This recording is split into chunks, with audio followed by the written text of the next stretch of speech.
Oh, le crap is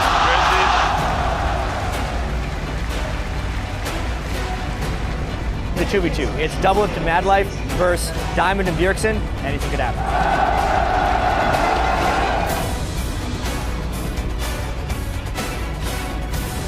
Oh, Son gets lemon! You dead, son?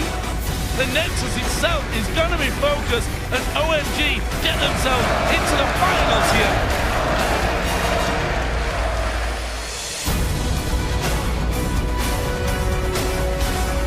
SKT는 정말 지금처럼 해왔던 대로만 하면 아주 완벽하고 깔끔하게 승리할 수 있을 것 같습니다.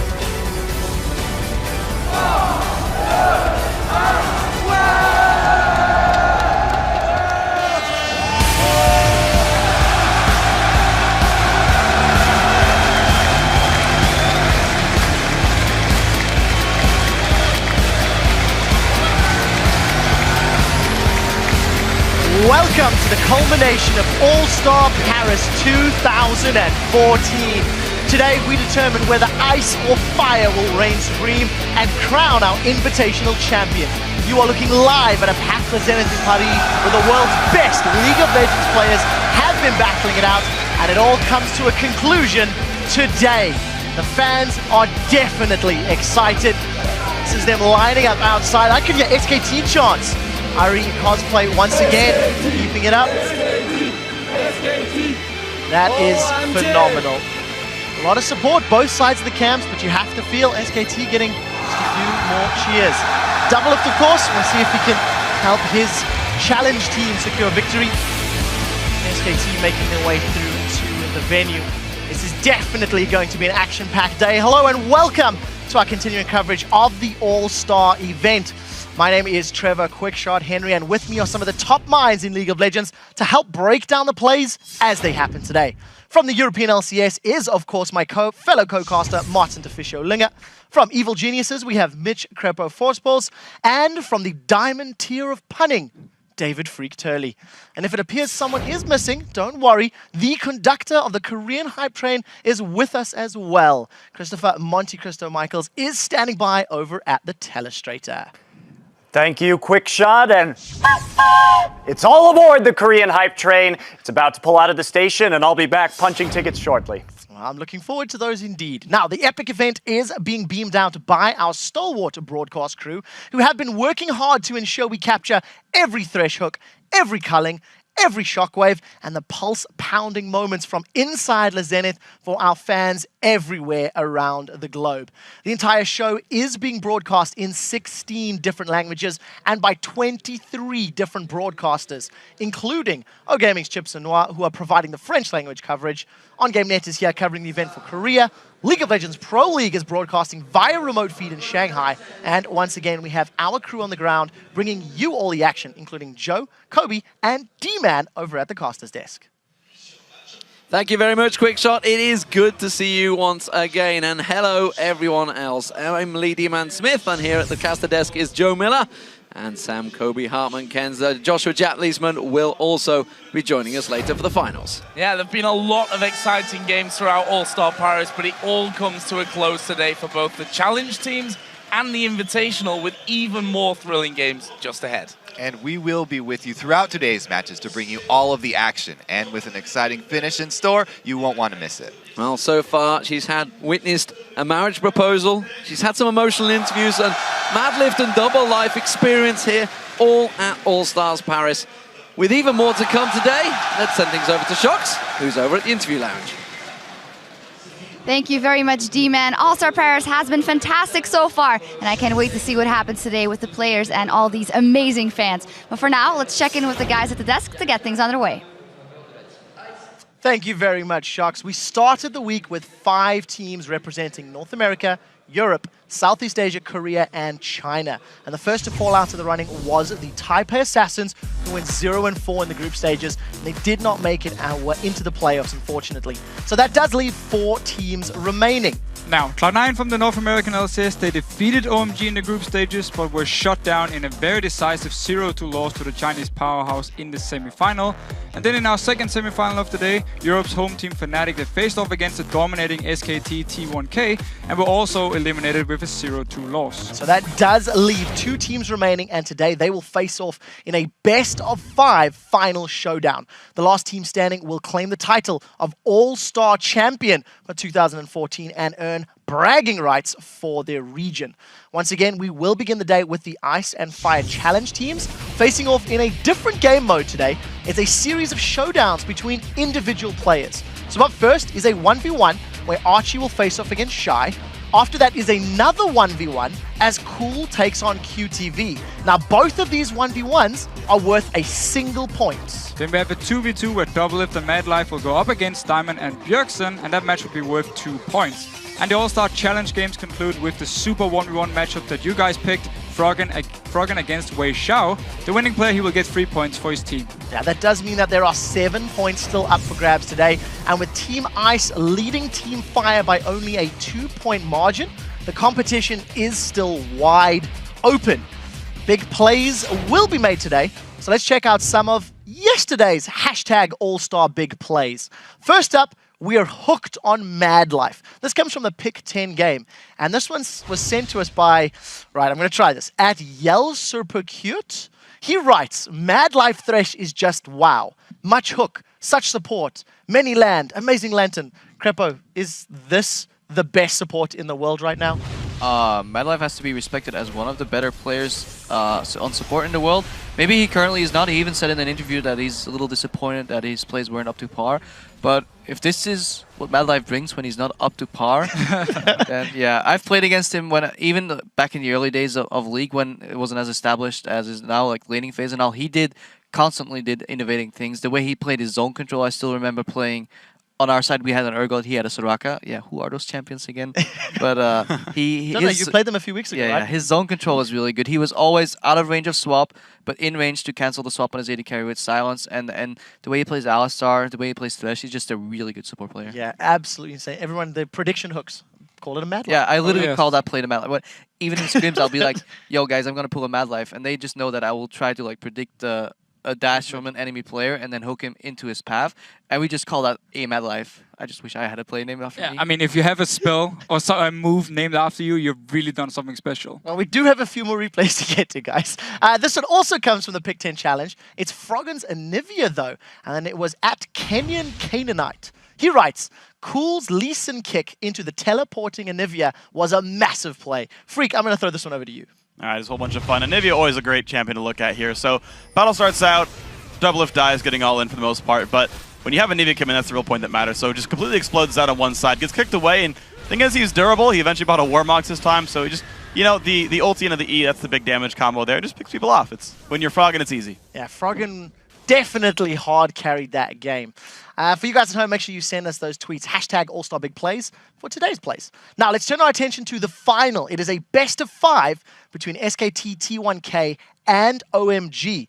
And due to the fact that SKT owned the head-to-head record by beating OMG in the group stage, they were allowed to pick either blue or red side for games 1, 3, and 5. SK have opted to pick red side for games 1 and game 5 voluntarily. This is their choice, which means OMG on their choices pick blue side for games 2 and 4. What it sums down to is that SKT will be playing red side in 4 of the potential 5 games. I got a question for the table. How much importance is counter-picking for SKT when you consider they have voluntarily gone into this option? What tools, what is some of the thinking behind why they've chosen this? Well, counter-picking, of course, is a big deal here. Last time SKT played against OMG, the solo laners from SKT, both Impact and Faker, did really well. They won their lanes. Now, with a counter-pick again, they can really, I would almost go as far and say stomp a lane here if they get the right counter-pick. And then also, with the fact here that OMG maybe been slightly predictable in what they will first pick. We saw yesterday where they just first picked Thresh whenever it was open. Could be something where SKT say, you know what, we will give you this first pick, we know exactly what you're going to pick, and we're going to take 2 very strong picks for ourselves, and also save the counter pick for later. Yeah, I agree with what Deficia said so far. It's just a little surprising to me that somebody would opt for Red Side. That just means they're really comfortable and they're not afraid of a single champion. They're like, okay, maybe OMG will get this one champion. We'll just react with 2 more. We'll have the counter pick on our side. As well as Purple side often leads to lane swaps. And they can either initiate the lane swap themselves and then guarantee that it will open up the map. And then in that way, SKTT1 just plays the map way better than OMG has in these past matches. And that might be another reason for them choosing Purple side. However, I like that they don't make it all the same and they pick Blue side one game to just spice it up a little and not get too predictable on their side. Yeah, and it's worth pointing out as well that this is not even a new tactic for them. They actually did this at Worlds last year against Royal Club, where both teams opted for red side in game 1 and 2. And yeah, to me, it also, I think it's a more risk-averse strategy, where it's like you get the last ban, so you get to make sure you know what's in the field, and your opponents only get 1 champion there. So you guarantee there's one thing that you're going to go for, but it lets you sort of broaden out your champ pool really quickly. Well, I'm very much looking forward to how that plays out. And for a little more context on this title clash, let's actually send it over to the conductor of the Korean hype train over at the Telestrator.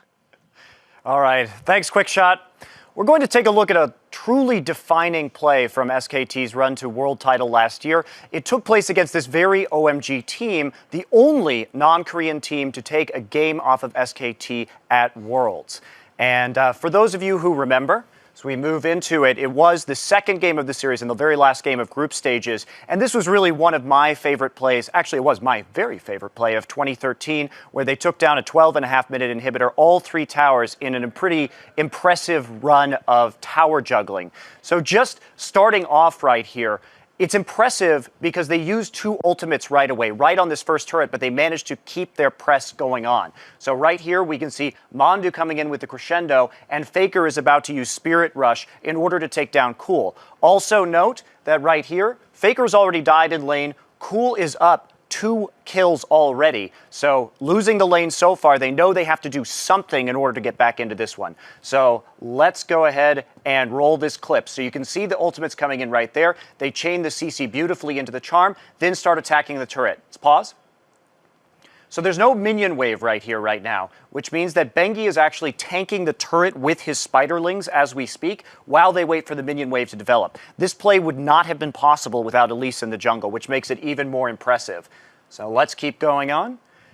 They'll go ahead, deal some more damage to the tower. Also notice that Ezreal's Essence Flux allows everybody to auto-attack faster, which means these turrets are going to go down a bit more quickly. They land another charm onto Loveland. That's charm number 2 for Faker. Take out his passive. There's the 3rd ultimate coming in as Big Pomelo comes around the side in order to get his ultimate. 4th ultimate, Impact, Flash, Flag Standard into the ultimate right there. And of course, Bengi's not really going to be helping with his ultimate because he's Elise. So only 1 tower, 4 ultimate used, going, still split pushing in the bottom lane, thinking this isn't possible.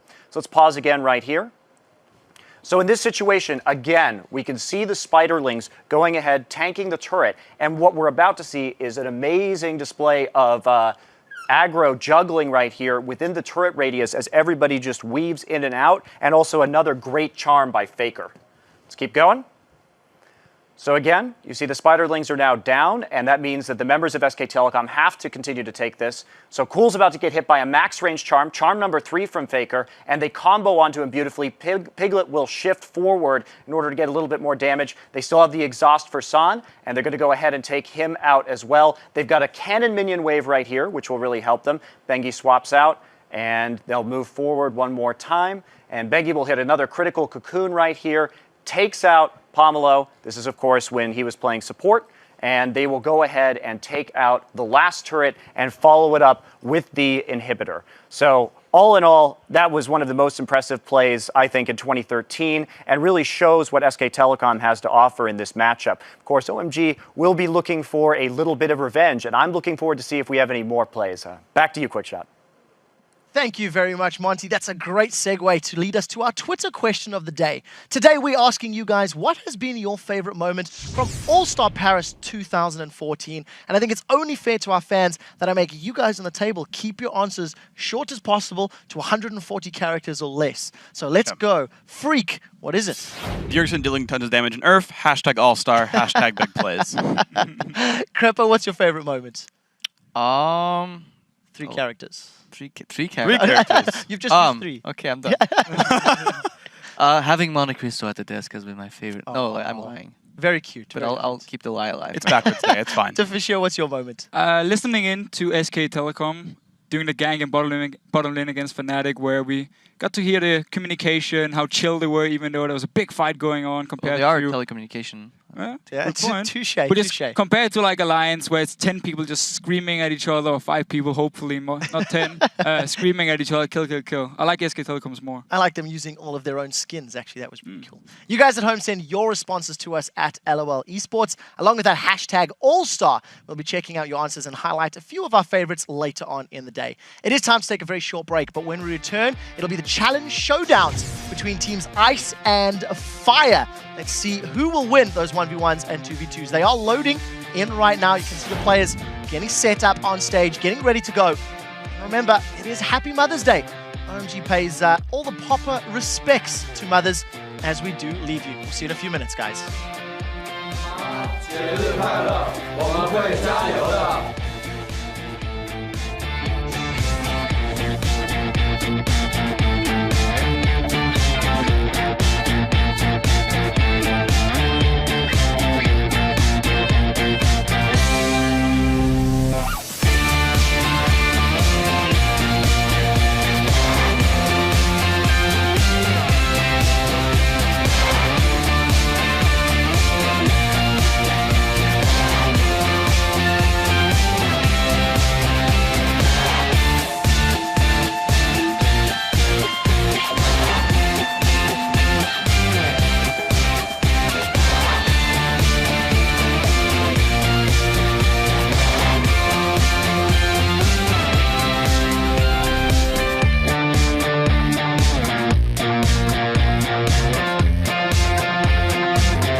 그냥 뭐 별로 1대1 하는 거는 기대되지 않고요. 이기고 싶은 마음밖에 없는데요. 很期待跟另外的明星选手打。 I think it's going to be very interesting. We play against like an actual ball hand that plays 2v2. I will not tell you anything about our strategies, it's too secret. 제가 첫날에 무릎 구멍 때 비역스 선수한테 정말 많이 당해가지고 되갚아줄 날이 이제 온 것 같아요. 我觉得这一次全明星的各个模式都非常有意思，也包括最后的1v1模式。然后我非常期待和很强的对手交手，然后并战胜他。I think Caitlyn is probably the strongest, so I need to ban some of the AD carries out since I'm playing against an AD carry. Ice has me in mad life, so we should win. Easy. 对，我们落后一场，就算赢了，应该也是平分吧。所以我觉得应该最多，我觉得应该是打平吧。我觉得应该是兵队吧，很有信心再一次赢他们。I think they had the upper hand in the more like teamwork based like Hexakill and Pick 10, but now we have like the straight up just like individual play, so I think we're gonna win this one.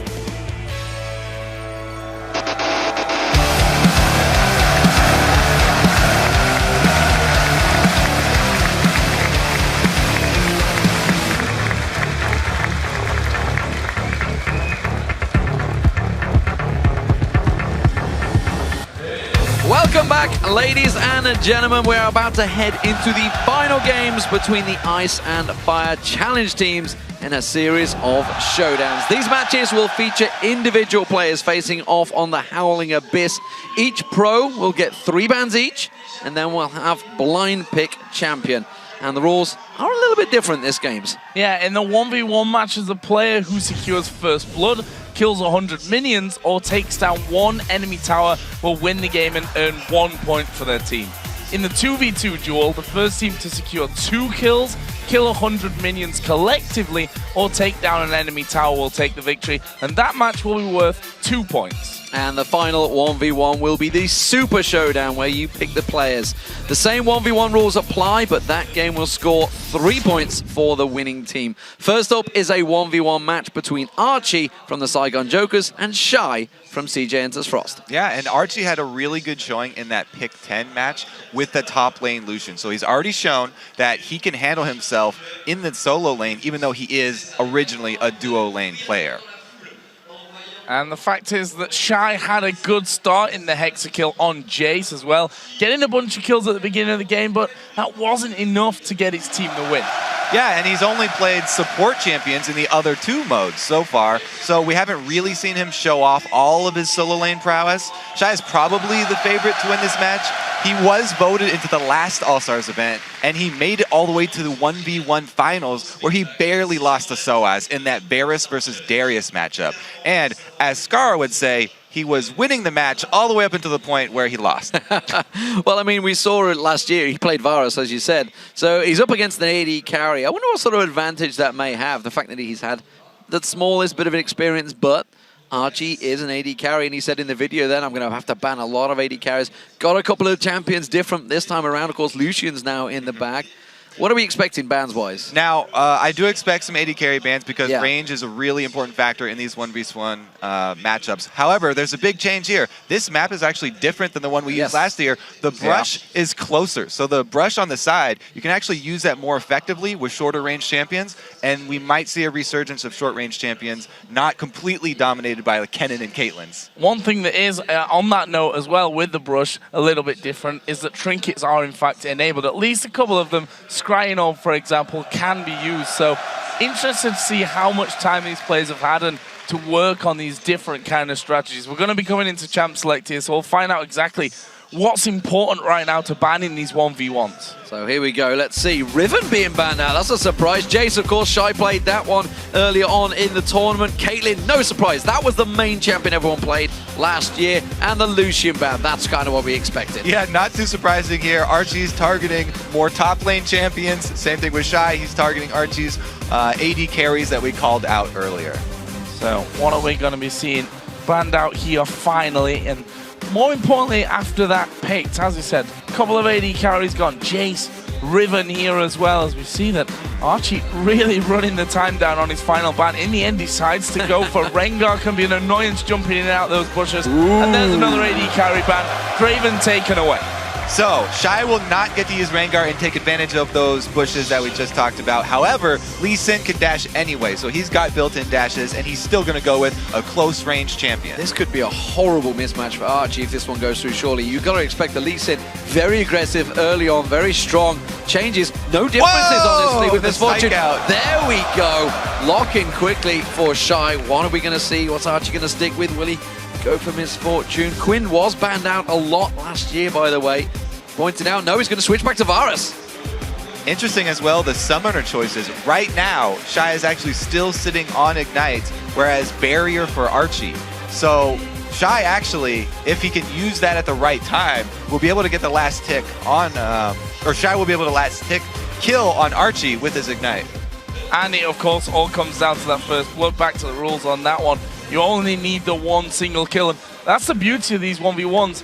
Is it going to be a 2-minute game, or is it going to be a 10-minute game? Nobody knows. I think that they're at least going to get to level 6, because that's when Shy gets his bird form, or he can call Quinn. Valor, actually. There we go. He turns into Valor. Calls Valor to the battlefield.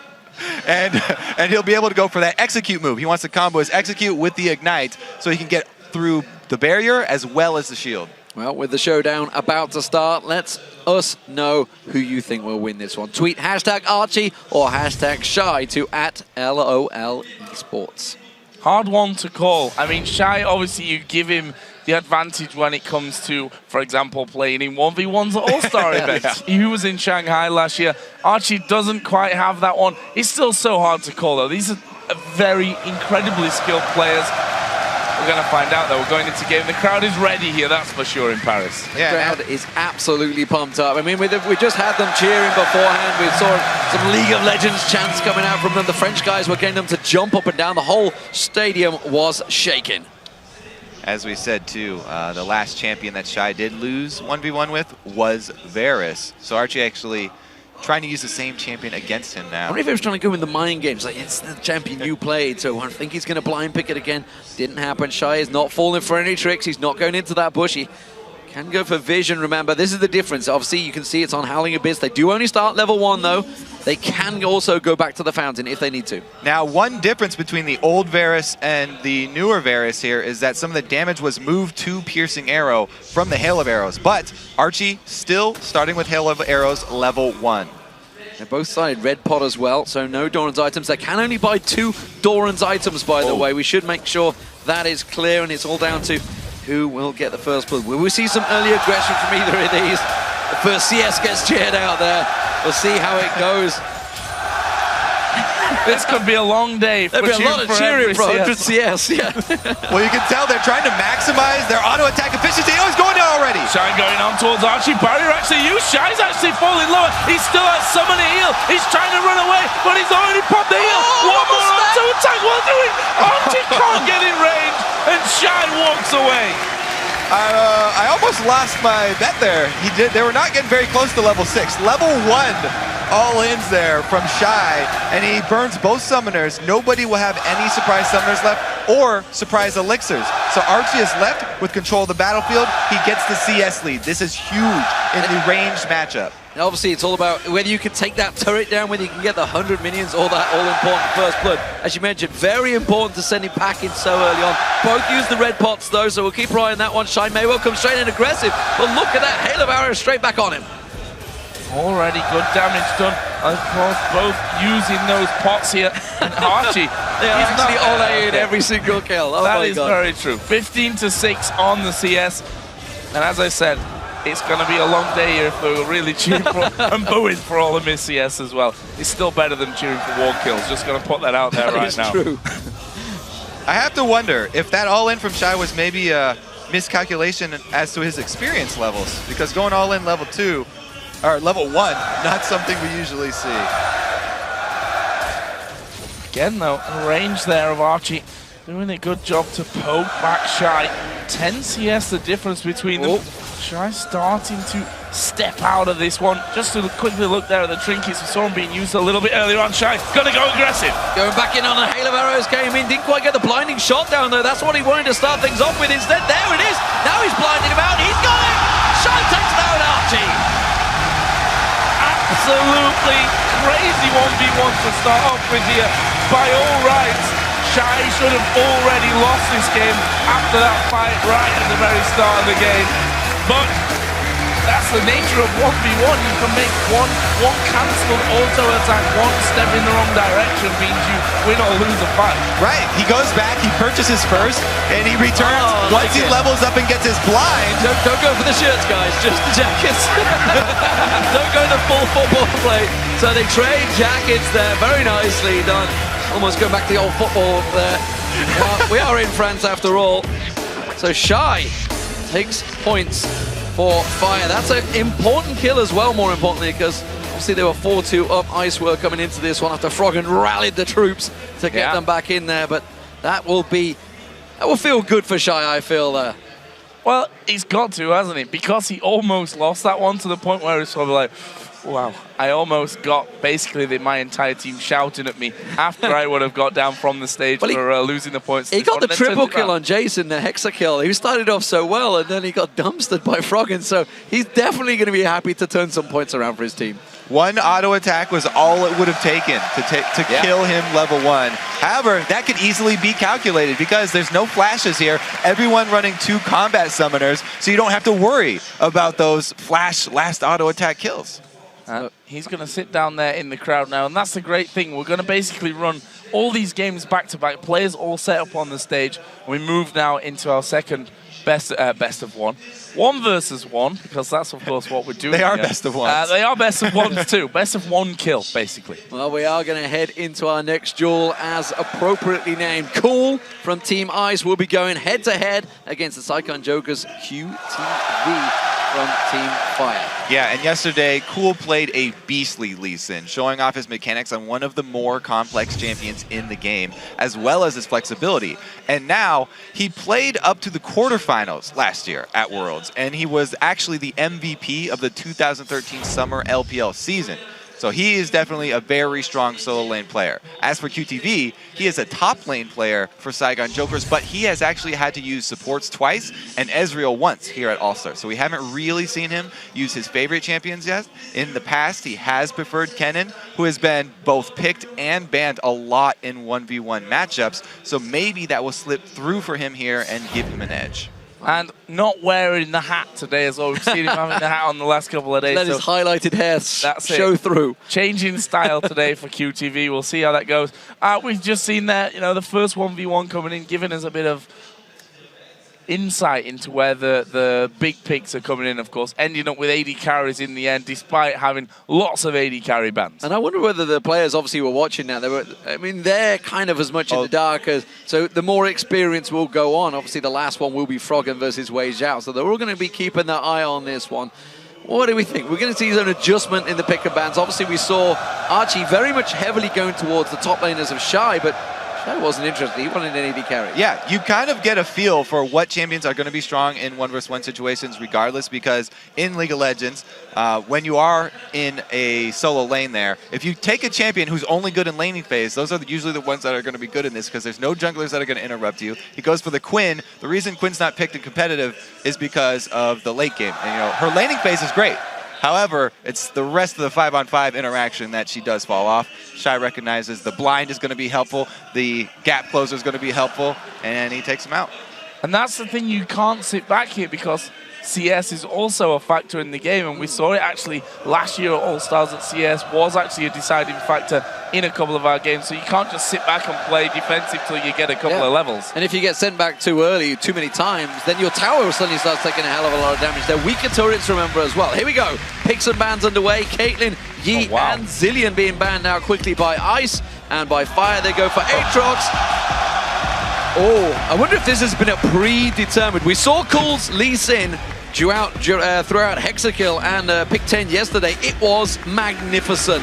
QTV, is he going to go toe for toe? He's already locked it in.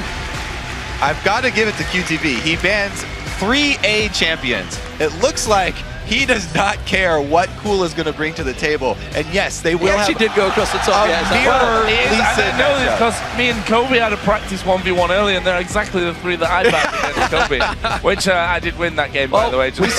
We saw Diamond Prox obviously do this with Insect last year. Insect came out on top, of course, in that one, despite Diamond having his It's My Jungle GTFO t-shirt on underneath. He didn't get to unveil it. He didn't get to pull it out. We'll see how cool does. This is going to be an interesting one. Jump on Twitter and tell us who you think will win this one. Hashtag cool or hashtag QTV. And be sure to send it to @LON. Hold it together, D-Man.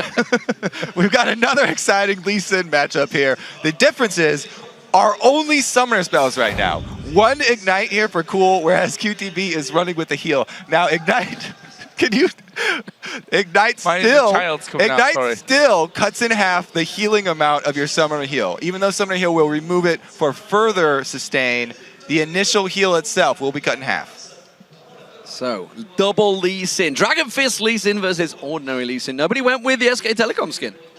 Yeah, actually only SK Telecom have really had massive success with the SK Telecom skin. Fnatic used those skins and it didn't work out for them.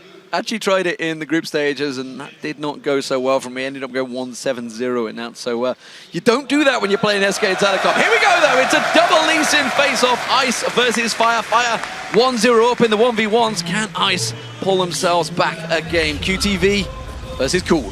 Well, I don't think I will be making the mistake of guessing for level 6s again, because both of these guys have started red elixirs.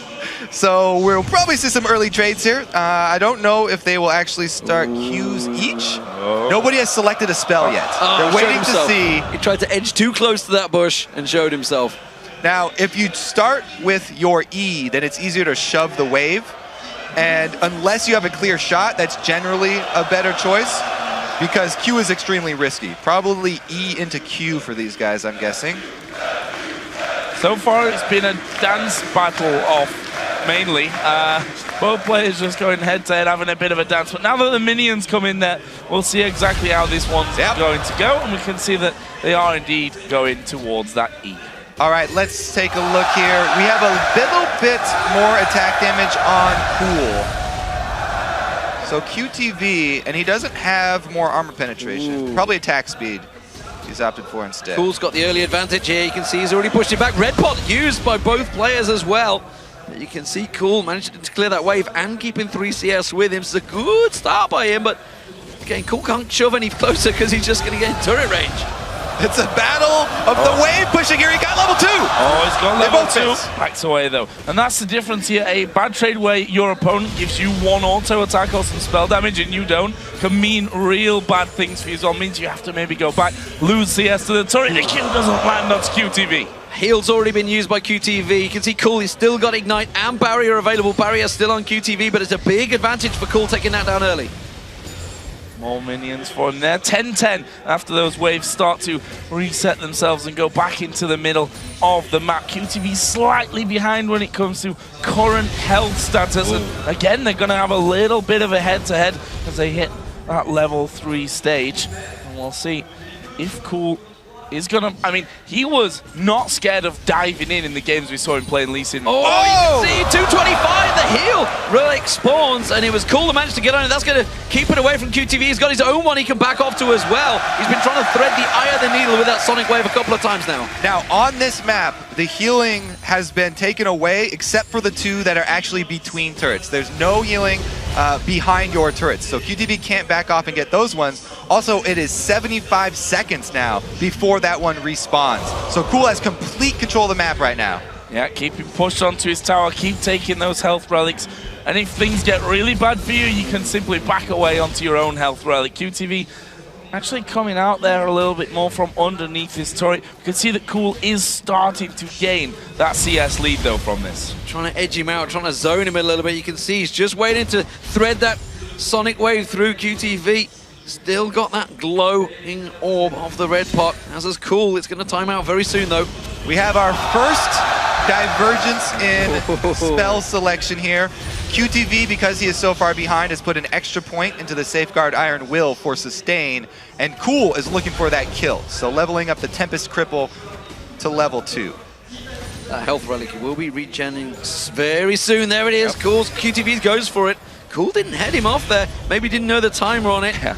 You can see he does manage to safeguard across. He's going to try and start zoning QTV out here. Just a little bit more damage here and there. Not in the plan, I think, for Cool to let that health relic go over after he picked up the first one, but he should now at least, if he didn't know the timer before, he's certainly got it in his head by now. And that means that he should be able to control that one. For QTV actually coming in there and straight out onto the minion. It made him miss 3 CS, so it kind of worked out there. Keeping his cool though, didn't go diving in on that one. All right, Cool gonna be the first one to cancel a recall. Never mind. Let's see what he's saving for. Yeah, that's interesting to see when these players, if maybe even these players are going to go back. We saw it in the last game, but only really because Shy was forced to go back after taking so much damage and almost going down before going on to win that first 1v1 for Fire. Up until now, though, it's definitely Cool that's looking the stronger of the two. He's almost halfway to the target. And he's going to land the Q. Goes in onto QTV. Decent damage back there. But again, it's a trade that Cool comes out on top of. He could finish him here. He could finish him. He's only got Barrier available, no heal. He's got Ignite and Barrier. He could actually end up with a tower dive. They're about to hit level 6. You can see it coming out. Surely got to feel the pressure. Surely he's going to go for this one. Yeah, level 6 hit by both players at exactly the same time. QTV's going to be hovering over that R to kick him away as soon as he comes in. QTV has to be very, very careful about his minions going down because that's when Cool's going to be shooting his Qs right through. Oh, Sonic Wave miss. There's the Ignite used as a little too early, and it's actually brought 2 tower hits on Cool. That was a mistake. That was a bit of a blunder right there, but it did back QTV off from some of the minions, and Cool still retains a giant minion lead. That his aim here. He's actually going to go back off into the brush. That means that he is going to be buying up. That means that this CS here that QTV has for free, he has to hit every single one of them to come back into this one, and he's actually going to recall now, and that's going to be at least 2 or 3 minions going down to the turret. All-out aggression from Coolo. Double Doran's blade. He can only buy 2. That's why he's gone for the longsword and the health point afterwards. It wasn't because he couldn't afford it. It was because you're simply not allowed to in the 1v1 rules. You can see, though, look at QTV. Double Doran's blade and a red pot. That could give him a big advantage in the big engagement that's surely to come. Yeah, he needs something to get back into this game. So he can't go for a static item, looking for the extra power from the Elixir. He's freezing the lane. Rule. Tactics being involved in this one. Yeah. Wasn't expecting that in 1v1, but this is serious business now. Health relics are back up here as well, so there's a bit more sustainability for these players if they do end up fighting. And honestly, from Cool's side, whilst it's not the most spectacular way to win a game by farming to the 100-point first, he's in a lead and he doesn't really need to risk anything at this stage. And remember the build from QTV. He's maxing his safeguard first, so he doesn't have as much kill potential on Cool. Kicks him off the relic. Nicely done there, Cool. Keeps him away from that relic. QTV, though, not too worried. Got the life gen. Has used that red pot, though. Red pot pop from him. Back up to full HP here, but as we said, Cool concentrating on the CS, trying to keep QTV away from as much as possible. And honestly, QTV struggling to hit a couple of CS there in that one. That shouldn't be such a problem. And there we see the halfway point in this. Interested to see how this turns out late game because QTV has skilled up for the sustain game, but he has actually purchased items for burst damage, going with the Elixir. If Cool can actually wait that one out, then he will have a tremendous advantage moving forward because he can turn his longsword into a Vamp Scepter and play the long game. Just go for that CS lead. QTV is shoving the wave in here and actually starting to turn this game back around on Cool. Cool's time to back away to his turret. He may well lose out some of that CS. It is 100 CS limit, remember, that whoever reaches it first, of course, Cool with that big advantage early on here. We'll see whether he lands that Sonic Wave, goes aggressive on QTV. They could both bounce around quite easily. We've seen Cool being very aggressive in the team games, but right now he's being fairly passive and QTV is starting to pull him away. Or is he baiting him in? Baiting him in, I think, more than anything. But this is good damage from QTV, and we saw last year at All-Stars that a lot of players tried to farm back into the game and then realized as they got to like 85, 90 CS, you know what, I actually have to just go all in right now and try to win a fight. We see the members of both teams sat down watching this game progress, and so far CS lead over with Cool has taken a bit of a bruising in these last couple of minutes as the health relic does come up. QTV could do with keeping him away from that one, or at least stopping him from getting as much farm here of this wave as he can. Well, as you pointed out, he's struggling to try and get himself, despite the fact QTV has gained himself a little bit of an advantage here. I wonder if he's going to land the Sonic Wave quickly. Have to thread it through the minion line. Nope, not going to happen. He may actually gain some experience, but again, now he's got, oh wow, a Brutalizer being picked up by Cool. You've got to feel some serious aggressions coming out. QTV does have barrier and heal available though. So interesting. Cool, even though he has the minion lead, he's going more for kill here. He's got the Q as well. And to be honest, he can probably fight him right now. There is Cool actually diving through. Not putting as much damage as he may have expected there, I think. But there's another one. Going to try and follow through onto this one. There is the Relic. And QTV actually has level advantage here. But look at the minions. 86 and counting already for Cool. Yeah, QTV has to do something pretty quick here. Cool is starting to have the damage aggression. You can see he's bouncing him around. QTV goes all in on this one. He's got heal and barrier available. We can see the damage coming out. It's just too much. The heal's been used. He's got barrier available, but Cool, if he lands this Sonic Wave, it is all over. QTV with the barrier just about survives the minion wave coming in towards him. Cool's going to go deep. He gets it. Ice get themselves a point back. The max range AoE from Cripple, and Cool was only 10 CS away from winning that game too. So really QTV was forced into making something happen. A 10-minute, 5-second game, as you mentioned. It went the distance there, absolutely, but Cool has shown some serious prowess on Lee Sin throughout these games, so no surprise that he comes off in top of that one. And Diamond, I think, would have appreciated watching that game. Yeah, and you have to wonder for Cool if he's got a career in the jungle ahead of him, certainly on Lee Sin, because he's done absolutely incredibly on that one so far. That was an important victory for Ice, stopping Fire, you know, ramping back up and getting into maybe a bit of a lead. So 5-3 the points are currently. Ice currently still in the lead. Froggen, captain of that team, of course, but it is the 2v2s coming up in a moment.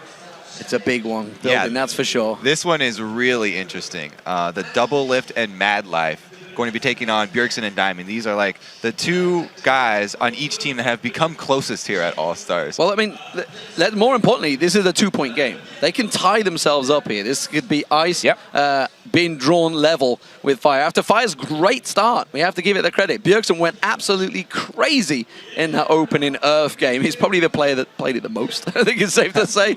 Earth, and it actually fits his playstyle, the crazy fast mechanics. But you can see them on your screens there, Double Lift and Mad Life, or Double Life and Mad Lift, whatever you want to refer to them as, setting up alongside Bjergsen and Diamond. And Diamond, of course, played a bunch of games last year with, or against, I should say, Bjergsen when he was on NIP. But now, of course, they are cross-Atlantic buddies. And we'll see how it works out. Diamond himself says he has a plan for this one.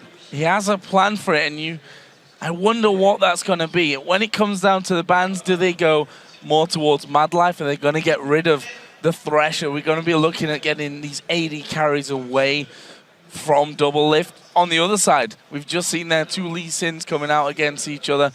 We saw different bans that time around. I'm not sure QTV bans were actually like, you know, when they both went Lee Sin, it tells me something was pre-organized on that one. I think they were both realized, or both knew they were going Lee Sin from the start, and the bans didn't matter so much. Well, as we matched up, next up in this Ice and Fire duo duel between CLG's Double Lift and Frost's Mad Life. Of course, on the other side is Gambit's Diamond. He is paired with TSM's Bjergsen.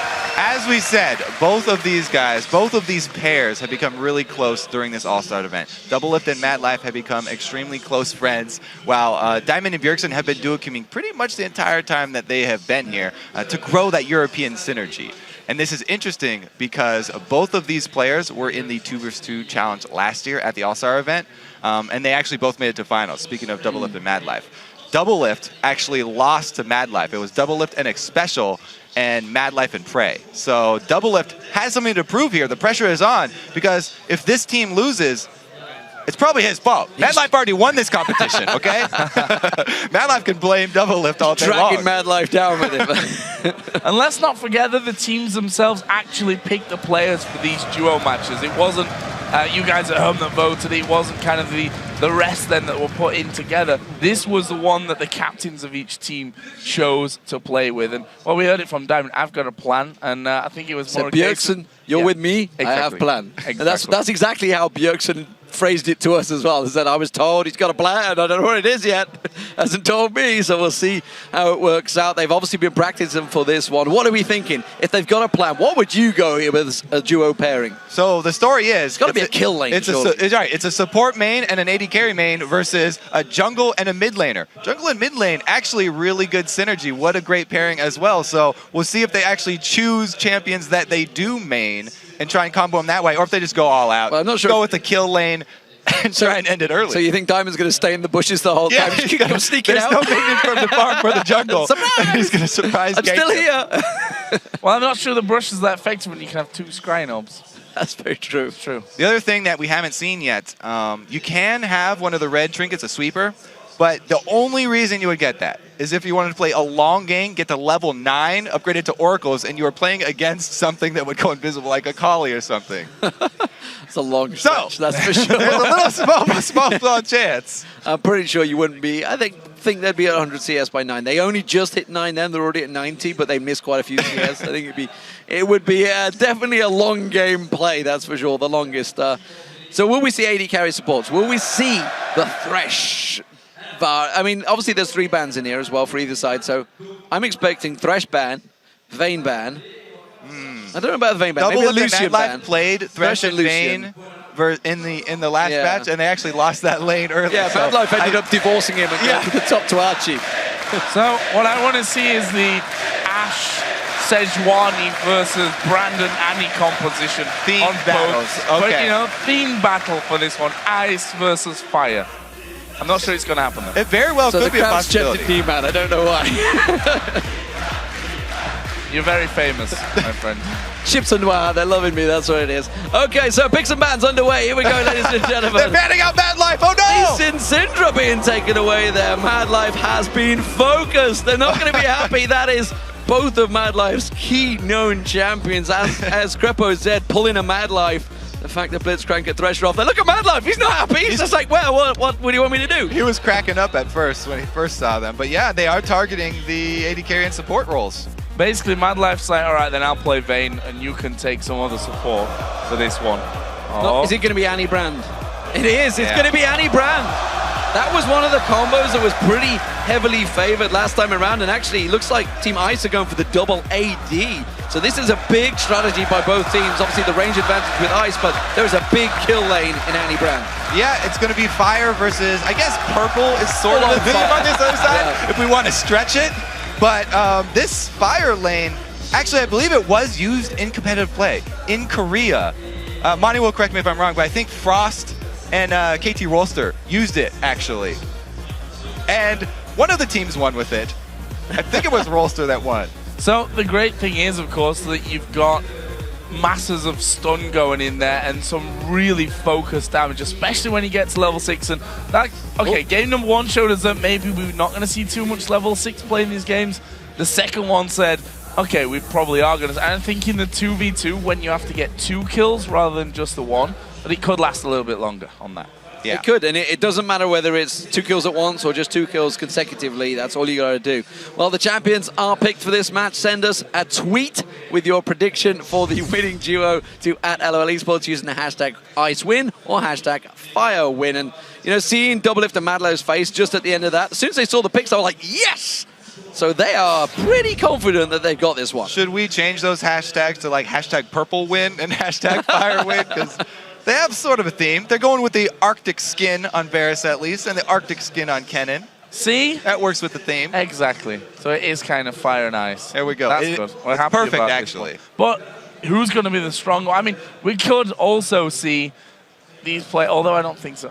You know, you've got like... Just go with it. Come on, Joe. You just gotta go farm with AD it. carry, and you've got a mid laner. They're both absolutely amazing at farming, right? They could well just sit back and farm to 100 faster than the other. Maybe what they do. I think the fact that they've gone for ice and fire theme comp tells me that the chance of fighting a lot is high. And if you are in an Annie Brand lane, you're looking to kill somebody. This is a stun lock lane. Annie sets up Brand very, very well. Usually Brand's combo is extremely hard to land, and that's why he's not taken. Diamond dancing around Bjergsen there. Keeping that fire going. I wonder who chose who was going to play who here, because it's Diamond that came up with the tactic. I think he's just Iron Brand. You are on Annie. Well, judging by the way that he made Bjergsen play this game with him and just said, I'm the captain, you're playing with me, and that's how it's going to be. It's very possible that he did say, I'm playing Brandon, you're Annie. So do you think that he will be the carry and Bjergsen will be his support this time around, beating over CS? Let's see who they focus CS on, or if it's just every man for himself. Well, everybody seems to think Fire could win this one. They had the vote there, just close to 60%. And this is going to be the problem. It's like, while you say the ranged AD champions, these are both very high-ranged AP champions as well. Oh, bit of damage being exchanged there at the very start of things. Early CS advantage did go over onto Fire, but that's pretty much not even the end of the first wave here. And there we see 5-2. It's going to be 5. I can't see Doublelift missing this CS. So yeah, 5-5 after that first wave coming in. Pretty decent job on that one. Bjergsen has a stun worked up here, so they need to be a little bit careful. Positioning around these minions is extremely important, especially for Team Fire. If they can avoid the harass from Mad Life early, whoa! Oh, it's all on Doublelift. There's the stun lock. The exhaust is going to be used on both sides, but you can see Bjergsen, Mad Life's all over him. Dead. One more Shuriken comes in, and now Diamond's in trouble. The long range from Doublelift, but he goes down. But Mad Life can finish the game right here. One more Shuriken threading through. One more Magic Stick. He's on the tower. Oh, the barrier blocks it for the minions. He just about gets into the bushes and saves his life. Diamond may go for this. Absolutely insane stuff here. That would have ended the game, whether that was Mad Life going down or Diamond going down. So very, very close. Healing relics are about to come up. They also restore some resource for your champion. So if Diamond had been able to get that, it would also give him mana back. But he has to go back to the base, get back to full life, because the next person to go down, doesn't matter who it is going to lose the game. So Mad Life actually stuck around from this one. He decided not to recall out and get himself back up to full HP. So he would be the obvious target, a little bit more mobile, but if you can chain those stuns onto him, it doesn't really matter how mobile you are. Summoner spells as well. Bjergsen still has flash, so there's still a flash stun possibility for him. Well, Diamond actually went back and got himself a Doran's Blade for this one. They need to make sure they can keep up with the CS, as you mentioned. We saw already in game two, with Cool. Once they get that CS advantage, it's very hard to catch back up, especially against 280 carries. Yeah, and as of the matchup so far, we basically do see it playing out as expected. Mad Life was the one to get the kill, and Doublelift actually came back in and got killed. So all in, Bjergsen looking for this one. He's got flash available, he's got the stun ready. Surely they can pop someone on ice quicker than ice can return the damage. The 80 carries need time to build that damage up. Diamond also has a Doran's Blade on top of his red elixir. True. So the auto attacks from Brand are going to hit pretty hard as well. And the question is, because we've already got one kill apiece, there's a stun onto Doublelift. If they don't follow it through, I was going to say how it is obviously risky to flash stun in there from Bjergsen's side, but would that be worth it? Would they go for that one here? Would they dare go for something that ballsy? It absolutely would be worth it, because they only need single target damage. They only need to take down one person, and they just have to rush it because all the summoners are currently down. There's no exhaust that he has to get through, no barrier, no heal. Oh, that's good poke. Diamond's actually taken very low. He's got aggressive on this one. Doublelift's on him, but he gets locked up. And Mad Life goes down to Diamond's burn. And it is Bjergsen and Diamond that take victory for Fire. And that is tying everything up at 5-5. Bjergsen stuns both of them to save Diamond and secure the kill. Such a close match. The timing on that as well. Doublelift, his Varus was literally drawing the bow back to throw that last auto attack out. Gets stunned up, but we can see these guys become good friends certainly over this last week. And an important victory though for Fire, because that ties us right up going into final Super 1v1 to decide it all. Absolutely fantastic stuff. And you know, I was building up towards the Flash Tibbers. Like, how would they ever be able to stop the Flash Tibbers? Once that came in, there was no doubt about it. Fire would have won that. But Ice were trying their best to poke, but they seemed a little split. You know, this pairing, this marriage is maybe breaking up a little bit early here. They're on the rocks, D-Man. Well, this is the last day in Paris, so maybe they will be parting ways soon. But yeah, it was so close, and it was actually Mad Life, who got the stun first, and they kind of baited themselves in there, stunning up Diamond, and they got a little bit too close. Great stun from Bjergsen, though, to answer for the kill. So close, though. Doublelift, as we said, was one hit. On the way out. The arrow was already like... Yeah, it was like, piercing arrow, no, my buddy died. And that's why you need to protect your support as well, ladies and gentlemen. And Mad Life, he won it last year, but this time he got paired with a bit of an anchor Doublelift, it seems. So before we head into the final challenge match, let's check out the point totals between the two teams. After that last match, Team Fire have heated up the competition, tying with Team Ice. It is 5-all right now. Our next match will decide everything in this All-Star Challenge, and we know all about it. It's a three-pointer. This is a big game. Well, it couldn't have gone any better if we'd planned it this way, to be honest. You know, the whole swing back and forth over the different game modes, coming in here into the 1v1s, a fantastic 2v2 there. And then it comes down to Froggen versus Wei Xiao. Absolutely. The battle for the All-Star Challenge comes down to this last showdown. And you know where the ones that were picked this final matchup. You chose Froggen from Alliance there on the screen. Yeah, gonna do battle with Wei Xiao, and then, of course, they are going to go against Team Fire here for everything. The Super 1 versus 1 showdown is worth 3 points for the winning team. Let's talk about Froggen here for a second, yes, because he had an amazing performance on Anivia yesterday. Despite going up against Bjergsen Zed, he had a perfect game. He never died, he went legendary, and he ended the game with a fully stacked Soul Stealer. And Sunfire Cape and Warmogs. Yeah, just added some defense in there as well. Meanwhile, Wei Xiao, he performed well against Doublelift in the early game. And typically, AD carries do perform very strong in these 1 versus 1 matches. He himself has hit Challenger #1 on the Chinese server. He was also voted into the All-Stars last year, playing in the 2v2 challenge, where he and Xiao Xiao lost to the eventual winners of the challenge, Prey and Mad Life. Now, this matchup is the matchup that the fans voted for, you said. This is the one that everybody wanted, and this is what it all rides on. Yeah, absolutely. I mean, Froggen was honestly the best mid laner in Europe, I think it's safe to say, this season. And no doubt about it, you know, very much a stronger one. He dragged his team Alliance, obviously, up to 4th place, I think it was, in playoffs, 3rd in the league overall. He did. He dragged them screaming and kicking. He was the captain that tried to pull them up there. Wei Xiao, meanwhile, on Team WE, of course, they kind of fell off the perch. They used to be the #1 team in China, but you got to argue the fact that OMG is here says that they are falling away. They are, but he has not lost his personal skill. Absolutely. He's still a top AD carry coming from China. And actually, you know, we obviously had Reckless here this weekend for Fnatic, and you think back to IPL 5, Wei Xiao dumpstered Reckless at IPL 5. He was unstoppable in that bottom lane. And that's what you got to think about coming into this 1v1, that Froggen as a mid laner, we know that he can play pretty much every champion that you're going to give him to a very good level. I mean, we saw him playing Irelia, let's not forget. Obviously, he's learned a few tips from Wicked on that one, who sees himself, I think, as the best Irelia player in the world. Froggen's got something to say about that, but I think what Froggen said earlier about banning AD carries is an absolute must here against someone like Wei Xiao. Well, here we go. Picks and bans underway. What will they go with? Will it be an AD carry? Will it be an AP champion? We do see the Varus and Quinn bans there, which we saw in Game 1 between Archie and Shy. Of course, Quinn came out on top of that one, but they are all tied at 5-5. The winner of this game will be victorious. And honestly, the captain for Team Ice, you feel, has to have a lot of pressure on his shoulders here, because he's just seen his pairing of Mad Life and Doublelift losing. That's the one that should have won. But instead, Caitlyn is banned away. All AD carries so far. No surprises, honestly, when Wei Xiao's in the mix. Yeah, as you said, Froggen is a very versatile player. He can play AD carries, so Wei Xiao does not want to give him Quinn as well. We just saw how strong of a duelist Quinn is. Even when Shy lost early, he still came back and was able to get the kill, get the win.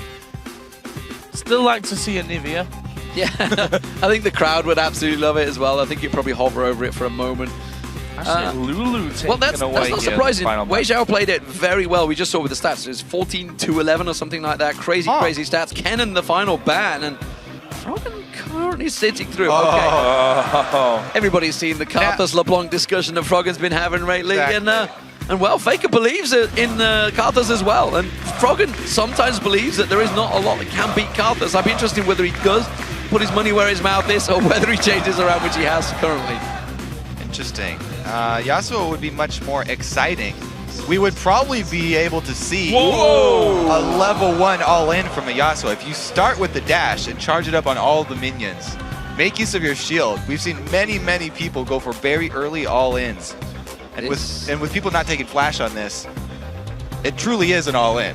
You're not coming back out. This is not what I was expecting, that's for sure. And actually, now that I cast my mind back and I think of all the bans that have been going, there's been a lot of Yasuo bans against Froggen. We've never once seen it in the European LCS, this split, but it has always been banned against him. So it's clearly something that's been happening in Scrim that's not allowed it through. Yeah, he was basically the first person that everyone was banning the Yasuo against when we first saw Yasuo actually coming into play. So this is an interesting one. The Jarvan as well, not a champion that I had that I had down for Wei Xiao. I'll get those words out now, but we'll have to see. I'm not sure about it. Our final duel is about ready to go, so tweet us at LOL Esports using hashtag Froggen or hashtag Wei Xiao and let us know who will win this challenge match. You got it right in the last one. They went for Fire and Fire managed to pull it equal. It is 5-all. This match means everything. Wei Xiao actually looked a little bit nervous there. I don't know. I think he's a little bit scared of Froggen. His summoner spells say that he's looking for the kill, though, because he's taking Ignite. Once again, we see someone with Ignite. He's got Barrier to back it up as well. You take a Jarvan, you're going to be going all in, that's for sure, of course. Could get a little bit of poke early on, maybe with a Dragon Strike going in. Once that Flag Toss combos with it, he's looking to dive straight on to Froggen. Here we go, ladies and gentlemen. The final challenge match of All-Star 2014 Paris. It is Froggen for Ice up against Wei Xiao for Fire. So, standard early start that we've seen from every single player so far, which is Red Pot and Health Potion. And there is the vote. 71% here for Froggen with the Yasuo. Now, Froggen actually rushed the bush, and Wei Xiao did not rush his side of the bush, but it doesn't matter because Froggen's so scared that someone's in there, he doesn't have long enough range to check it, that Wei Xiao's able to step in. And we get some fellows playing with weapons, let's put it. Lots of swinging of the swords. That's all that Wei Xiao and Froggen are doing. A good Dragon Strike right now would catch him, actually, which I think he's going to open to look at starting a little bit of poke on Froggen. But the problem is, Froggen, with that wind that builds up, it does actually give him a little bit defensive points. It's pretty funny that you mentioned poke because this is not your usual poke. They both have very similar skills, though, just trying to stab each other with their pointy ends. And so far, it's Wei Xiao that's bullying Froggen. He's got the experience advantage here. Keep him away from these last minions. Doing a good job of that. 5-2 up here is Wei Xiao. I'm wondering if at level 2, is he going to go all in on this one? No. It's like a fencing match right now. Everybody's just going for points. If you can land one of the poke. Ooh, trying to pull the trigger. Tower hit actually on towards him. Red Pot was used by Wei Xiao quite early on. Froggen has finally used his as well. But as you mentioned, he's got to be careful he doesn't lose out in the CS. I don't think it will happen. He's generally pretty hot on his CS, but he did lose that one. And that one. Not so hot. Not so hard. But he does manage to get the knockup, but now there's a big hit point advantage over Wei Xiao. He's sliding around left and right, and he's keeping Wei Xiao guessing. And his dash is fully charged up, so he's looking to take another trade. This might be enough. This could be it. No, Barrier actually forcing that barrier out there, and Froggen, and that's one of the problems that you're going to have against Yasuo. The fact that when there's a full minion wave there, he has so many targets just to dash around, and it's very hard to control. And there's the health relic. Wei Xiao would like that, but trying to push out there might just be the death of him. Froggen's just going to pick that up. He was using it as bait for a little moment there. Didn't quite get the knock-up on Wei Xiao this time around, but we already saw how dangerous the combo that is. And Wei Xiao is going to have to judge his next flag toss very carefully. He's going to back off. He's using the scrying up just to double-check where the Froggen's going as well. Clever use, but Froggen, he's stuck around, and Wei Xiao will be unaware of that one, but he's pretty clear that something's happening. Sticks around for a little bit longer. Wei Xiao's is longer. He gets the hit on Froggen, but he still has to worry about the... He's in trouble. No. We don't know where Froggen's going right now. He's just sliding. He's ice skating around the Howling Abyss. Excessive dashes. It only takes 4 to charge up fully and get that extra 100% damage. And the shield as well. Currently, Froggen has just brought the CS level, and again, we see Wei Xiao actually trying to escape from this one. Froggen will let him go this time around, so Wei Xiao is going to come in with the first items of this game. It's a long sword, plus a health pot, plus a mana pot. We'll see how it helps him out here. Well, the Froggen's going to... I think he's going to clear this wave off and back off himself, actually. You can see he's making sure he gets the last hit. Now he's going to step away. He has got his force built up completely. He's not going to do anything, though. Wei Xiao is just going to have to take the hit. So, Froggen build up a small gold advantage, and it's enough to get him a double Doran's Blade. That's a big difference. Yeah, being able to go back with an extra wave's worth of money is going to be huge because he already had the advantage on Wei Xiao, and now he's going to have the blades to back it up. Although he has no consumables because it cost him the full 900 gold that he had in his pockets. Oh, straight aggressive. Yeah, not messing around, that's for sure. Actually going in. Wei Xiao down to half HP. He's going to go through. Wei Xiao gets the help right next to Froggen. There is the knock-up. No level 6, of course. Froggen did actually use his summoner heal there. Because he has no sustain to rely on. It's going to be, very important for him to get the relic. Oh, the exhaust goes down. This could be it. Wei Xiao's in all sorts of trouble. Where's he going to go? Froggen's just going to keep on building that crit hit up. He's completely separated Wei Xiao. One more hit. He's trying to get to level 6. Wei Xiao cleverly flag tosses away from this one. Froggen not going to land. And he does keep it safe for now. And that's going to give Wei Xiao preference. He's going to back the hell out of there. No, sticks around. He finally just popped his pot there, which it was sad. I'm surprised he didn't go a little bit earlier on. And whoever hits level 6 here, Froggen may just decide to go for that knockup. Wei Xiao can throw the ulti in there as well. There's a level 6 for Froggen. Gets the knockup as well. Wei Xiao finds away though. So close. Wei Xiao absolutely has to back away this time. Froggen may go deep on this one. Yeah, second tower was required for Wei Xiao. That's going to give him a big advantage on the tower. He's got a lot of turret damage here. He might be able to finish it. There's a long walk back here for Wei Xiao. He can use his dash to get there a little bit quicker, and then the minion wave will actually run out here for Froggen. Another one arrives just in time. He's got to use his dash. He's got to use the dash. He's got to go for this one. Wei Xiao's got to go all in, but I'm not too sure. I think Froggen may well get this one with the tower going down. One more hit should be enough. He sidesteps in, and Froggen takes the tower down and takes victory for Team Ice here at the All-Star Challenge in Paris.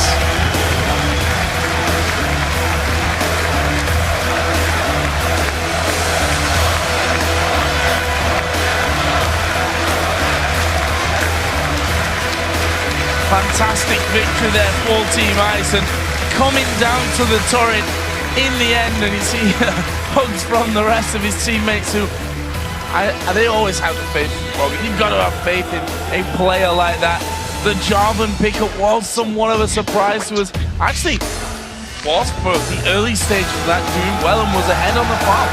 So Froggen did a great job of utilizing his dashes to make Wei Xiao second guess going in with his combo, because Jarvan's combo is much thinner now. It's harder to hit. If Froggen's constantly dashing around and you miss that knockup, you're in big trouble. So Wei Xiao was very conservative with his knockups, trying to go in for Froggen. What when you use flash heal as well, right? Oh yeah, not flash heal, sorry, barrier heal. Barrier heal, yeah. You can't do that. Like, you can't be caught out of position for him. So. But what a great comeback for Ice. I mean, you saw the opening game, everyone saw it, and we were like, oh dear, this is not going to go well for Ice. Bjergsen on fire in that matchup. No pun intended, but absolutely wrecked them in that game. But, you know, Ice, that one game, and actually speaking to Froggen beforehand, you know, he wanted to practice. His team were not around. They were splintered all over the place. But that whooping that Fire gave Ice in that day one, they embarrassed everyone on Team Ice, and actually all the players, it actually brought them closer together, because they all went, that is not happening again. So it drew them together and actually kind of did them a favor, and Froggen and his team seem to have turned out very well. But it was a great finish. You know, the fact that these 1v1s, it went so close, it went 5-5, and then all down to that one single super match, which we kind of thought it may well do, actually. We weren't too sure, but what a fantastic finish to the All-Star Challenge. It was pretty good. And, you know, we do have to mention that Team Ice had a little bit of an advantage there with Madlife and Cool speaking a little bit of English. Yeah. They have enough to get by and communicate in game at least. So it did help them out when they were on the comeback, and they needed to come back from that Bjergsen embarrassment. That's what really pulled them together, I think. Yeah. Yeah, and speaking to Froggen, he said he's actually communication wasn't that much of a problem. You'd only use one word, but everybody kind of knew what they're doing because everybody's played solo queue, everybody's played team games. They all knew what was happening. What a fantastic finish to All-Star Challenge. Let's send things over to Quickshot and the team at the analyst desk to wrap up the All-Star Challenge. Thank you very much, T-Man. Get a drink of water there. A little bit tongue-tied, it appears.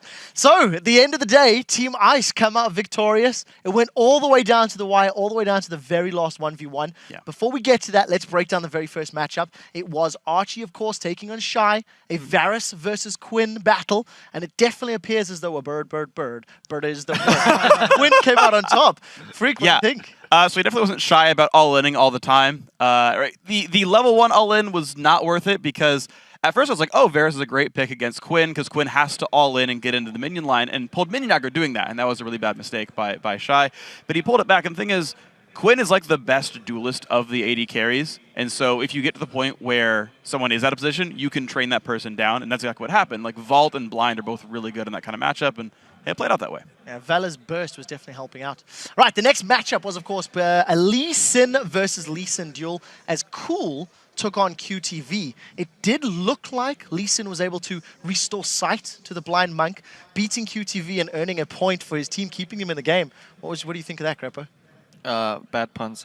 Anyways, I just wanted to note, I mean, it's a Lee Sin matchup going both ways. They skill a little differently, and that's all interesting. The most interesting part for me was that QTV was running X-Frequence, because we were all sitting here like, oh yeah, he's gonna hit level 2 now, and he's gonna get wrecked, and suddenly like QTV hits level 2 first, and you're like, how is that possible? Because he must have been running X-Frequence there. Yep.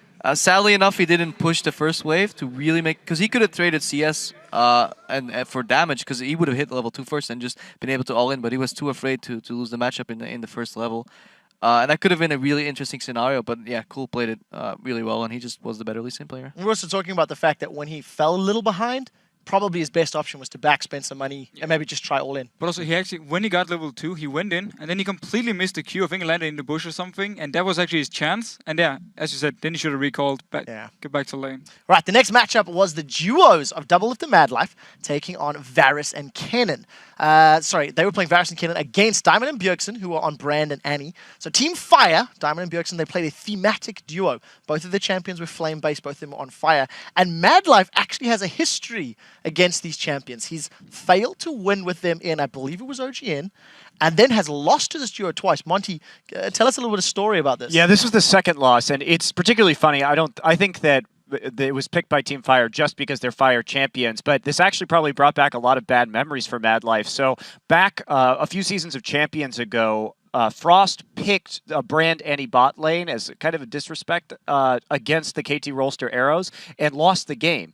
And then what happened was in Club Masters, KT was up over Frost, and so they picked the Annie Brand bot lane and then beat Madlife and Woong with it. And so losing here again probably stings a little bit for Madlife, who has a really bad history with Annie Brand lanes, strangely enough. Yeah, maybe it's just Stunlock. Just CC, doesn't it? But that was very close. The level 1 or level 2 engage, I believe it was Diamond, just got away by the skin of his teeth, almost giving the victory over to Team Ice. It was very dramatic. I've actually played it whenever me and Froggen used to duo queue, we'd either run like Annie Brand or Thresh and Lee Sin, but the Annie Brand lanes, it's really interesting. You feel like you're really powerful, but you need to wait at least to level 3 until you have one of each spell so you can really rely on that spell burst, because you'll go all in and then you're out of ammunition and then you'll get turned on. And that almost happened, but they managed to survive and then get enough spells down to, get a convincing victory. It wasn't close at all. Convincing victory, I like that. Then, of course, it all came down to the very last battle, the Super 1v1, when Froggen was playing Yasuo against Wei Xiao on Jarvan.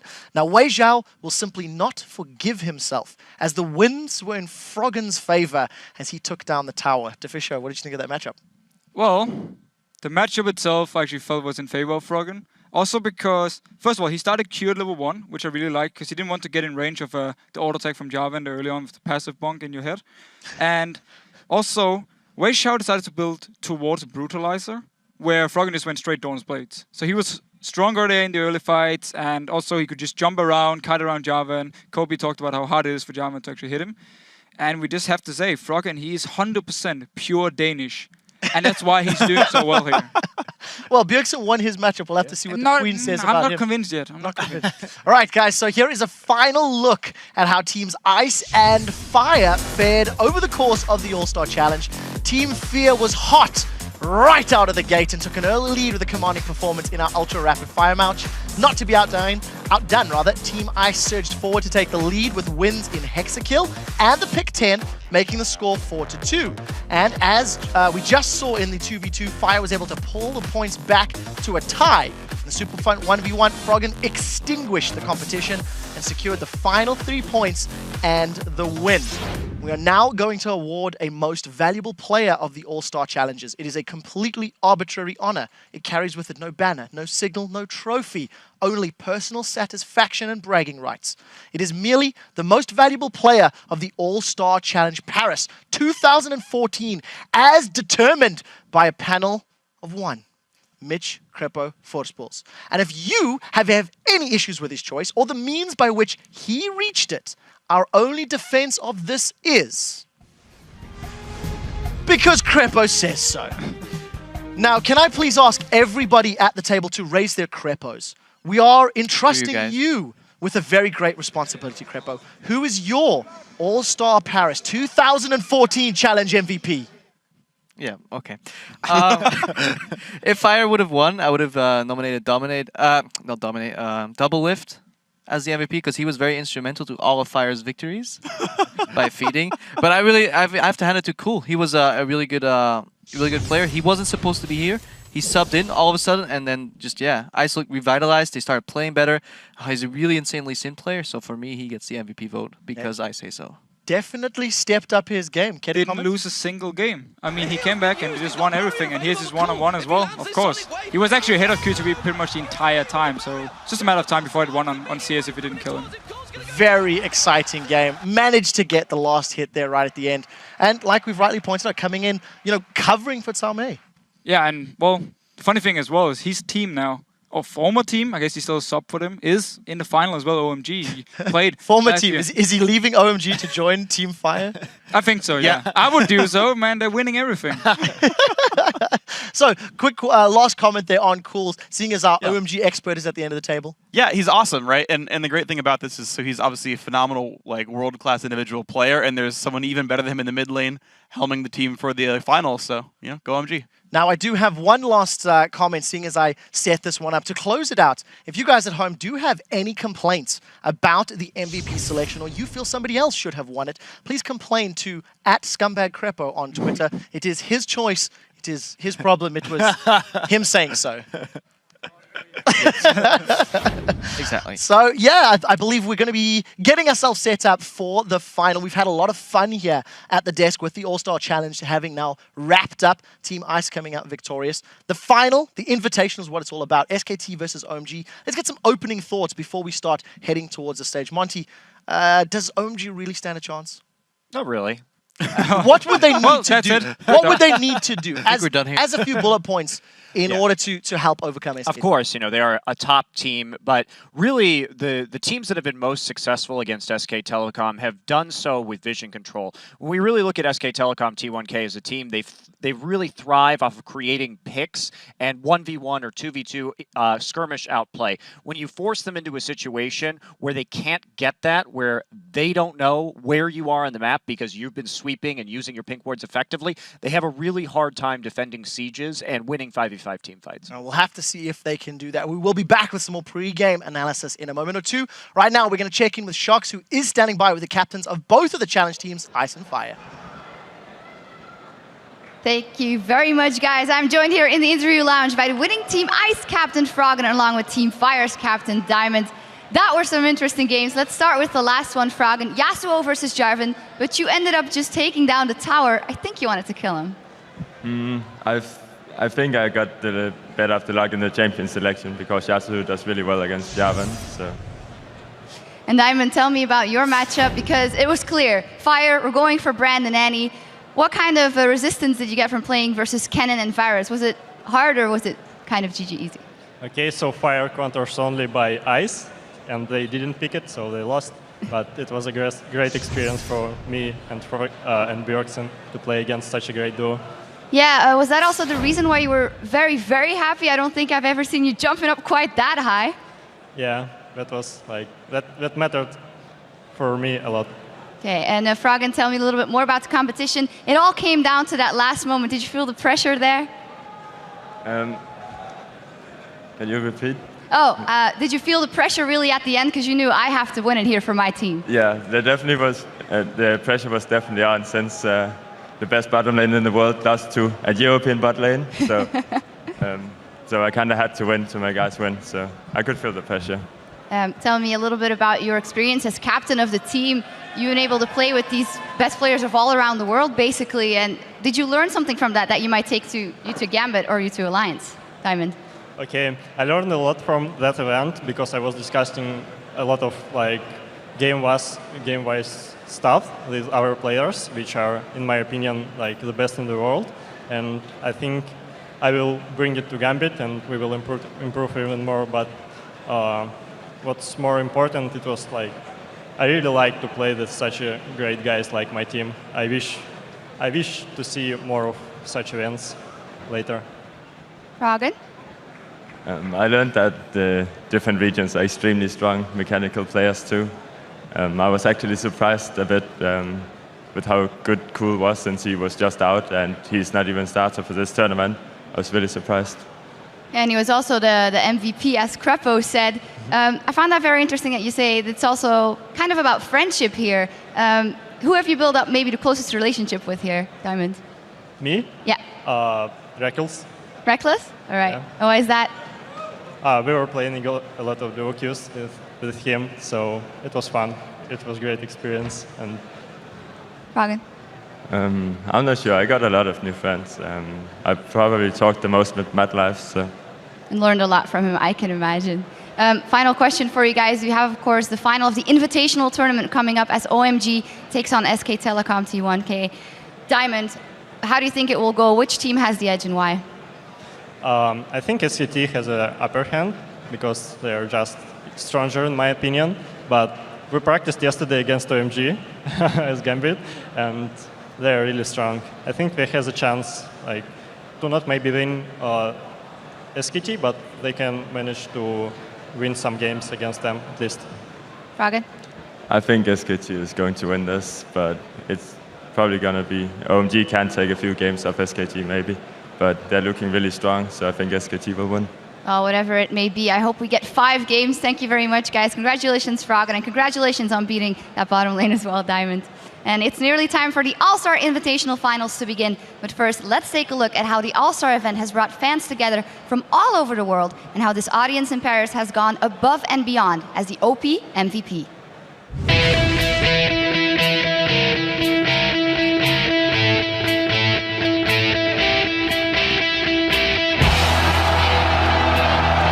It's the best game ever, and this is awesome.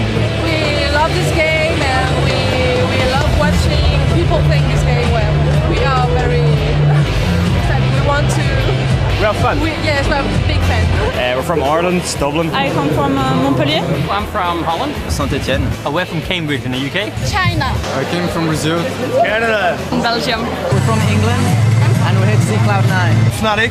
OMG. SKT. Fnatic. I came here to see actually all the teams. I made to stream for the Fnatics, and if I don't have voice anymore after, that's not a big deal. C9. Totally yeah. Cloud9. Because of Link, though. SKT and OMG and all the good teams and all the skills. It's like the World Championships before the real date. And I have to say, I'm loving it. It's amazing. It seems like there's a hell of a lot more people here than a normal LCS.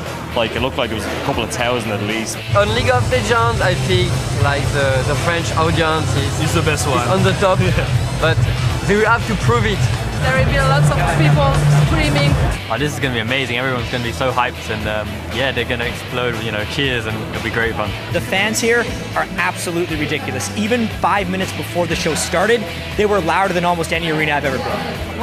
When they get a tower, when they're getting a kill, first blood, anything, just crowd goes wild. You see everything starts rumbling. The place actually shakes. The crowd will be amazing. The matchups will be amazing.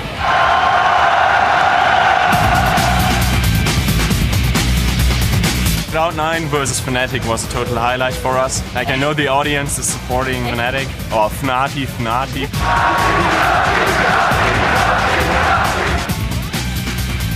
OMG 1 versus Fnatic was really great. OMG. It was amazing. Yeah, they're so ruthless. They're like just going in, and they don't stop. Just killing people. They kill one person, they're gonna get another. Like they don't stop. They're going to go into your base and just kill you. Froggen gave us an awesome Anivia. Made my day actually. The individual mechanics, the players, the rotations, everything is beautiful, man. It's beautiful. It's constant action. Earth mode is brilliant. TSM Bjergsen! Oh my god, he just dominated. Bjergsen on fire. He's got better skills than double lift on Ezreal. People were like so happy and like clapping, and I started shaking in the middle of the game, and I was like, oh, I need to calm down a bit, but it was amazing. The fans here are awesome.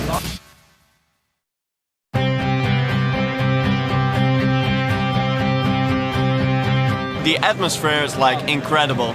Just the experience, the people, the crowd, it's so insane. It's like everything is a highlight for me. I'm so hyped to be here. All the fans are really friendly, and I actually met a lot of new friends, I'll say.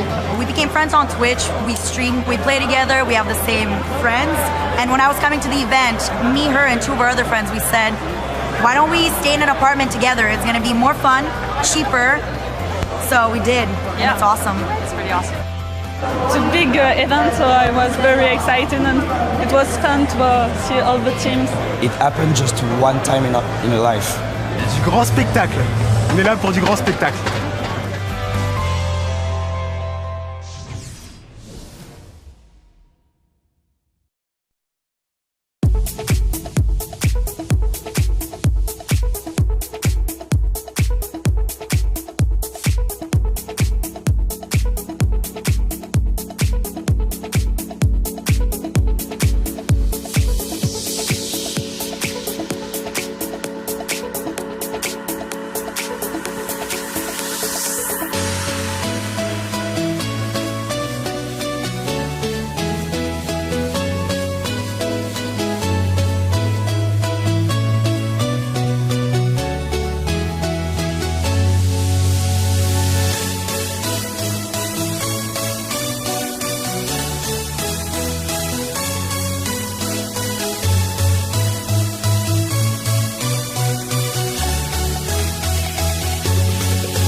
Welcome back to All-Star Paris 2014.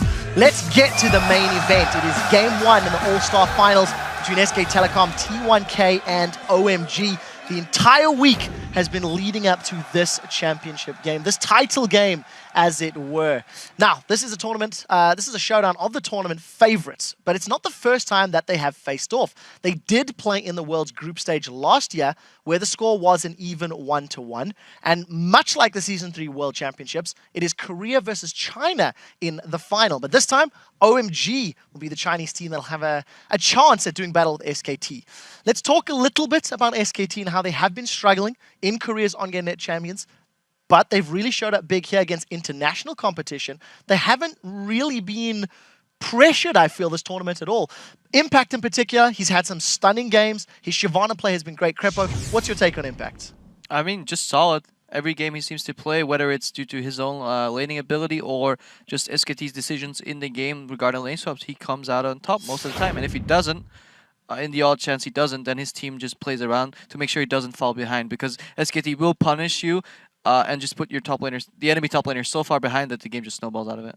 And one of the very strong points about Impact, he is, correct me if I'm wrong, the only top laner in Korea who plays Trundle? One of them, at least. But one of the certainly few who the does. most prominent Yeah, one. so one of the few who plays Trundle.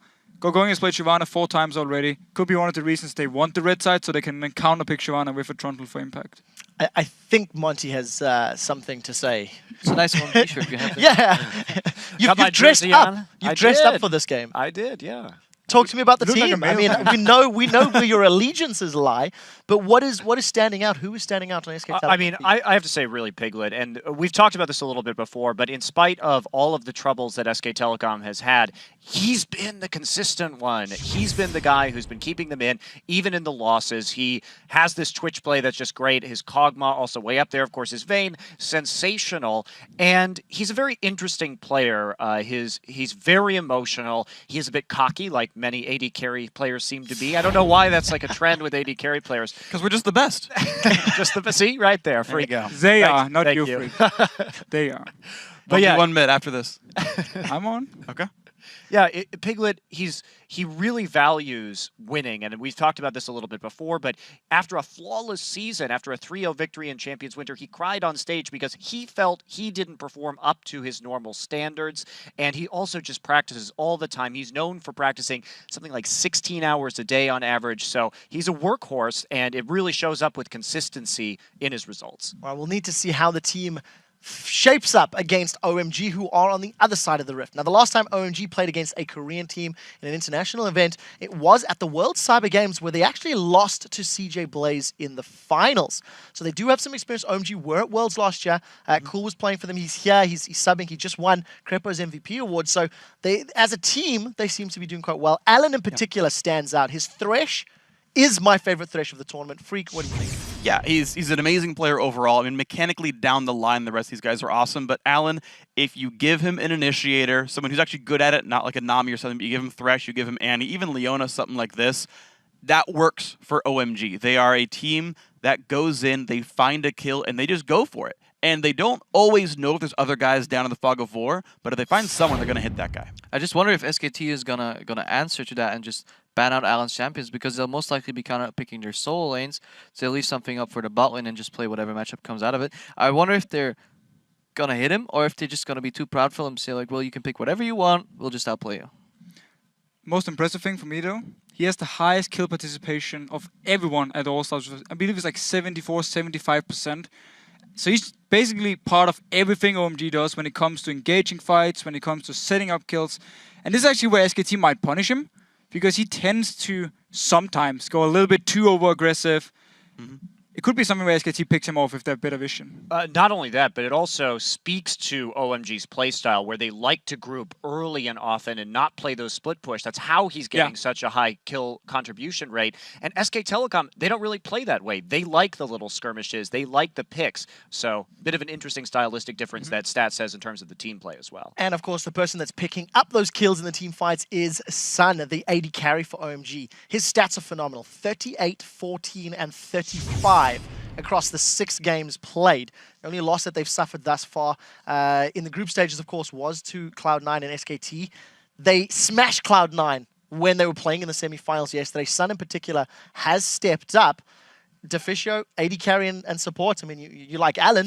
What's Sun doing for you? Well, for me, he's actually been the best player for OMG this tournament, and the dual lane itself is where I feel OMG has the advantage over SKT and can actually try and win the laning phase and use this, because whenever Sun is fed and going to team fights, they know they have the damage they need. We talked about how they build comps around him as well, so he can always do a lot of damage in these fights. And then it also comes down to this Twitch pick here, because he picked it yesterday against Cloud9. He actually has a KD of 29 in the 2 wins where he played Twitch. Piglet, of course, plays it. Could be either a ban or a first pick potentially for the teams. We will have to see how that plays out. OMG's individual ability to make plays, I think, is going to be very crucial for them in gaining a lead against SKT, because we do feel SKT has the better macro strategic rotational play, as it were. Gentlemen, this series decides absolutely everything. So let's get your predictions now for who will be named the All-Star Champion 2014. Keep in mind that this prediction will be worth a hefty 5 points. I do feel like we know where these predictions will be, but let's lock them in nonetheless, starting with Deficio. Right, so even though you look like a mailman in your little suit here, I still have to go with SKT. I think the solo laners are going to carry it for them. Bot lane-wise, as long as they can survive laning phase, SKT got the superior movements and better solo laners. Moving along. Couldn't agree more. I mean, no surprise. I'm going for SK Telecom T1K here. They've just shown more throughout this tournament, and seems like OMG really has a lot to pick up on in terms of that big picture strategy. Yeah, I should really start investing in some SKT props. I really feel out of home here. I mean, I've borrowed a scarf and all, but no, I'm going for SKT T1. Yeah, solid. You know, strategy-wise, individual-wise, everything has been said before. SKT for my vote. Well, I'm going the same as I was the entire tournament. I'm still going OMG. I've got the scarf as well. Once again, it's here, and it's here to stay. I think these guys are aggressive. They're going to make the moves. And the thing is, they're proactive enough that even though SKT likes to make these picks, make these rotations, kind of get people off guard, OMG is going to be there first and be there with more people. Well, we'll have to see. You have stuck with OMG all tournament, the very first time I asked you about them. Let's check those predictions against the numbers on lolesports.com, where it looks like you guys are picking SKT T1K to triumph over OMG by 64%. They are the favorites. It's OMG that has to step up.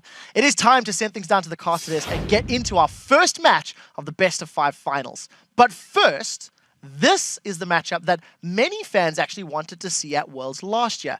Both SKT, T1K, and OMG are looking forward to competing against each other in this All-Star final, and they both hope to walk away as the All-Star champions. 如果能在这次全明星的比赛上战胜 SKT 的话，我觉得这是对我们实力的认可，而且是一种很大的荣耀。 이번에 올스타전에서 좀 좋은 모습을 보여주려고 했는데 이렇게 기대감을 충족시켜준 것 같아서 저는 좀 만족합니다. 在 S3 的时候是有一个遗憾，没有与他们在决赛会面，然后这次如果能够战胜的话，我觉得会非常开心，满足了自己的一个心愿。 아마도 이번에 우승을 한다면은 당연히 이제 저희 입장에서 좋고 다시 자신감을 찾아서 이제 다시 썸머 시즌을 하는데 썸머 시즌 때도 잘할 수도 있을 것 같고 다시 롤드컵 때도 우승할 수 있을 것 같아요. Absolutely, you can't argue what OMG just said there. They have no regrets that they want to take some revenge over SK Telecom. Hello, ladies and gentlemen. We'd like to welcome Joshua Jack-Leesman here to the caster desk for this final showdown. Yeah, I'm just along for the ride because I feel like the fans and the teams are going to be carrying this one. Yeah, the fans are ready for this one. While it's not Fnatic who they were cheering for the entire weekend long, these guys are still loud, showing maximum respect to everyone else. So, let's get into it then. Let's check out the starting lineups on the blue side. It's OMG, coming out of China and doing incredibly well here. They are, of course, going in the top lane. Pomelo in the jungle. Their big-name mid laner, Shi Young, in the mid. Sun, the AD carry, been brilliant for them so far. And, of course, Alan, the support. Of course, on the red side is the defending world champions, SKT T1K with impact in the top lane. Bengi, great tournament in the jungle. Faker is still Faker, the best in the world at mid lane. Piglet as AD carry, and Pumandu returning on support to try and take that team to the championship. And what a scary team it really is, honestly. They've not really put a foot wrong so far. But we are going to turn our attention to our featured matchup for this game. It is the mid lane. It is OMG's Xiyoung versus SK Telecom's Faker. And this is going to be a great rematch from the group stage. These guys are the best mid laners from the regions and the best mid laners in the world, it seems, and more than any other team. We talked about it. OMG builds their strategy around Xiyoung. They use the 3-0-4-1. I got those mixed up. It's a 3-1 and 4-0 push just to get these guys going. And I actually think it's why SKT picked red side so they can counterpick this guy. And as we've seen all through All-Stars, we have to say, you said it yourself in the lineups there, Faker is still Faker. He's a Season 3 MVP, and he's still at the top of his game. Exactly, and when they faced off in day 2 of the group stage, Faker destroyed that matchup. He brought out the Orianna pick, as it always seems like it happens in these big events when Orianna comes out. 9-3-6 is Orianna versus OMG, destroying Xiyoung's 4-4-4 Ziggs. And that was really the story of the game. If Xiyoung doesn't do well for OMG, they lose. Absolutely. You can hear the crowd. They're absolutely ready. They're actually chilling for Yellowstar, by the way, right now. You can see him on the screen just behind me over there somewhere. So he's over on the French cast. A lot of love for Yellowstar here. No surprises. Unfortunately for him, they're not in the finals. They kind of got taken out by SK Telecom, as of everyone else so far in this tournament. They are unbeaten so far. Exactly, and a lot of that had to do, if we just talk about how SK Telecom got here, with their early game strategy, which isn't something that they had been excelling with in their struggling season over in Korea. They were getting out rotated by a lot of people, just not moving around the map. We talked to Reckless after the game yesterday very briefly. There were times in the game where he said, I just wanted to farm 1 minion wave, and he couldn't do it because SKT was always there. And that's going to be tricky for OMG, who typically likes to draw games out a little bit in the early game. And I really like what we heard from SKT there, that a possible win here at All-Star could rejuvenate them as a team, could give them the confidence back, could give them more energy, because really it's the summer split where it really counts, where you're fighting to go to Worlds. And I mean, this, if they play like this, if they can continue to play like this, they are going to do better in their summer champion season. We'll have to find out though if they can get that, because OMG are hot right now. Here we go, picks and bans, and remember, SK Telecom, despite coming in as the favorites, have chosen to go a number of times with the red side, and we believe that is down to counter picking, of course, for the mid lane. Right now, the picks and bans quickly. Yasuo, no surprise, and Thresh. Yeah, or as Deficio said, it could be a top lane counter-picking thing, just because for OMG, Going almost always sacrifices his own farm, and SKT has been destroying enemy top laners, so if they really messed up his champion pick as well as playstyle, they could take him completely out of the game, almost pull a fast switch on OMG, and just punish the things they already let themselves get punished on. Oh, we'll see the bans coming down from OMG, a little bit more mixed, but definitely towards the mid lane, towards Faker, LeBlanc, Yasuo, Lee Sin there towards Bengi in the jungle. Over the other side, Thresh against Allen, probably the best ban against OMG when it comes to starting fights and initiation. Nunu taken away as well as casting in a very fast lock-in here for Twitch. And Joe, so much stuff was left up in this champion select. Obviously, like Yasuo is a nice ban and Nunu are like nice target bans, but they leave the power champions available. I thought Twitch was going to be a ban or first pick in this series. He's 6 wins, 2 losses overall in this event, and the first pick doesn't surprise me, except for the fact that they gave up Jax. They gave up Jax and Kha'Zix as well, so Bengi back on Kha'Zix. We saw Pomelo on that earlier in the tournament. The crowd hoping they'd see some Pantheon come out here, actually, with the Sparta chance there. Jax as well, of course. Well, I mean, Impact has earned himself his own skin in this game, of course. World champions, and he has gone with it. And speaking of Sparta, there it is once again. I think we're going to get some chance for it throughout this one. But Leona alongside Pantheon. You and me were sitting in the back room during OMG's games when these exact chants happened, and I was, what are they on about? And you're just like, it's the Sparta chant because of Pantheon. And they're bringing it back because that Pantheon was ridiculous. The timing of the ultimates with the coordination from the rest of the team, every single Pantheon ultimate resulted in multiple kills. On the other side, SKT not really messing around here in terms of their picks though. Of course, Twitch was taken away. Piglet is going to secure himself Lucian. They also take the Morgana in the support role. Obviously that Black Shield, something they're going to be utilizing, especially against Leona. Yeah, and speaking of supports, I mean, obviously we've seen Piglet tweeting out, it's on the top of Reddit right now, the fact there is an OP support they're going to release. Pretty sure Morgana's not it. We've seen that a number of times, so we're not going to get to see it this game. We're going to be able to get to their OP support at some point, maybe once they're up 2-0, if they want to do another statement game. The one thing that this does tell me about the Champion Select is SKT is absolutely using this side to try and go in the mid lane. Syndra sneaking through. Xiang has some impressive stats on Syndra. We saw it earlier in the tournament as well. He was 5-0 in LPL and he's had a massive win against Taipei Assassins, dominated them along with Renekton. He's never lost with it in pro play. He drew a bunch of bans for it over in the LPL. And then you also know that they picked the Renekton right at the end. Something like 28-2 in competitive play as far as going through Renekton. But the Orianna, it's what Faker played in day one. It's the just play it against everything mid lane matchup. If you play it well enough, you can beat everyone. And that's what Faker's going to end up going with. I'm very surprised that they would use their last pick on a generalist mid laner like that while giving them Syndra, unless they're just trying to demoralize them in game one. Well, we saw Faker on Orianna against the Ziggs, a similar champion in terms there's a lot of skill shots in there, and the extra speed boost. We saw how much Faker dodged in the laning phase in particular. Of course, later on he was doing it all over the place, but in the lane phase, he took so little damage because he was dodging everything that they were throwing at him. Thing is, though, I see that from the Ziggs, and Ziggs spells and skill shots come out a lot more slowly than Syndra stuff does. Those Syndra stuns, when you're timing it right, feel instantaneous a lot of the time. This would be the statement game for Faker if he can destroy Xiang Syndra 1v1. I don't think destruction is actually in the cards here, but I've been wrong before. With two very good team comps, that's for sure. This is the first match in the series. It is about to begin, ladies and gentlemen. We want you to head over to Twitter and tell us who you think will win this one. Hashtag OMG win or hashtag SKT win to @LOL Esports. And we will maybe check those out and pick our favorite ones and see how you vote on this one as well. And aside from not having the Thresh because it was banned away, this very much looks like the most comfortable team composition OMG could have coming into game one. Absolutely, yeah. Obviously, Thresh not being there and having to play against Morgana with Leona is going to be a bit of a difficult for them. But this is as good as it's going to get for OMG, team comp-wise. So here we go, ladies and gentlemen.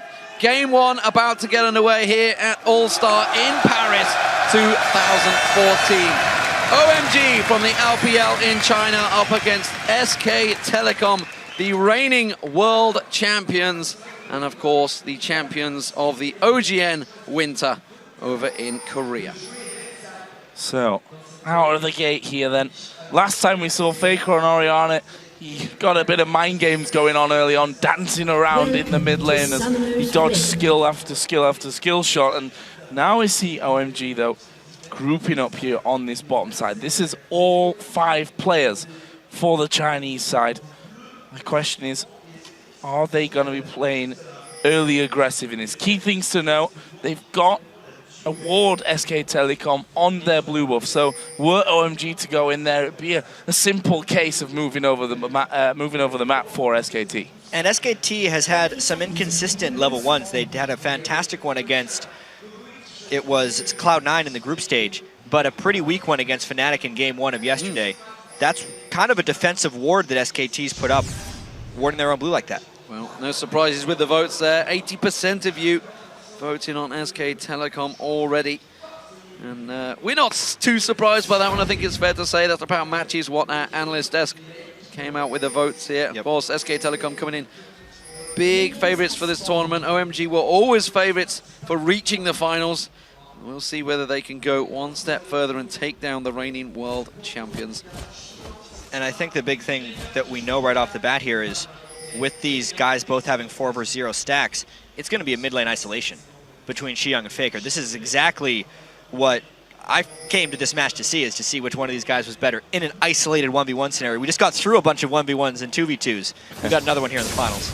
So blue buffs then, as we expected, will be swapped out. OMG getting the one from SKT's jungle, same over the other side of the map, which leaves Xiang and Faker to duel it out in the middle lane with Syndra versus Orianna. As I said before, Faker pulled off some moves, that's for sure, in the last game that he came out with the Orianna in that mid lane. But Xiyoung, you can't take anything away from him. His Syndra performance has been absolutely top-notch, world-class. Probably best Syndra anyone had seen when he played it in the group stage against TPA, as far as the way he took control of the game afterwards. Bjergsen may well argue the case against you there with his pentakill last Let me tell you, last season. We mentioned this yesterday, man. Guys that say they're the best players will always say they're the best players. That's for sure. Xiyoung gonna have to get away here. He's completely pounced on. Oh, but there's a great knockback. Have they got enough to try and take it down? The team comes in. Pomelo's there. We get some damage back down towards it. Bengi with the blue buff. He has to be the focus target. Impact with a minion. The cannon minion does not turn towards him. And everybody escapes alive. Yeah, well, when we thought it was going to be an isolated matchup, no way. They let it be an isolated matchup right there, but they both get away with slivers of health. The only things to note there is there's actually still an Ignite on Xiyoung, so if he gets his health back, he would theoretically have an advantage after that craziness. They are going to be camping the crap out of this mid lane from both sides. Almost as if they figured that both teams wanted the isolated mid lane and then made the move to come to that mid lane just because they expected the opposition not to do that. There is Xiyoung once again. Actually, Mondo is playing very aggressive between towers there. They've got 3 men on this mid lane turret. Pomelo's going to try and come around, but this is going to be hard to take back. And I think, Joe, the isolation mind game is exactly what these guys were thinking, and that's kind of part of SKT's early game planning. They make someone think they know what they want, and then they go and counter that. It's a great job by them. All their early games have been spectacular. But what is turning around here is the fact they did not get that mid lane. Meanwhile, the bottom tower is taking a lot of damage from OMG so far.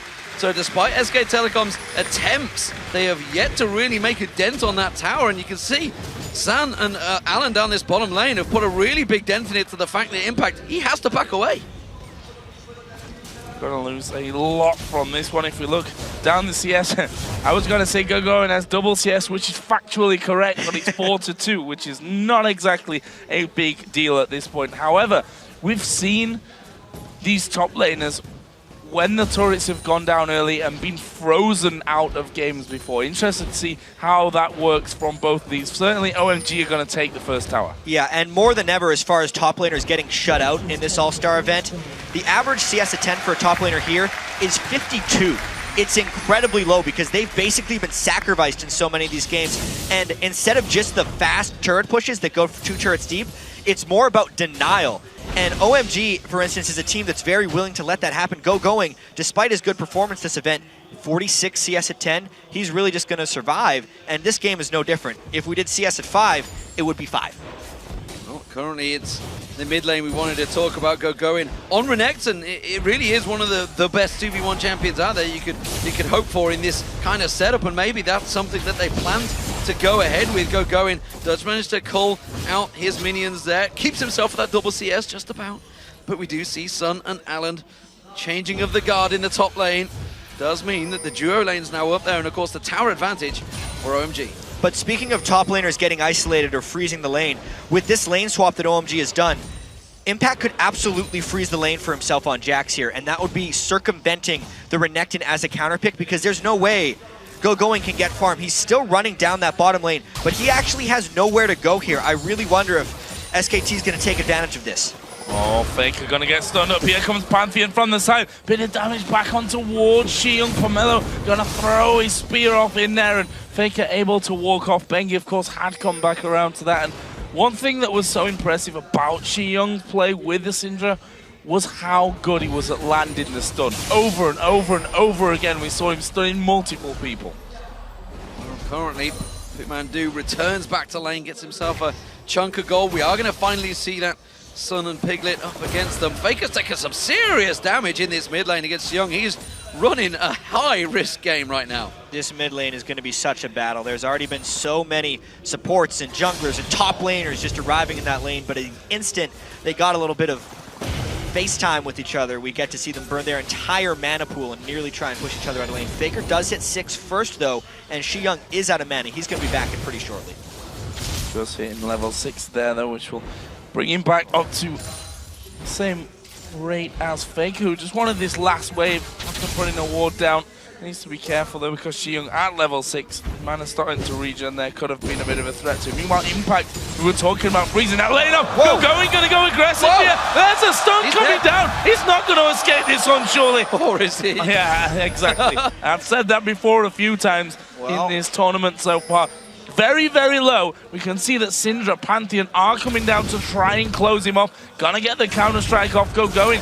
Goes in there quick enough. He's got nowhere to go. He's got the hit. Impact he is has in his trouble. Teleport maybe if he can find a window where Gogoing's stun is down, but he's really just trying to kill as much time as possible. Eventually, he's going to try and make a great escape. Someone's got to collapse eventually. He's going to try and execute here. Gogoing, has he done damage? No! Oh, whoa, wow.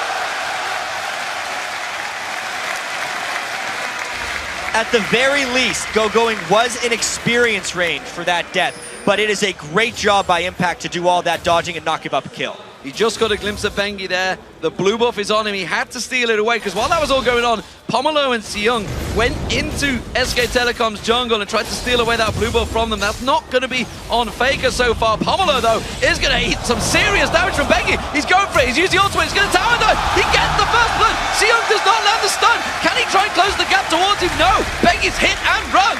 Look at that level difference. First off, level 6, level 4, and then to have Xiyoung short the stun is disastrous, because that could have been a blue buff back to the mid laner. He's landed that stun 99 times out of 100, but he misses it at that point.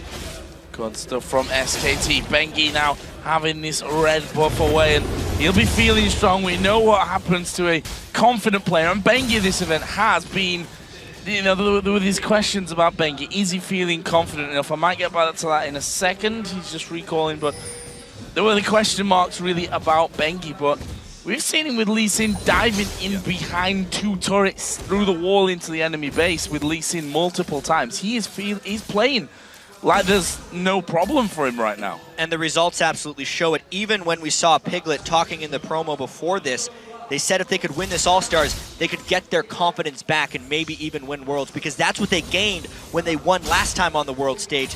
They're doing well to get it back.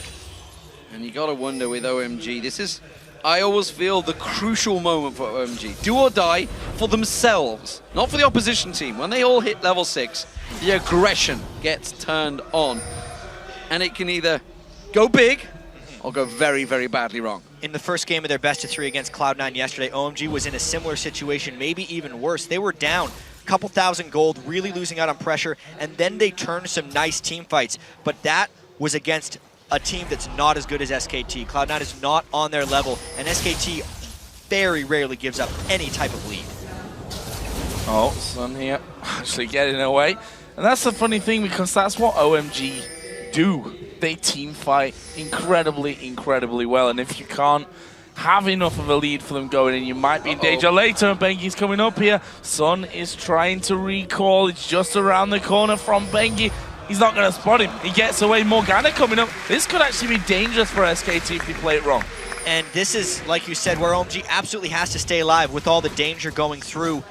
If you want to beat OMG, you have to destroy them early, is what we've seen. Because if it gets to that team fighting phase, and the experience is close, it could be trouble. Bengi sneaks in, gets the Voice Bugs on the white there. He's still got a 2-level advantage over Pomelo, and that could be huge as this game develops. Because without that ultimate, you know, the Grand Skyfall, it's a big problem for OMG right now. Their normal aggression cannot be used without that jungler.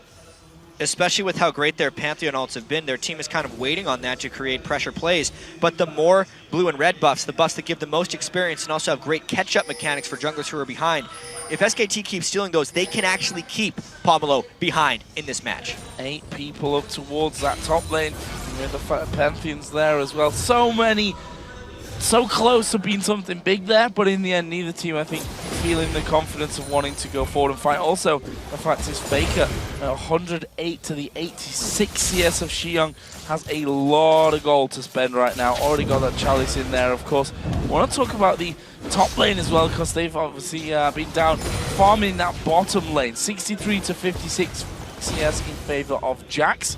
Impact already has himself that Vamp Scepter in there, but a pickaxe on the other side. Gogoin's going to try and do something early here to cripple Impact. Well, you can see the Dragon getting started off. Just before we get into that, you're going to see the Xiong. I mean, simply put, Faker's had no pressure on him. He knows that Pomelo is solo. He got taken down first blood, and that all leads to this simple, easy Dragon for SK Telecom. Completely uncontestable at this point. OMG, this is the weakness in their game. Very early on in the game, even against some of the lower tier LPL teams, they would be even or even slightly behind on gold. It's because they just don't put priorities on these early game objectives. They have enough confidence in themselves that they can just kind of play it safe. You can't play safe against SKT and actually beat them. And right now SKT are pushing this bottom lane. And Gogoin might be in a little bit of trouble here because Bengi's come around. This is a 3-on-1. Gogoin actually, he's going to do a lot of damage over there. The turret tanked up. Here comes Alan from the side, landing on towards Faker. They're going to pile everything in. Faker's in real trouble here. Throws down the shockwave, which means Pomelo is stuck under the tower. A kill comes back from that one. Well, Impact keep going. Bengi's actually coming across the side here. Alan's going to be the sacrificial lamb. He'll go to the top side so the rest can get away. He'll fall down. Xiong going low. They're trying to get back in on towards Mandu. Going with his ultimate ring. I don't think it's going to be enough. In the end, we come out with SK Telecom again ahead in kills. And it kind of seems like OMG is telegraphing their strategy, and then SKT is able to come back at it a little bit because they burned everything onto that turret dive, just piling on, but it gave time for the teleport to come back in and give a kill. See exactly right here. It's all burned on Faker, and he had the ball on his head, so all this damage is actually fairly reduced. Notice the teleport not in the turret because he needed the positioning and the shockwave extra sucked in OMG, so they had to spend time running away to give Impact damage coming down. And with that teleport for Impact, it certainly drew him back in there. You can see the second kill coming in. Xiong just about surviving on the turret here. Very low, but Pumandu can't get chased upon. Meanwhile, back in the jungle, now with a 2,000 gold advantage for SK Telecom. OMG are in danger of slipping away in this game. That was the first big play they've tried to create, and again, it was countered by SK Telecom, just like we saw against Fnatic yesterday. And you got to try and find the limit of how far OMG can actually fall behind, and we're really getting close to that point. Sun does have his Blade of the Ruined King on Twitch. He's going to need to try a few surprise attacks. If something brings them back in the game, I think it would be the stealth attacks from Sun's Twitch. The problem that I see with that, though, is that they're sticking as a three-man team. Are you going to come up against the Blade of the Ruined King Jax to that surprise attack? Probably not. Kha'Zix also is probably the only one that's going to be hanging around. We'll have to see about that one. It's difficult here, I think, well, it's difficult for any team in the world when you fall behind against, well, the world champions, to actually force them to give up that lead, to make the plays that are going to crawl you back into the game. We're 15 minutes in here. We can see that the gold sitting around about 3,000 already in the lead for SK Telecom. You do really have to wonder how OMG is going to pull this one back in. They have their ultimates back again, their big killing ultimates, Leona and Pantheon. But they might be a little trigger shy. They got to be extremely careful about how they initiate because of how the last one turned sour. You can see OMG playing very defensive, and SK Telecom stealing away all that vision that OMG had worked hard to put in there. Pigwall taken down, they pull the trigger on Xiong, gets drawn in there. He's going to get taken down before they can join the fray here. Bengi pounces on towards him, Faker gets taken down as well. Sun's managed to come in, close the gap here. Bengi's going to flash away from this one. Pumandu's in all sorts of trouble. He goes down to Gogoin. It's a 2-for-1 this time to OMG, and they're pushing the mid turret. Whoever shows their hand first here is actually falling short in the team fights. They are very low here pushing the mid lane, and Impact is absolutely full health. It means they have to back away. It also means that Impact's full health because he wasn't even involved in that one whatsoever, trying to get himself down there in time. In the end, Gogoin actually used his teleport to get there. You can see that Impact didn't have that available, and those numbers advantage switch things. Let's have a look at it again. Yeah, and this was SKT finding a catch on a Xiong, and you can tell their eyes just got big as soon as they got that Dark Binding, but they walked right into the Pantheon ult and the Twitch. Faker goes down, basically both mid laners get caught, and at that point, it's one teleport versus no teleport. They get the extra man in the team fight. That's all she wrote, 2-for-1. Yeah, and of course, you know, Impact's teleport was down because he used it in the last fight that went their way. So 2 teleports used to turn the fight to their advantage. They are, of course, both on cooldown. Impacts will come up first, and he is actually waiting to try and pounce around the back of GoGoing. He's got the support of Bengi and Pumandu moving up the river. And Bengi will want to become involved in almost every single one of these fights, knowing he is 3-0. This is the time for him to step up, but GoGoing, he's losing this fight badly. He has got no ulti. Impact has a flash, but he's got no vision. That was the problem there. Scared to go through the enemy jungle, and rightly so, because look who had started moving, well, pretty much the entire team outside of Sun from that on. 1 minute to go, though, until the next Dragon comes into this game, and that's going to be a really interesting fight. I think one thing is clear from the last 2 big fights we've seen already is the mid laners are the focus. Just as we focused on them in the featured matchup, clearly these 2 teams, it's always Xiyoung and Faker going down first. It's funny, though, because it's so much different than an isolated 1v1. It is just them getting focused by both sides. Another fight erupts. Alan is so dead. Alan Doe, he gets drawn away from it. Bengi's now in trouble. Xiyoung shuts him down, and that turns it back around. Pomelo jumps in, but he's a little bit too deep on this one. Double stun! But look at that! Double stun comes in. GoGoing gets on towards Pumandu. Shockwave is pulled, but it's not enough damage. Impact teleports in, runs down the side there. Sun's chasing on towards Faker. He cannot gain ground. He gets slowed down there. But it's a 2-for-0 this time to OMG. That is exactly the point in the game where OMG had to win a fight to start turning it around. It all started in a ward fight while Alan was out there. He initially got it, and the fact that Xiyoung is rolling now is a big deal. Xiyoung 2-1-3. Fiends finished. That's some good gold from that, but let's have a look at it again. You see Bengi trying to get the wall. Yeah, I thought for sure Alan was dead here, but because the Dark Binding held him down for so long and he had that Eclipse Shield up, he barely survived. And it actually pulls SKT in to the Pantheon. And pay attention to Xiyoung. He shorted that stun at the start of the game. This one was right on the money. Gets them both and allows the rest of OMG to pile on, and they pick up 2 kills in that fight. Really strong performance again, and we said it before, we've said it time and time again, and that's what's happened here. The OMG, the further we go on into the game, the bigger these team fights become, the stronger and more confident they seem to get. Look at the jungle. Pomelo was 2 levels behind. He's now a level ahead of Bengi. He's managed to gain 3 levels from somewhere, just simply jumping in with those Skyfalls and gaining the kill assist. It is working out in his favor, and once again, this time, finally, Faker gets himself a blue buff. Exactly, and that's why these mid-games are so important, looking at the jungler levels, is if the jungler is behind but then gets involved in some kills, gets some of the buff experience, there are those catch-up mechanics in the jungle that when you add them to the one-team fights, slingshot them ahead a little bit. We do have to note, though, that during the replay, the Dragon was taken by SKT, which keeps them about 2,000 gold ahead. But as we saw in the last 2 fights, that 2,000 gold would matter to other teams. It doesn't really matter for OMG because they team fight so well.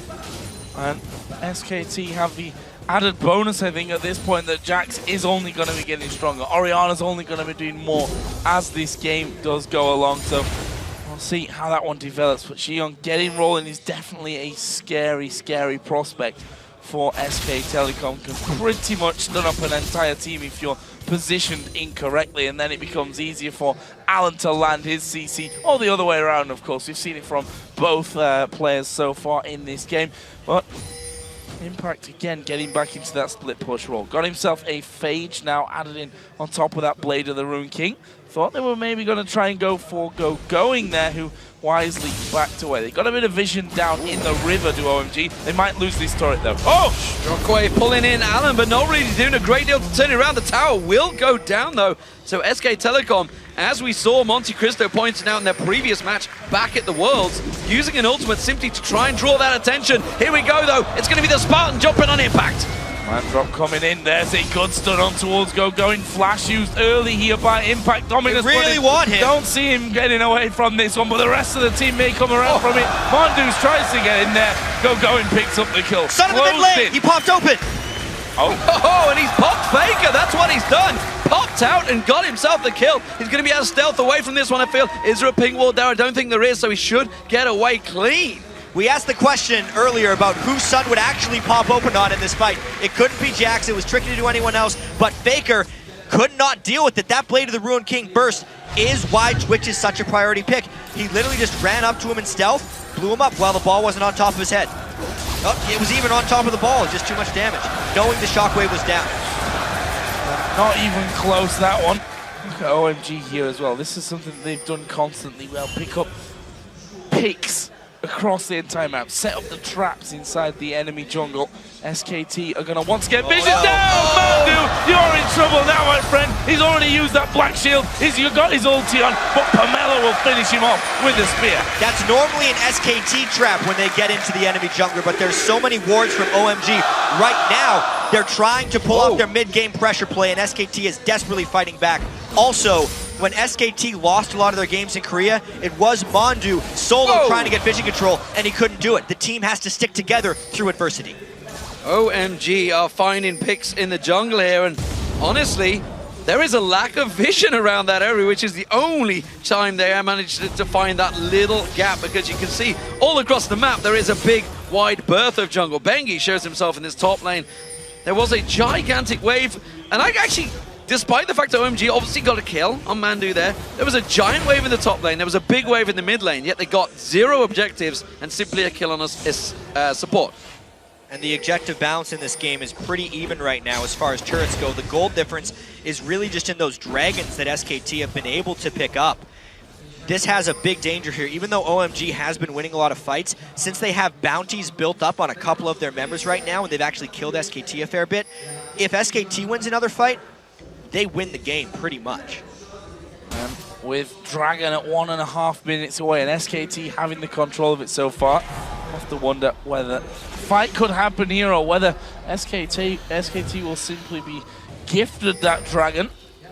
OMG not really made much of an attempt, to be honest, to get vision control down on that bottom side. Alan may just throw one over the wall just to be sure on that. Perhaps he doesn't. He's just going to make sure that he gets the vision away. Meanwhile, Faker here in middle. They could get closing on, but look how many wards are there. If we see a Dragon fight, as OMG is now trying to get vision control because they returned, the item differential on our featured matchup, the mid lane, is huge.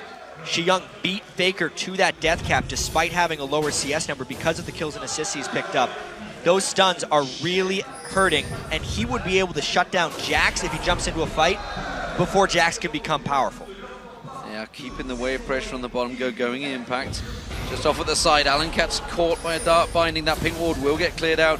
Big fight for vision. Blue buff up, Bengi caught out there, takes a burst of damage. That is the jungler down. He's going to have to back to Fountain or go into this fight low hit points. Well, he does have the ultimate and multiple shields if they do try to go in. So even with about 60% health, it's theoretically possible for SKT to still have some control if this Dragon spawns in 15 seconds. OMG holding firm here.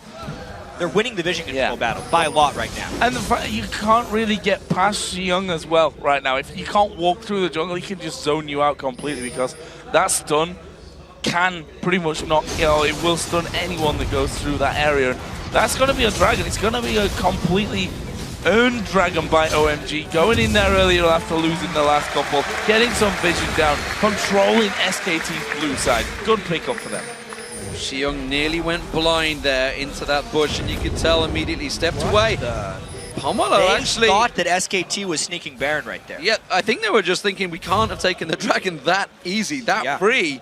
SKT must be up to something right now, but it wasn't to be. The blue buff was stolen away though, so Faker's not going to have that for a while. Mandu, look and see the damage now. That death cap on Xiyoung, half the damage ripped off him in just a double combo.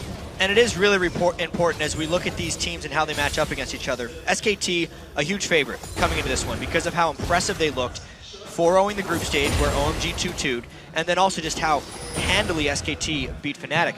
But remember, OMG beat Cloud9 pretty badly too, and Cloud9 pretty damn good in the group stage. When OMG played their regular season, they tend to feel people out in their first game of 2. They're 40-minute long games. They play much more conservatively. Then in the second games, 32 minutes. They're way better. They've had their group stage to take SKT, and there's the stealth bomb. Jumps on Piglet. That's it. You can see Sunsleep get in there. Now they're going to try to turn this one back around. They flash away. Impact now locked up. Counter-Strike is not going to land. Alan's running all the interference. Go going. Oh, man. Stun comes out from Xiyoung. Go going. Gets the locks on Faker. Faker taken down. Impact on the side. Bengi's drawing the attention. He pulls away. He got on towards Pomelo. It leaves Go going on his own, but it's another of the 2 carries picked off and assassinated by OMG. 0-4 is the score for Faker right now, and they might catch him. Oh, ward put down right on top of Bengi. They know which direction he's going, and look at this. They're just going to close off to all those different entrances. Could be that Bengi has to kill himself here at this point. This was such a difficult choice for OMG because they had to fear the Jax teleport coming in. It was so close to being a Baron fight, and they can't seem to find Bengi. Nice escape. Good stuff from Bengi, keeps him alive, but that has seen now OMG take the lead in the gold. And this was the start of something great for them. Look at how far away that stun landed from. Max range just allowing it to knock him out. And without an AD carry, SKT kind of wants to fight this, but they're not entirely sure. And watch how Faker gets flanked here. Gets the stun into another stun. He's not allowed to move. He basically would have had to go Mercury Treads in this game because of the way they're focusing him properly. Worst game Faker's had in quite some time. It is definitely all driven from this mid lane. I think if one thing is clear from this game, no matter how it turns out, Xiong will not be playing Syndra for the rest of the best of 5. I'm surprised he's playing it now, to be honest. Yeah, I honestly think that his Syndra has already been shown to be ban-worthy in this tournament. It could be a confidence for SKT. I mean, remember how we said this is pretty much OMG's best composition they're going to get in this best of 5. And it might have been a scare tactic by SKT, thinking if we beat them at their best, the series is over. Demoralize them, yeah. And try and demoralize them. Remember, this is a best of 5, and SKT is very experienced in playing long series because of the playoff format in OGN Champions. This could just be one of their long-form tactics, if that's actually it. I'm not sure. Well, if there's anything I've learned, is doesn't matter what an Orianna does throughout the game, if he just lands one of those big important shockwaves, it can turn everything on its head. At 0-4-2, it's not the opening game Faker had dreamed of last night when he was bedding himself down after destroying Fnatic, but it's clear that right now, it could turn around. The Stealth Bomber thought about it, but he caught a glimpse. He caught a glimpse off the side there. Sun would have pulled the trigger on Faker. He would have died, but he was wise to back away. That's the value of the Twitch, though, and why it's such a ban priority against these guys. It allows control, but they tried jumping on Allen. Will it work this time? Yeah, he's down. Yeah, it worked. Because it gave him trouble jumping on Allen before around the ward control. That's huge, though. It burned his ultimate as well as taking a support down, and that's right as OMG had gotten map control. SKT can get it back with that pick. What are they going to do here? SKT moving up towards the Baron pit. 4 men left alive, and Allen not coming up here for a good 15 seconds or so. Obviously, it's gone down now just a little bit. With them gaining 2-man Baron. Yeah, full vision control back here. There's not a lot that OMG can do about it. It's the one mistake into a big move by SKT. It's why they're so difficult to beat. It's why they're the world champions right now. They kill Leona and they're scared to check. They'd have to pant the ult in almost right now, but they are moving, and SKT only has 2 inside. They have to bail out. OMG sees them. Pomelo ready and waiting. They're spotted in there. Going goes in. It's going to be a smite fight. Who's going to go down? Impact's the focus. It's going to be SK Telecom, but at what price? Impact is taken down. It's a 1 for 0, but it's a Baron nevertheless for SKT. OMG have to push. Absolutely worth it there for SKT. They pulled it off by staying in. OMG couldn't get in fast enough. They need to get some kills. What a stun, but not in range to follow. Long range stuns coming out. They're going to try rotate. They're trying to pick anything up they can here, but they know they've just stole the march on SK Telecom. They're happy to take it. It's only a 19-second death timer at this 30-minute mark.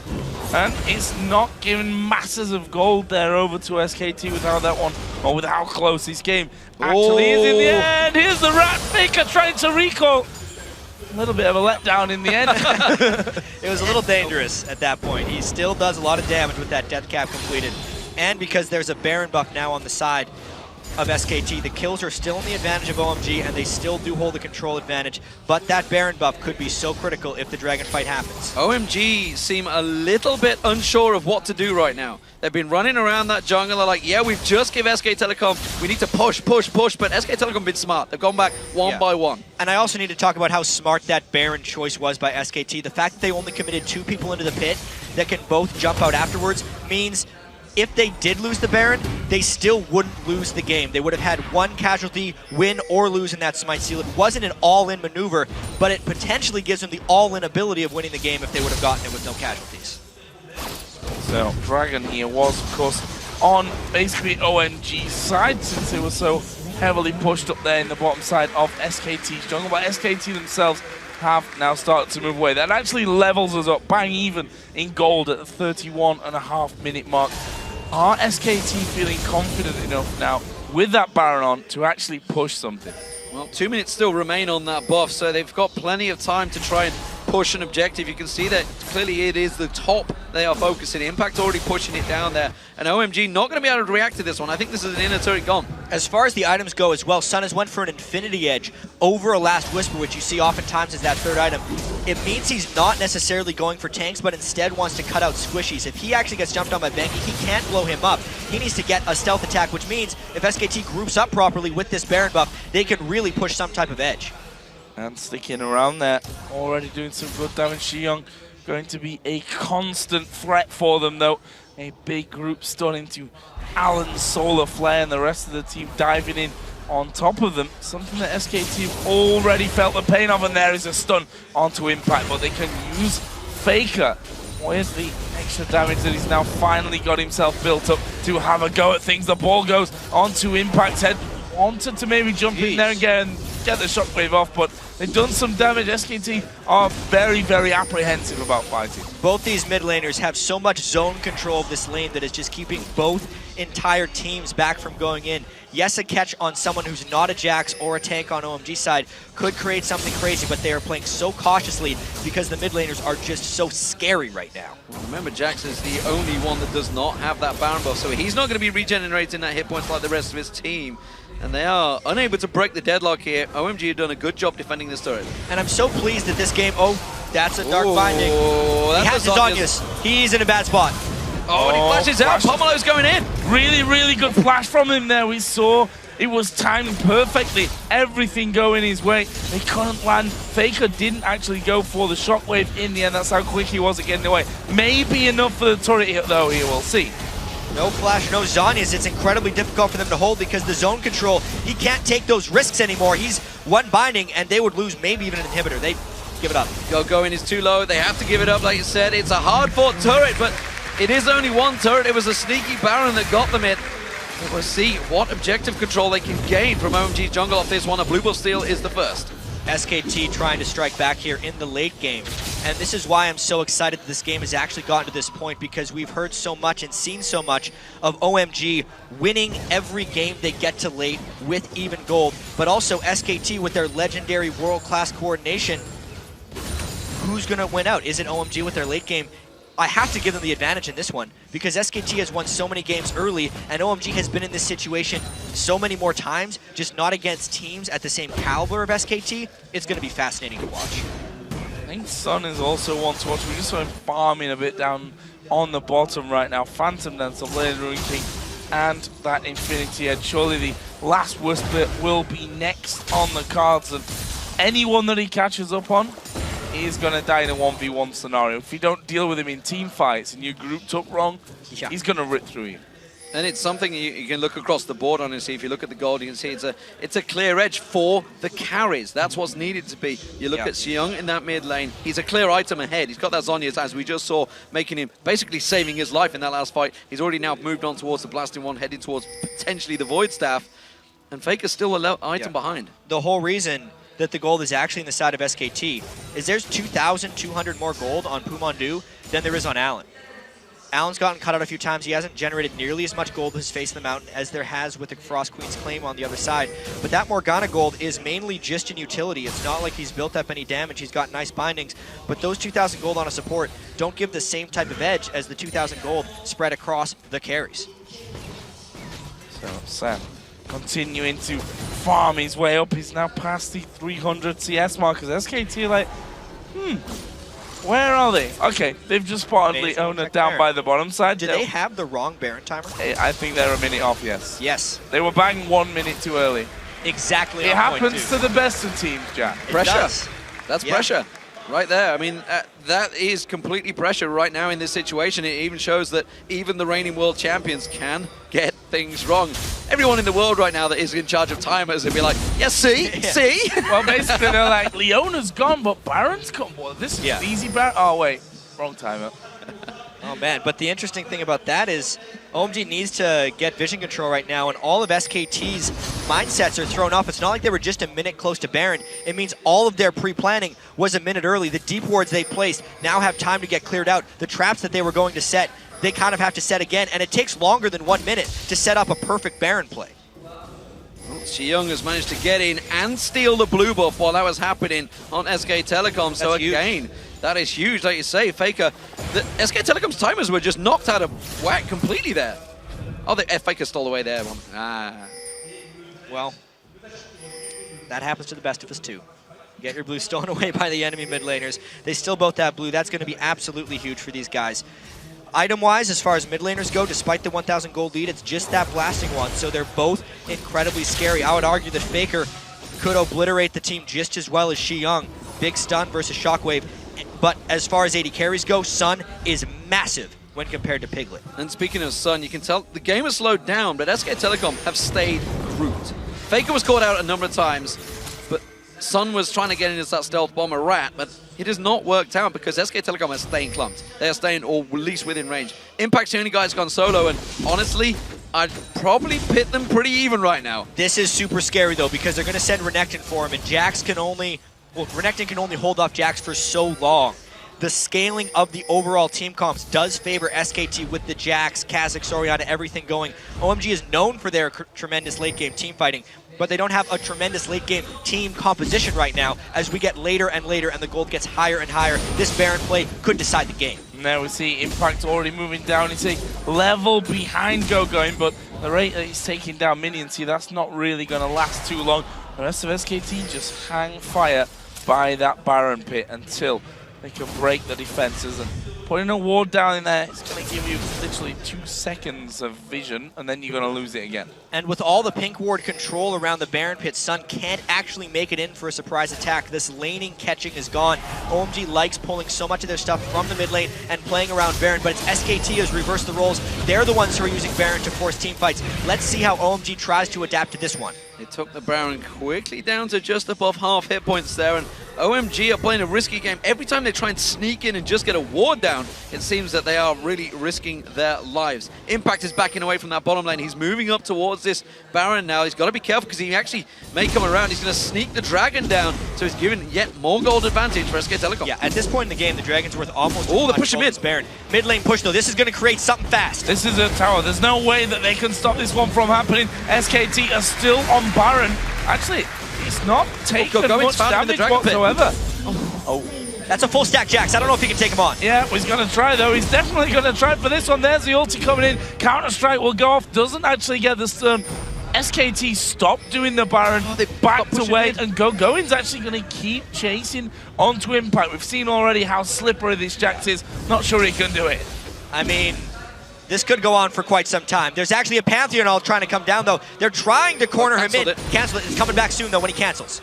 Pomelo making his way down here. It's going to be a 2-on-1 very soon. Impact still fully stacked here. Dodges out of the Counter-Strike. That's problems for Impact now. There's the stun coming through there. He's going to get a leap strike once again. There's a slice of dice. He's got away. The rest of his team are now invisible. Actually, they may well group up and fight in the mid lane. Xiyoung's got out of position in the mid lane. He's having to get a goal. Bengi jumps in towards him. Xiyoung manages to flash away. Sand comes in. He's on Faker around the side. Xiyoung uses it. Sonya's hourglass left and right. But that's going to be the taste of fear. Should be enough to take him down. No, the stun bomb. Oh, no! Sun taking solo as well. Bengi tries to get him and get the kill. He's going to keep on chasing, and Sun gets away as well. And now GoGoing on Piglet. Onto Piglet, it's GoGoing that goes for that one. Pomelo coming in as well, and wow, couldn't quite move forward. But what a...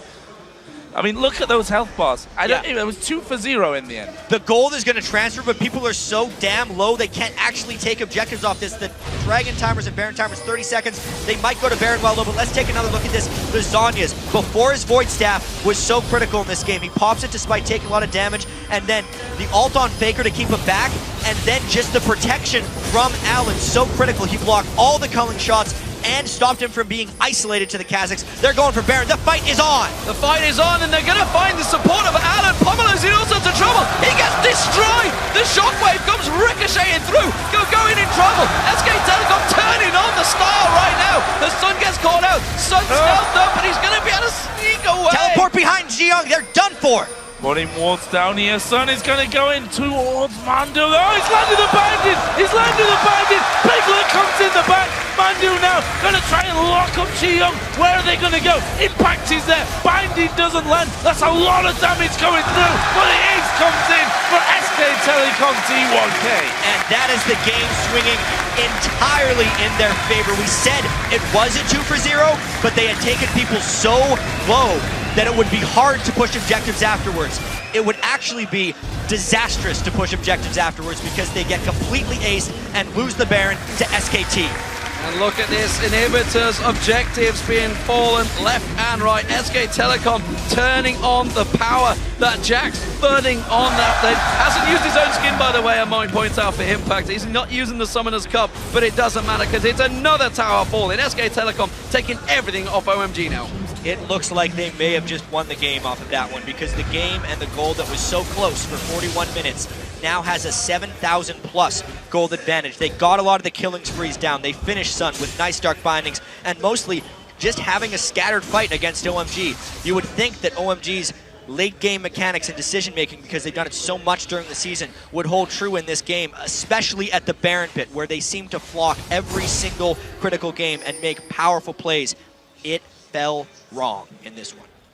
7,000 gold lead now for SK Telecom.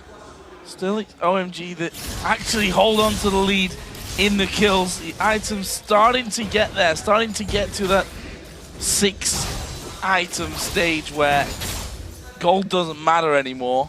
Anything's possible. A shockwave. Yeah.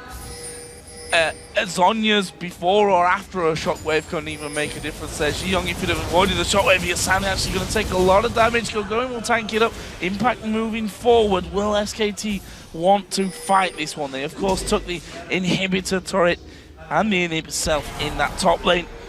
The inner turret in the mid lane was taken out as well after the ace. Bottom lane still has one tower outside of the base up for grabs. Might be an easy target for them here. Yeah, and as the siege on the turret comes in, I'm not sure they're going to clear it this wave because they're going to come pushing in now. I'd love to see a replay maybe at the analyst desk of what actually led to that Baron fight, because obviously we came out the replay, we only just caught it as they all engaged. They've been running a merry dance for a good 10 minutes before that, but suddenly the crazy engagement. OMG again, maybe just stylistically caught out. They're going for it, Joe. They're going to jump in, the cancel.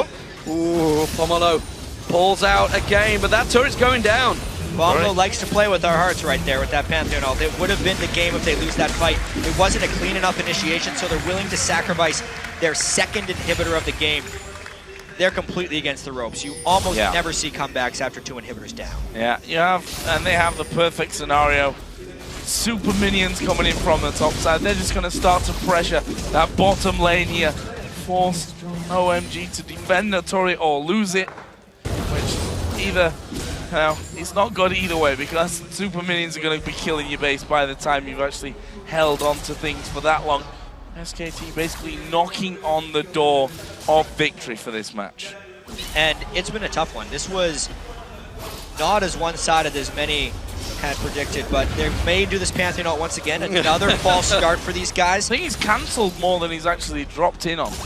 Well, I think he's wise to cancel it as well, because he was like, are we going to go? No, we're definitely not. I think they're just waiting for SKT to push in and maybe try and get behind them, but... Yeah, the Pantheon ult's on such a slow cooldown. It's when you cancel it. It's fine to try that because it higher the probability that we're going to get one. They're hoping to predict a Pantheon ult that comes in really quickly as SKT dives, so that they're using it actually at the start of each minion wave, like again.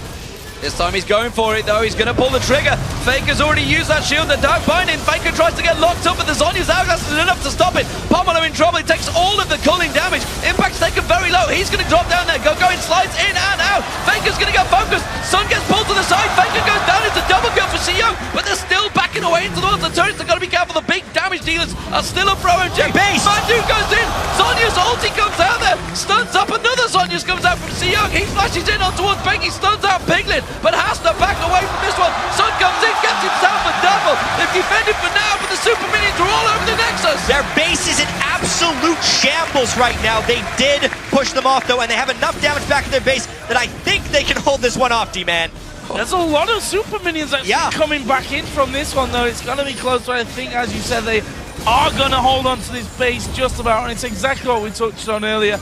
A long enough fight, and that was a hell of a long fight down the bottom to have those super minions basically win the game for you.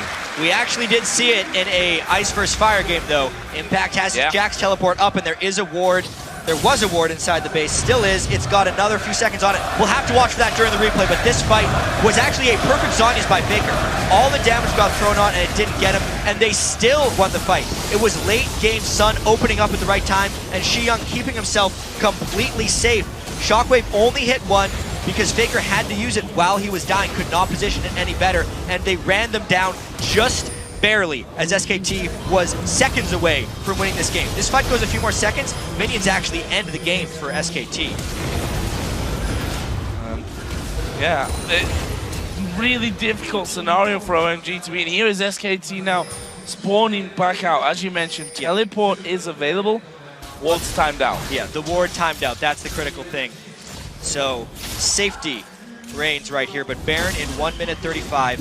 If the middle inhibitor respawns, which it should in about a minute, they would be able to contest that Baron, and if they want a clean fight, they could push it right back up against SKT. The chances are slim to nil, though, because most likely, instead of just opting into a 5v5 against SKT, SKT is going to try and trick them a little bit, find the advantage, because they have a lot more cards to play with. Yeah, and they have that teleport still on the cards, as you mentioned. Impact in there. OMG trying to set up a sneaky gank here.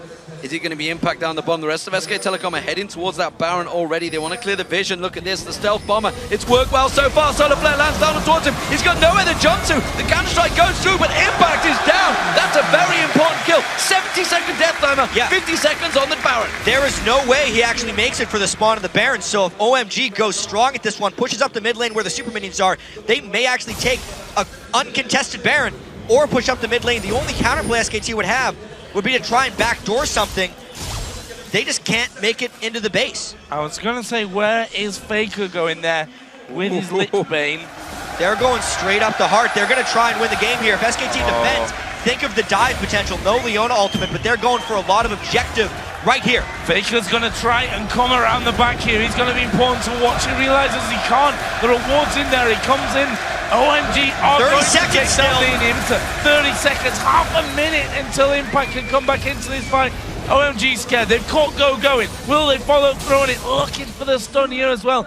Is Shi Young and the Indians surely going to go down. Surely they can't hold on to this one. They take it. They come back off. Baron is live. The big engagers are down, remember. Solar Flare was used. It's only just come back off cooldown. They may try and do a turn here, OMG, if SK Telecom chase too hard. But OMG took so long on the inhibitor that Baron is a big option for SKT right now. Impact is up with teleport, and they took so much damage from that bait inhibitor right there, they basically can't contest. Alan peeled off. He got vision in the pit, as you mentioned, but they have to back away. I think it will be Baron. You can see Gogoin's actually backing away. The rest of the team are moving back to the pit, but that Baron's going to go so quick here. They have to go commit. It's not going to be. SK Telecom take Baron. After they went for the inhibitor, it's the straightaway choice by SKT to go for Baron, because OMG would have lost the game if they went for it. With the minion wave in the bottom lane, even if they got a 5v5 or 5v4, Impact teleports bot lane and ends the game. It was a lose-lose situation there for OMG. After getting the inhibitor, I think they could have gotten a Baron if they wanted it, only the Baron, but instead they chose the inhibitor. I think that could be a very costly choice, knowing that they have naked inhibitors with no turrets defending them against a stronger late-game team. They need the Baron buff for those team fights, and they've given it up to SKT with that inhibitor choice. Impact just trying to push those super minions back, but trying, just obviously a matter of time, no problems for him. And tanking all those up and will push it back. They've got 2 open inhibs to finish off. The 4-man team over the other side, not really pushing per se here. They're pushing the waves through, but a little bit apprehensive of going too far up there and having a quick 5 versus 4 happen on them. Yeah, OMG are running a dangerous game there. They knew the Impact wasn't with them, so they were trying to see if they could sneak something. Shi Young was desperately trying to stay stealth in that bush at the side, hoping that someone would come face checking towards there, but SK Telecom far too wise to fall for them tricks, and they're going to have a naked fight around this inhibitor. It's going to be about whether Pomelo can land another nice Pantheon ultimate. He has a really nice pattern that I think almost every professional Pantheon player is going to copy, where he checks that ultimate every time he might want to use it and decides whether to actually go in or not. It kind of lowers the cooldown of the Pantheon ultimate as far as, the cast time when he goes in. Expected initiation with the Pantheon ult when they go for that first inhibitor, unless SKT very smartly pushes 1-4-1 split push with Jax because Renekton can't handle him. They've got a real problem with Jax because he can solo it. Big Sion caught out. Zhonya's goes down. Now, where's he going to go, though? He's going to get caught out by the Connie. The damage is in there. That is it. SK Telecom catch down one. Alan's all out of position now. They're going to try and come back on towards Bengi. Pomelo comes around there saying they do lock up Piglet for a short period of time, and it's only a matter of time. The Nexus turret's taking all of the damage. Shockwave misses nothing, but it does not matter. Game 1 goes to SK Telecom T1K. And what a game that was. 51 minutes for the first one, with more kills actually going to OMG. At the very end, it actually did come down to the mid laners blowing Zhonya's together, but the team of Faker came through to finish. Absolutely crazy game. And luckily for us, guys, it's a best of 5. Still such a long way to go in this one. We talked about it earlier on. The SKT decided to run with the red side for the first 2 games. Well, they only decided for the first one, and OMG decided it for them for the second one. Well, with how prominent blue side first choice is, when you pick red on the first one, you're basically opting in. And that'll be a very interesting story as we get towards game 2. The big problem here right now for me, I fear, sadly, is that OMG got everything they wanted in that game, and they didn't get victory. That's exactly it. Going on his main champion, Xiong on a champion he's never lost on. Well, he has now, ladies and gentlemen. Sun on Twitch. Huge in that game, by the way, 7-1-4 on that Twitch. This may well be a big moral value, mental victory for SK Telecom. There's the outside chance that OMG actually gained confidence from that, though, because they were incredibly close to beating SKT once again right there, and that's not, I don't think internationally, aside from within channel, people weren't giving him the chance for that. And you have to wonder as well, 51-minute game. This is a best of 5. Could be a very, very long series for us. You start to lose a little bit of concentration. Maybe not in the next game, but maybe the next game after that, and the next game after that. We saw it in game 1 there for SK Telecom. They may have won the game, but they were a full minute out on the timer on Baron and completely missed the blue buff. Absolutely. Completely out. We'll see how it goes, ladies and gentlemen. It's a best of 5. For now, we're going to check in with the analyst desk to break that game down further. Thank you very much, guys, and welcome back to the All-Star Analyst Desk. As a note, that was the longest game of our tournament thus far, clocking in at 51 minutes and 30 seconds. And my word, did it deliver from start to finish. I do want to go back. It is nearly an hour ago that this game began. Let's talk about some picks and bans. I want to talk about the fact that SKT opted onto red side. There's a lot of strategic decisions and thinking and planning that goes into that. You can see the pick order. Please take note. First pick, blue side, on the side of OMG. It was, of course, Twitch, and following through Deficio. What's your take on the red side and, of course, the picks and ban phase here for SKT? Well, so first of all, with the red side here from SKT, they could actually last ban the Nunu because they've seen everything else was being banned away they actually wanted to remove from the game. So they could remove the Nunu here, and it was great for them because they would either pick up Twitch or Jax as the options here. And Nunu would be great against both these picks. So it's very smart to take it away. Also, OMG plays well with it. Now, first pick is Twitch. Obviously here, it's where OMG has the option between Kha'Zix, Jax, and Twitch as the 3 OP champions. SKT are fine, you take one, we take the next 2, they instant lock them in as well here. The Jax was huge for them in this game. Also because there would be no option for going to pick anything that could deal with Jax late game. There's simply no choice for him other than go Renekton and just try for early game come from OMG's side. Not to mention that if the Twitch is first picked, by responding with Jax and Kha'Zix, you have champions that have really good gap closers to get onto a very immobile Twitch in this game and deal a high amount of single target damage. 100% agree. And also, we can just pull down a graphic now. We've seen the pick here. The Morgana pick as well. Because you have these champions who's going to dive onto the enemy team, you need your AD carry to be safe. You need either Faker to be safe as well in the backline. And with Morgana, with the Black Shield, when you're against the likes of Pantheon, Renekton, physical champions, with a stun here, the Black Shield will last the entire duration on whatever target Pumandu puts it on, because these champions can break it.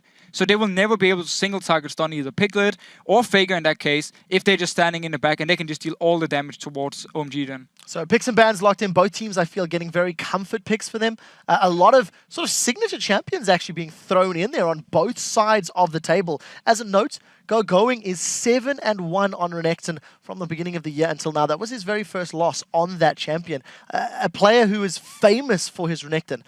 So we get out the gates. The game goes explosive early on. Krepo, talk us through the first trades and engages. Yeah, you see that even though OMG pick their bot lane first. I feel SKT picked a losing matchup just because they really fancied to swap away both. If their bot lane swaps away, that's fine because that way the Jax is swapped away from Gogoin's Renekton. And as you said, he's really good in that champion. Renekton does really well against Jax, especially in the early levels. It takes really long for Jax to ramp up to a point where he can actually start bullying the Renekton. Even though Renekton was gold down in fights, you could just see how powerful he is in the early to mid game. So that was good from SKT.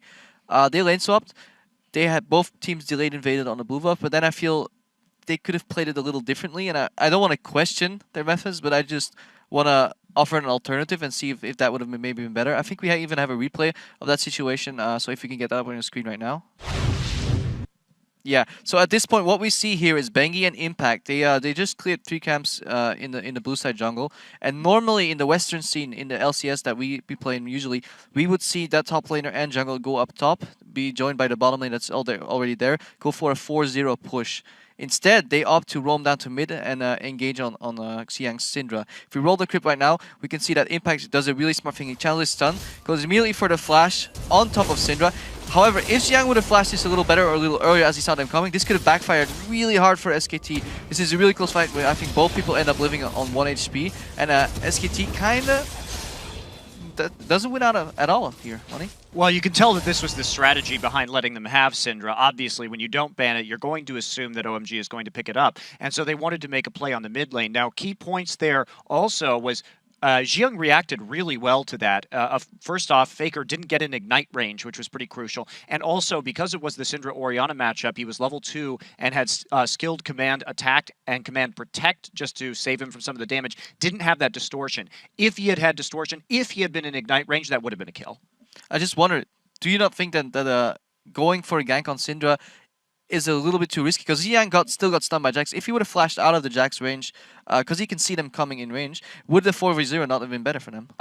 Certainly it's the safer play, I would say that. But the thing about it is, if they had gotten that kill early and shut down the bully Syndra, because of the power spike of SK Telecom's composition in the late game, I think it would have been a lot different because they would have had the early game advantage as well. Yeah, but to answer your question, though, like, they only chased because she was at 12 health, right? Yeah. Like, the flash engage is not something you predict, right? They are going to research level 1s, know there's no defensive ward on the blue just because they understand the team pretty well. And like, that dive is so unpredictable that they're not going to be waiting to counter gank. No team is waiting to counter gank that. And if you don't flash after the Syndra, then like there's no risk. It's just so like I want to interject because we do have limited time to discuss a 50-minute game.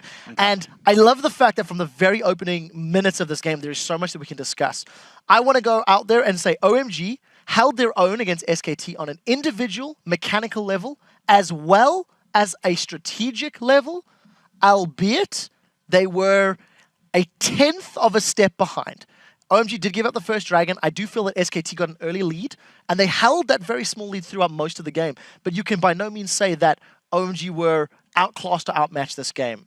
Agree or disagree? Well, keep in mind, the comp here from OMG is very, very strong in the early mid game. And that's also why they did so well in keeping up with SKT in these fights. Just the fact they actually were behind in gold in the early mid game was a giant loss for them, because SKT could just take it easy and actually just extend the game. We saw Faker pick up home guards fairly early, so you could just always go back to base, come out and defend. And we actually also got a replay just to highlight as well how the comp worked for OMG. So if you just put it up on your screen as well. It is again Son here on Twitch, who's actually sneaking up towards Piglet, who got, I believe he got stunned by Syndra from out of range. From out of range, that's the power of exactly. the Twitch Syndra combo. Exactly, they can always sneak up on targets here, and OMG, they know, if you look at the gold, it's dead even, we're 26 minutes in. This is the point where they should be ahead with this comp. Anyhow, let's just roll the clip. They get a kill onto Piglet early on, and then we see Alan starting the fight up here. Only 2 members from OMG actually, but they still go in for the fight. Ultimate from Faker coming in, doesn't actually do anything, and the fact that Alan gets out alive simply means from here on it's a 1-5 from OMG, and this is what they needed. They needed to win these fights here. However, Monty, you know exactly what they did wrong afterwards. Yeah, the problem here is that we do see Bengi hopping over the wall, and if you guys remember, Alan is going to try and delay him right here, and he's going to hop off. Now, if we look at the way the minion wave was pushing in this instance, it was actually, there was a huge wave pushing into the mid lane, and unfortunately, OMG decided to try and chase Bengi through the jungle instead of actually taking the tier 2 turret immediately in mid, and therefore maximizing their map pressure and advantage in that situation. So just let Bengi go, definitely not worth it. And the other thing that happened right there was the Bengi, there was a teleport used, and that allowed a counter teleport later from Impact, and that was pretty significant. Yeah, I think at least 3 different occasions we saw OMG miss out on an opportunity to take a free tower. Even when they were grouped up around the tower, they were hiding around the corner trying to make a pick on the tower instead of just hitting the tower. And it just shows that OMG is not as aware of these objectives as SKT, and it indicates that why SKT is so comfortable picking these late game champions on first rotation. They pick Kha'Zix and Jax on the purple side. They maintain vision control in their red jungle. Even when they fell behind, they just put a lot of pink wards in their red side jungle. They're near Baron with good vision control. They can catch over the wall. They even call Alan once he was trying to get vision in. They're comfortable going to late game, and then they know they can outsmart their opponents. Well, 2 closing thoughts from both Freak and Fisher before we move in. Yeah, I think overall, SKT played their comp largely correctly, right? They grouped for the actual 5-man siege the whole time because they know if you split Jax, Pantheon jumps you, and they respected the OMG engage. Largely, the times where SKT fell was they were looking for picks when OMG was already pre-grouped. It would be someone like Bengi thinking he gets a free kill, but there's 4 more members of OMG there. Fisher? I just want to give credit to OMG. Even going late game, they managed to keep the game going. There were often times where a little bit aggressive, maybe over-aggressive, where they used multiple globals to try and pick up some kills, and then SKT could respond back because Impact saved his teleport. He could go bot lane, they could bait out the Baron, that's why they picked up the first Baron as well. But OMG still managed to actually keep it going, and the team fights, especially from both Ziyang and Sun, were perfect. Like, the positioning for both of them was so beautiful. And if they can continue to do this, maybe get a little bit better late game comp and still hold on in the early game, they might be able to take a game. Well, we'll have to see if they can, because that first game was a hell of a match. We do have to jump to a quick break. When we come back, we're jumping into game 2 between OMG and SKT T1K. Do not click away. The All-Star 2014 Finals will be back right after this.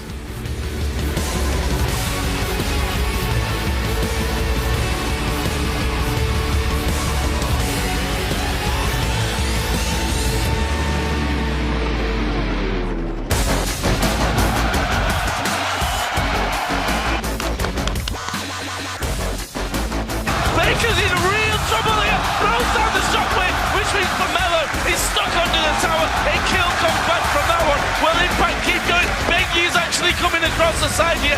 Alan's going to be the sacrificial lamb. Another fight erupts. Alan is so dead. Alan Doe, he gets drawn away from it. Bengi's now in trouble. Young shuts him down. And Alan's running all the way. Interference. Go, go. 4-man stun comes out from Young. Going, gets the locks of Baker. Baker taken down.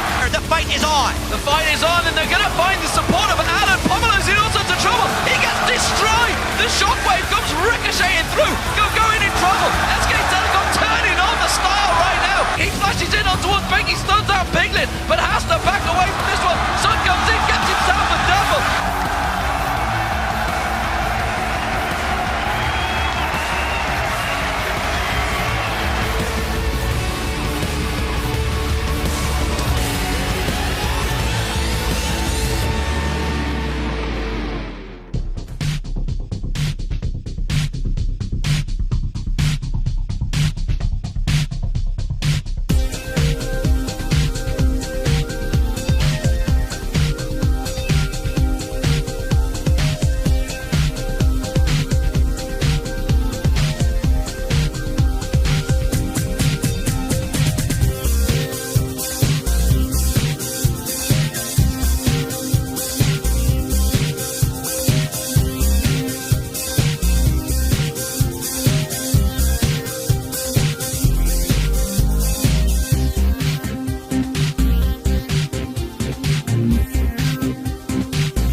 Welcome back to Le Zénith de Paris, as I am joined by Cool from OMG, who has been playing this week with Team Ice, and of course he gives some exceptional insight into the very first game we saw here with OMG versus SKT. OMG put up a very good fight. It was incredibly close. First question, if he looked at picks and bans from his team, did he think that they got the right picks and bans coming out of that? 这场比赛非常接近。就从班选来看的话，你觉得这场的双方的阵容怎么样？我觉得两边OMG 和 SKT 应该都是做好了很好的准备，因为看他们的 BP， 他们办掉了 OMG 擅长的努鲁那一套体系嘛，然后还有灵耀就是辅助锤石特别就是表现特别亮眼，然后在队伍里面作用很大的锤石，还有一个就是办掉了我忘了，反正说 SKT 的话，他们就是因为办掉了锤石和努努嘛，还有一个就是他们可能不是很了解 OMG 的一个点，就是说他把卡萨丁给办了。其实这个也是因为两边来说都是比较神秘的点，所以说我觉得两边的阵容的话，还是 SKT 可能优势会大一点。但是我觉得 OMG 发挥得很好，因为这场比赛下来，我觉得说他们的失误比对面少很多，我觉得看的也非常的精彩。So he thinks that both of the teams are well prepared. According to SKT's bans, they banned mid, they banned Nunu, and they especially banned Thresh, which is very powerful in Allen's hand. So then both of the teams fought pretty well, and he thinks that OMG had less mistakes, and he thinks that both teams did a very good job.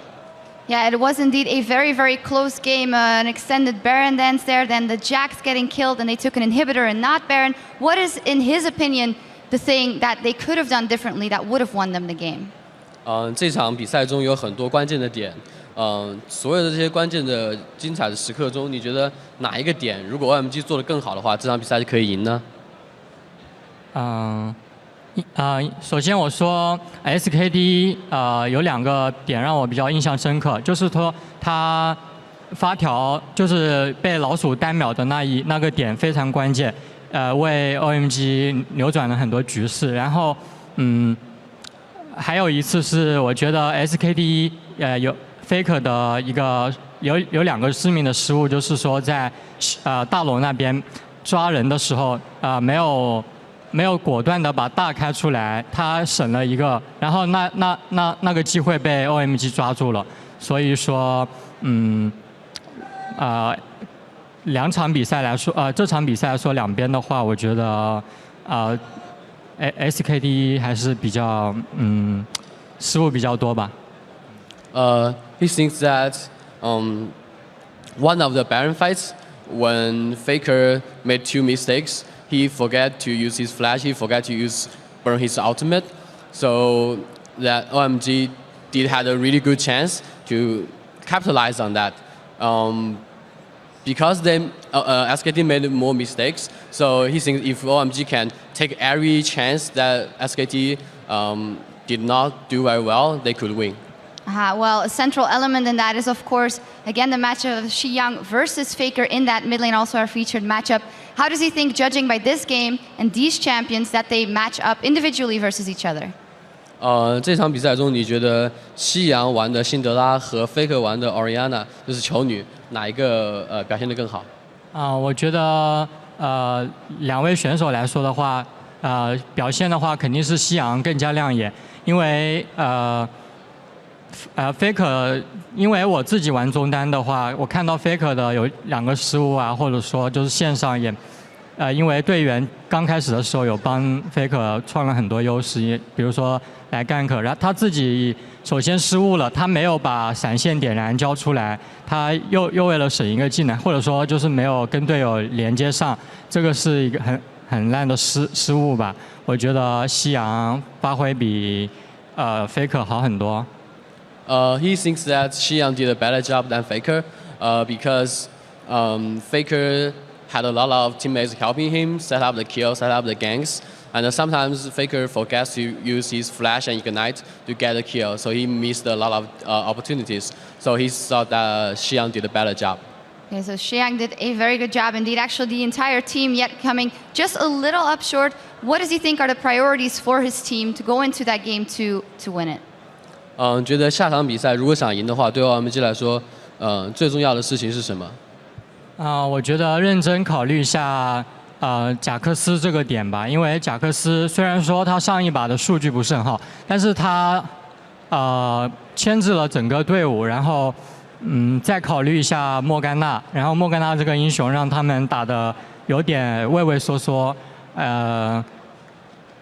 还有一个就是放平心态，其实输一场还好，我希望中国队加油。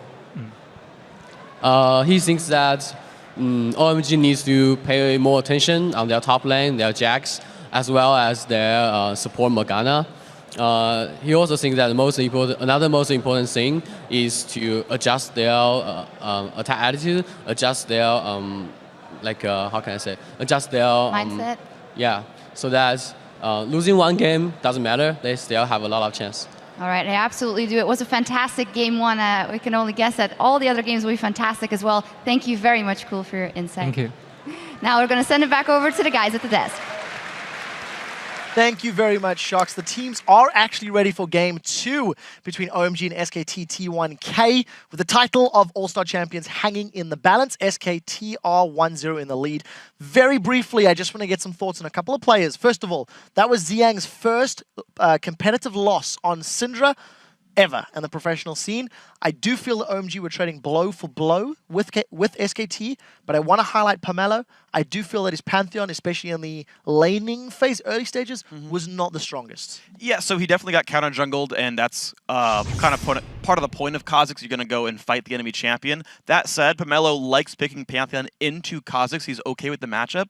And what he did more really is mid-game stuff. He ganked Jax a whole bunch, pushed him down in the mid-game.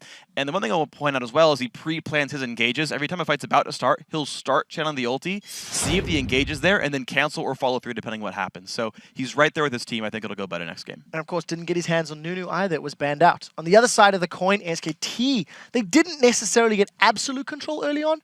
You do feel they garnered themselves a lead, which was great. And Bengi on Kha'Zix. Monty, I've been asking you questions all weekend, and we've really been talking him up. So for a little bit of a different angle, what was your take on Bengi in this particular match to Fisher? Well, I'm going to join in with what Freak just said here. I mean, Bengi focused more on trying to counter jungle and shut down Pantheon early game here. Also because he knows when there's so limited time for a laning phase, when there's so many lane swaps, so many rotations going on, he won't be able to just set up a standard gank. So he focused more on counter jungling, on trying to find the right fights here. Going into the mid-late game, though, Pomelo managed to actually avoid him pretty well when it came to ganking the Jax late game, where Bengi, of course, had to stay with his team because he doesn't have the same mobility or global abilities like Pantheon. All right. Well, as I said, guys, the two teams are actually ready in the lobby. So we're going to throw this one over to the caster desk. We're going to take us away. Let's see who comes out on top.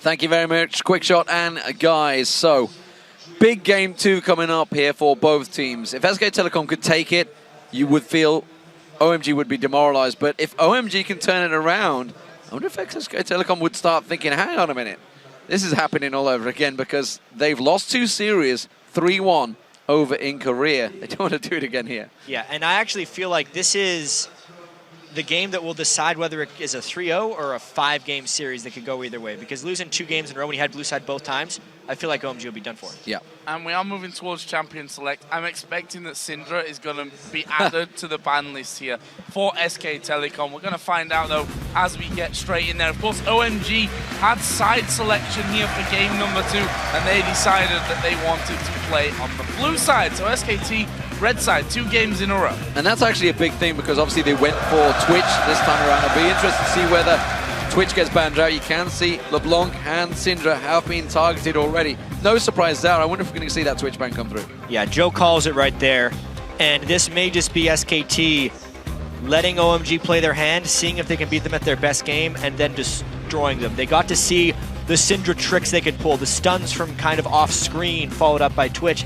All right, those are cute tricks, but we don't want to play against those anymore, says SKT. Changing up their bans in game 2 despite being on the same side. Morgana ban actually this time around for OMG, as well as the Jax as well. So interesting choices on that front. Obviously, those Black Shields always an annoyance, especially if they believe that Thresh is going to get banned and they want to end up with Leona once again. And I gotta say, that Morgana ban is really good for OMG. When they lost their group stage game to Cloud9, they lost that a few times. Thresh is up. As it is the Rat, there's a number of choices. It's going to be Allen's Thresh that they may well focus. It hasn't been locked in yet. This will give Twitch to Piglet. This could be a big, important change for OMG. Yeah, that's the trade they had to make. There's a lot of concessions you make when you first pick a support right there, especially when they do fairly targeted bans. They really forced him onto that. When they banned Leona as well, they're saying, if you want your initiate support that's not Annie, better take Thresh. And we saw this, actually, OMG running similar. They ban out Morgana, they let Twitch through, sneaky on Cloud9, and that's exactly what they let through, and it absolutely destroyed the Rat this time around, despite being beaten by it in groups. It's actually exactly what they did against Twitch. They put a Lulu on their own team, and then used him to just stop Twitch's assassinations and try and control him, and also make sure that Cloud9 couldn't build a protection comp around Twitch. It worked against Cloud9, but SKT is a different level of team. Look at the next picks for the Shyvana, of course, for this top lane. We heard it earlier on about Trundle and being Impact's maybe go-to champion. Fits here perfectly against the Shyvana. The main Trundle player in Korea, but that is a real early TF pick. This was locked in against TPA. TPA, yes, it was. He played it against Morning Lulu, so he's played this matchup. Controlled fairly well. Yeah, well, he got control, but he out-farmed and then built a bunch of damage on Twisted Fate. They used it for the overall map control. You combine the catch potential of a Twisted Fate with a Twitch. It doesn't matter how Lulu'd up people are with shields, you're still going to kill a person. Well, as Balls said, I locked in Shyvana and they locked in Trundle. It's pretty much how it goes. Pomelo, though, back on Pantheon. Whoa! And it does mean Lucian. Whoa! This is the support they were talking about. So it's not that secret. Not actually, really. Because we've seen it in European LCS. Jay replayed it, I think, 2 or 3 times so far. Millennium finished bottom of the table. They didn't have the biggest success. Yeah. Mandu and SKT are a different beast, though. This is secret for Korea and for SKT, but it's definitely not secret for Europe. I wonder how much European LCS OMG's been watching. There's a few little tricks when you're playing support Zilean. A lot of them have to do with junglers. If you did do a 2-buff start, you don't have to kill a small buff in between to hit level 3 and do really early ganks. If you bring, I think it's 1 or 2 experience quints. I'm not exactly sure on it, but that's one of the moves. But the big difference here is that with Piglet on Twitch, he can get sped up to get out of there. He's got the ultimate that could come out of Zilean to keep him alive, or more to the point, give him a second life if he gets focused down. This is actually potentially a problem from OMG. I wonder how they're going to deal with this, and like you said, whether they've come up against it in the LPL. Yeah, and this is the moment, too, when you pull something crazy like this out. We just said this is probably the game that decides whether it's a 3-0 sweep or it goes all the way to 5. So it's not like this is just an SKT, yeah, we're confident, we're going to show off support Zilean. This is them saying, yeah, support Zilean is exactly what we're going to do. With Twitch, they can do the stealth with the bombs on top of them for an even bigger bomb. You never know. We'll see how it works out as the champions stride onto the Rift. We will still want to know what your predictions are over on Twitter. OMG win or SKT win with the hashtag to @LOL Esports. It's a big game. Everybody saw the last match. This could go either way, and it's a very close one. Game 2 getting underway here at the All-Star in Paris. It's the matchup we all wanted to see, honestly, if we're all honest with ourselves coming into this one. Everybody would love to have seen a European or an American team here in the finals, but OMG SKT, I think, is the best finals everyone could have hoped for. It's definitely the match that was expected to be seen as well. Both these teams coming in huge favorites for this event, and they definitely delivered in Game 1. Twisted Fate for Faker. Second time that we're seeing it here. Second time against the Lulu as well, running the Ghost and Flash as we've seen from them before in the past. So, what we're going to see. It's OMG that are making the first real moves of this one. We saw it in the last game where they kind of traded positions, but look at this mass recall coming out for the Chinese side. Yeah, they just ran in to get that deep ward. Level 1 jungle control. In a best of 5 like this, they have to change up their level 1 strategy every single game to avoid becoming predictable. So quite clever, because if they were spotted going in there, which I believe they were, SK Telecom now thinking, okay, they're going for the red buff. Should we try and counter it? Should we try and be defensive? They've got no vision. Yep. And of course, you can see OMG, they're now en masse, going down towards the blue buff. Or no, they actually think they're countering the red, and well, SKT are not there. This could very well lead to a collision of some kind early on in the game. Whenever you have a team actually fooled at where you are, you potentially get people running into each other, but because they are on opposite sides, no fights today. No, definitely not. SKT headed to check out there in case someone does come around, and the only real person that could do that is Shiyung, but honestly, is he going to go blindsided into a bush? Wow. No, he's not going to. SKT here just sit around. They're going to go to the blue, see that there's nothing actually there. There's nobody actually there, and they'll be able to take this blue for free. And there's a couple things we have to track to see how the adaptations have been made from game 1. There was extremely early ganks onto Shiyung in that 1v1, because as Shiyung goes, OMG goes. If he gets shut down, they lose games straight outright. And also, Pomelo fell very far behind in the early game. He's going to have to do more to help them not fall behind here, because Twisted Fate will snowball the game very easily, and the experience differential is going to be much greater this game if they do fall behind because of that Zilean passive. So SKT around, they've taken away the enemy blue buff, they're taking away their red buff. As of yet, SKT's blue buff hasn't been touched, but you can see Pomelo is now there. Will be taking that one away. So we'll see whether this results in one of those 4-0 splits, or whether they try something different. As of yet, looking like it may well do. Blue gone here, and they're going to surely go down onto that tower where the AD carry and support are already pushing. If we look from SKT's side of the map, on the top lane, the duo lane there, they are not pushing as heavy as what we're seeing from OMG. And this has been the story of how these teams play the lane swap game. They don't do the fast push, they instead deny the top laner even more so, and make farming more of a priority for them. They try and starve farm more so than the regions we're familiar with. Faker just warded out the blue buff there, so they're aware of what's going on. You can see OMG using the buddy system, as I believe you've coined the term, whereas Bengi is actually going on his own, which means Impact will potentially fall behind while Gogoin has been gaining that extra experience. He's backed off though. We're not going to see any 4-0 splits this time around. And it's so curious, Pomelo with the very early gank, this maybe just has to burn Flash, you'd think. Yeah, Ghost is dead. Yeah, Ghost to get out of this one, and actually turns around, puts a bit more damage back on towards Shiyung. Bengi was also coming around there as well, so he was already relatively safe, but one of these summoner spells going down, as happened for Shiyung, he doesn't have an ignite in case they need to finish anyone. One thing I noticed with Faker running once this Flash Ghost TF is he's much more free to use his summoner spells. He might actually flash for this aggressive move. There he does. Flashes in there. He has the damage. Is it going to be enough? The voice not in there. No. Pomelo comes around, jumps on towards him. Pomelo actually is going to pay the price here and had to flash out of it. That's a big mistake. And a big part of that early game jungle start for SKT is the fact that Bengi is ahead of Pomelo. So if they do have that 2v2 in the mid lane that people talk about so much, it will go in the favor of SKT.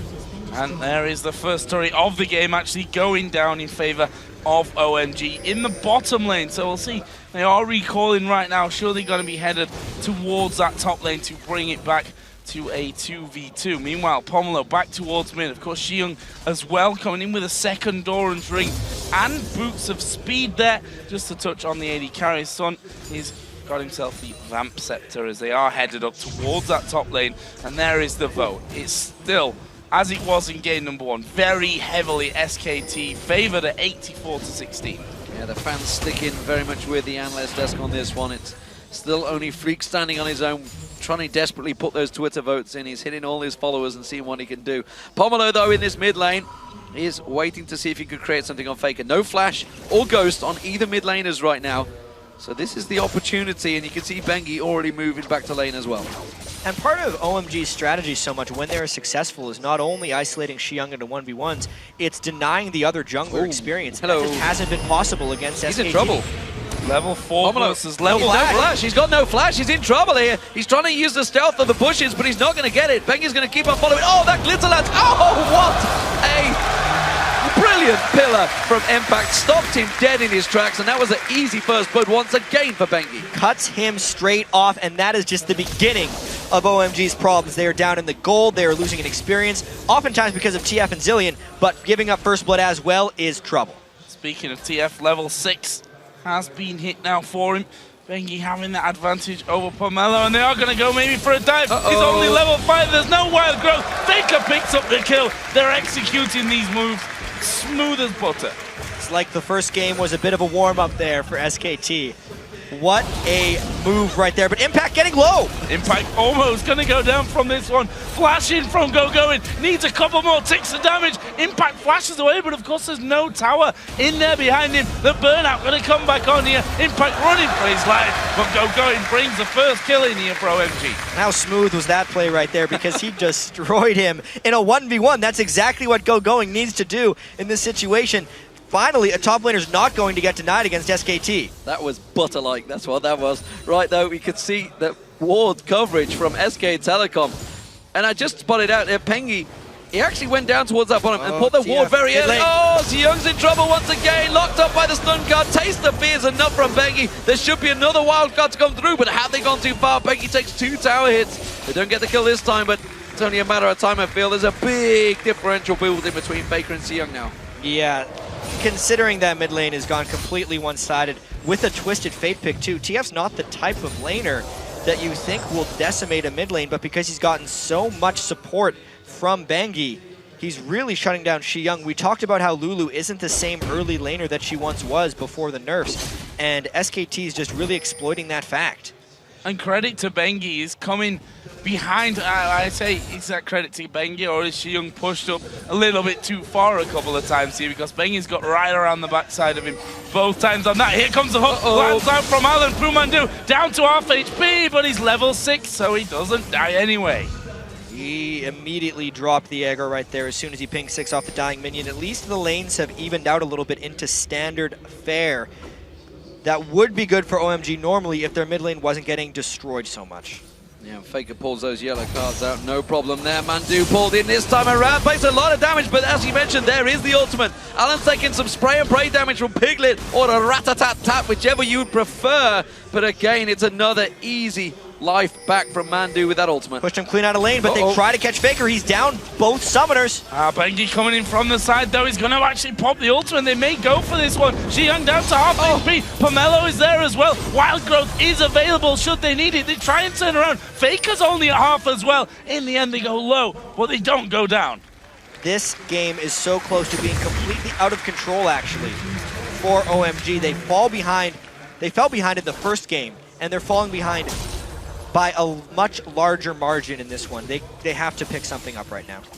Impact came trundling his way up through that jungle, has found the pink ward as well, so he's going to take that down, and he's still laying in wait, actually. Bengi's going to clear out that blue buff for Faker, which will, of course, keep that Destiny on a much shorter cooldown. We've yet to see it being used. It's only a matter of time before he jumps across to Young. Needing the help there to get that blue buff down. Pomelo taking a bit too many damage, too many hits. They invested so much just to get him the blue buff, and he's still getting obliterated in that mid lane. Yeah. Really going in. This is their sole advantage right now, is GoGoing on that Shyvana. Stopped him, though.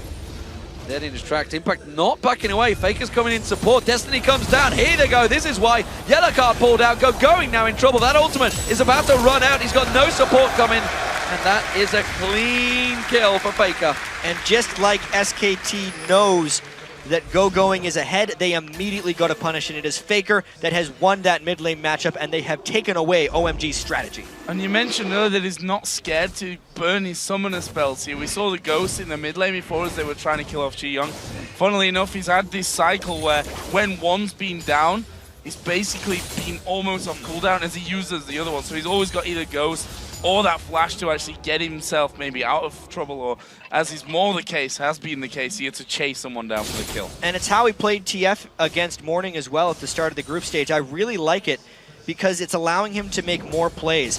When TF is there, he gets an advantage just because he's an extra person, And especially in this series where we knew there was going to be more mid lane ganks and more action, he needs that added escape spell just to make sure he keeps himself safe. It's working brilliantly. Well, GoGoin tries to get the ward out there, but he can see he's now got Piglet in his lane just off at the side. Pumandu, oh, Bengi coming down. It's going to be the Dragon. Started off, and Bengi, he's on point with those Void Spikes, actually. He caught both members of OMG in that last fight that happened with the Void Spikes to slow them down, and Xiong is pretty helpless right now. 30 CS already behind, 2 kills behind as well. There's a big differential right now in OMG and SKT. And as far as control of First Dragon, OMG seems to never have any. They have their AD carry up top right now against a top laner who has teleport. SKT could have actually forced a Dragon right now, but OMG may be making a rotation down to this bottom Dragon to force a 5v5. It would be the moment where they try to control something because they know they're falling hopelessly far behind in this game. Not even sure they can contest it, that's the problem. Yeah. They're in a dangerous situation. It would have to be a very well played and executed maneuver to try and turn it around. With the duo lane down the bottom here, you can see that Sun and Alanan are rotating down to join GoGoin. We have got level 6 on Pomelo, so we will start seeing some of those man drops being happening. Cancelled. Well, maybe cancelled as well, that's true. But they need to be careful still, Piglet and Pumandu. They are still very fragile, that pair. Faker pushing heavy again on this middle. That's going to be right up on the turret. They ping there the position of Lulu, and we can see that 2 of them, the bottom lane, moving into that lane. And look at that Piglet. Going to stealth himself up. There's the Destiny. There's the bomb on his head as well. Here comes a stun. It's actually a hold on towards Faker. That was a great little turnaround from OMG. That's exactly how you play Thresh against TF. You run farther behind your AD carry, and then you prep the hook for when he comes in.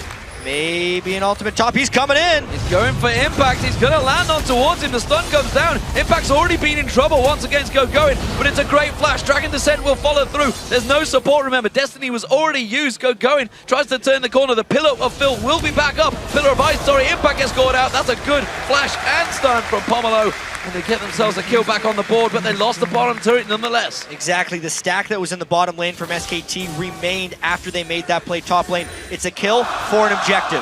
SKT takes the objective. That's more important right now. And now they say, okay. There's a Spartan chant again as SKT already well underway with the Dragon. Half HP on that one. More damage coming in from Faker from the side. This is not an option for OMG. Too slow to react and get over to that one. And that is another bit of gold. 4,000 is the difference. Impact comes back into lane. He's like, I got a Blade of the Ruined King now, mate. I'm going to kill you. GoGoin has to walk off. He's going to have to get going is what he's doing. I'm not sure if Koreans say mate that often. I don't think they say mate too often either. Northern America, actually, strangely enough. It's just us in Europe. Nevertheless, you know, Pomelo, obviously, while he helped create that kill in that top lane, you've got to feel with that excellent death sentence Alan landed and Sun, they put so much damage back down on Piglet. If he'd have been down in that bottom half of the jungle, he may have been able to create a bigger play down there. You could absolutely think that because it's true. The one thing with SKT as well is Pumandu is exceedingly squishy on Zilean right now. He built the Tear of the Goddess. It's just because SKT has so much overall map pressure, he has gone completely unpunished. It was just that one time he had to burn his ultimate in order for them to get a turret, basically, in the top lane. The support pick is working out quite well. Here comes the Piglet. This is a surprise. Coming in. Piglet's there. We saw it last game. This time around, it's Xiong on the opposite end. He flashes through. There's the kill. Rat-a-tat-tat all over Xiong.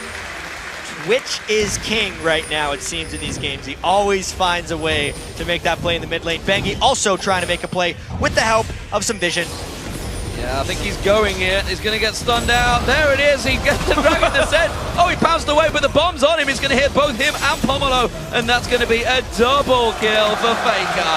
Uh-oh. That is bad news for OMG right now. This is SKT with a 6,000 gold lead at 15 minutes. Last game, OMG had a good early game composition against SKT, who punished them a little bit. And then because they had good rotations and movement in the mid game and good team fighting skills, OMG could come back in it. This time, SKT is punishing them even harder with a better early game. And honestly, with Twitch and Trundle, they might even beat them late too. Very, very difficult. Come back and look at this. Impact up at the top. Oh, you want to teleport? Bam, your turret's gone. And now Impact going to try and run away from Pomelo. He's put down the pillar of ice there. Bengi waiting across the side, but he's not very healthy. He's got the Blade of the Rune King already used. He's used his ultimate here. He's got no flash. Bengi actually showing himself, which a little bit dangerous. Oh, you here may comes the think support. about. Yeah, the rest of the team, that's the difference. Coming around the side, couldn't quite get there though. As much as Spartan Chance come in, they're down 7,000 gold. It just keeps getting worse and worse for OMG. They commit so much to kill an 0-3 Trundle, who's going to be big late game anyway because of his ultimate. This is the guy they need to kill. Well, they managed to get the flay down on him and a lot of damage, but Sun's in trouble now. The Lantern having to be used just at the right time. Piglet was there to support his mid lane. And he only needed really to show himself there, did Piglet, as he came through. And well, they don't want to fight him at this stage. 144 CS, only the single kill, but we've seen what happens when he comes out of the ambush and just destroys you over and over again. Last time around, it was Sun that had that one. Oh, this is Daker. Oh, hello. He's not watching, he's going to go down. Big move by Going and a rare mistake by Faker. This could be a push for OMG up the mid lane. They have the numbers advantage. They need to get these turrets down. They get the first turret, but will they get a second? The hook's not going to land, and the rest of SKT now coming in. Impact's going to get bounced out here. Impact will go down as well. It's a double for OMG, Zilean. but they have to back away. In comes Bengi jumping in there. Zilean will regenerate, as you say, coming in towards him. Bengi gets taken down a second time. Impact hooked in. He's going to go down, and that is a good turnaround. That's a great culling as well on Mandu. You mentioned how squishy he was. He's going to go down. No, the second hit's not enough. But the turret could go down now. OMG back away. It's still 3 kills for OMG, and they're way more important than you would first think because of the Zilean and the lead SKT had. These things level up OMG in the context of the fight. Impact actually didn't go down because of the Zilean ult, which gave SKT a little bit of added confidence trying to go in. But Going was so strong, and he had them on that fire trail. They took so much damage chasing the Shyvana that it got turned very quickly by the Glitter Lances and the shields from OMG. Great fight for them, being down 7,000 gold. That was so close there at the end. Mandu is flashing behind his own turret. Already used his ultimate, so didn't go down. That's the important thing for him. 6-6 in kills. We can see in the top left, 1.5 minutes until the next dragon comes into play. Last time around, SKT took that one. OMG was slow to react to it. Let's say that they didn't get there in time. They moved in that general direction, but it had already gone by the time they even came into a position of thinking about even challenging for it. But to be honest, they're 5,000 gold behind. They could really do with a dragon. But these are the mistakes we have seen SK Telecom make it. This is the exact same things that have been happening over in the Champions and LOB. It's why they got knocked out.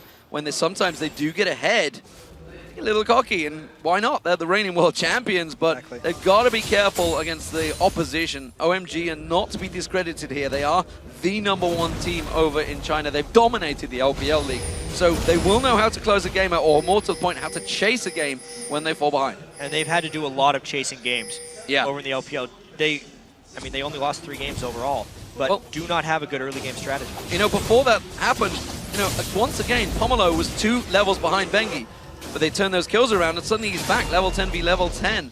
And these are the problems. But they're going deep on this one. Well, there goes the experience from, the stun card lands and the Twitch. Oh, he's dead.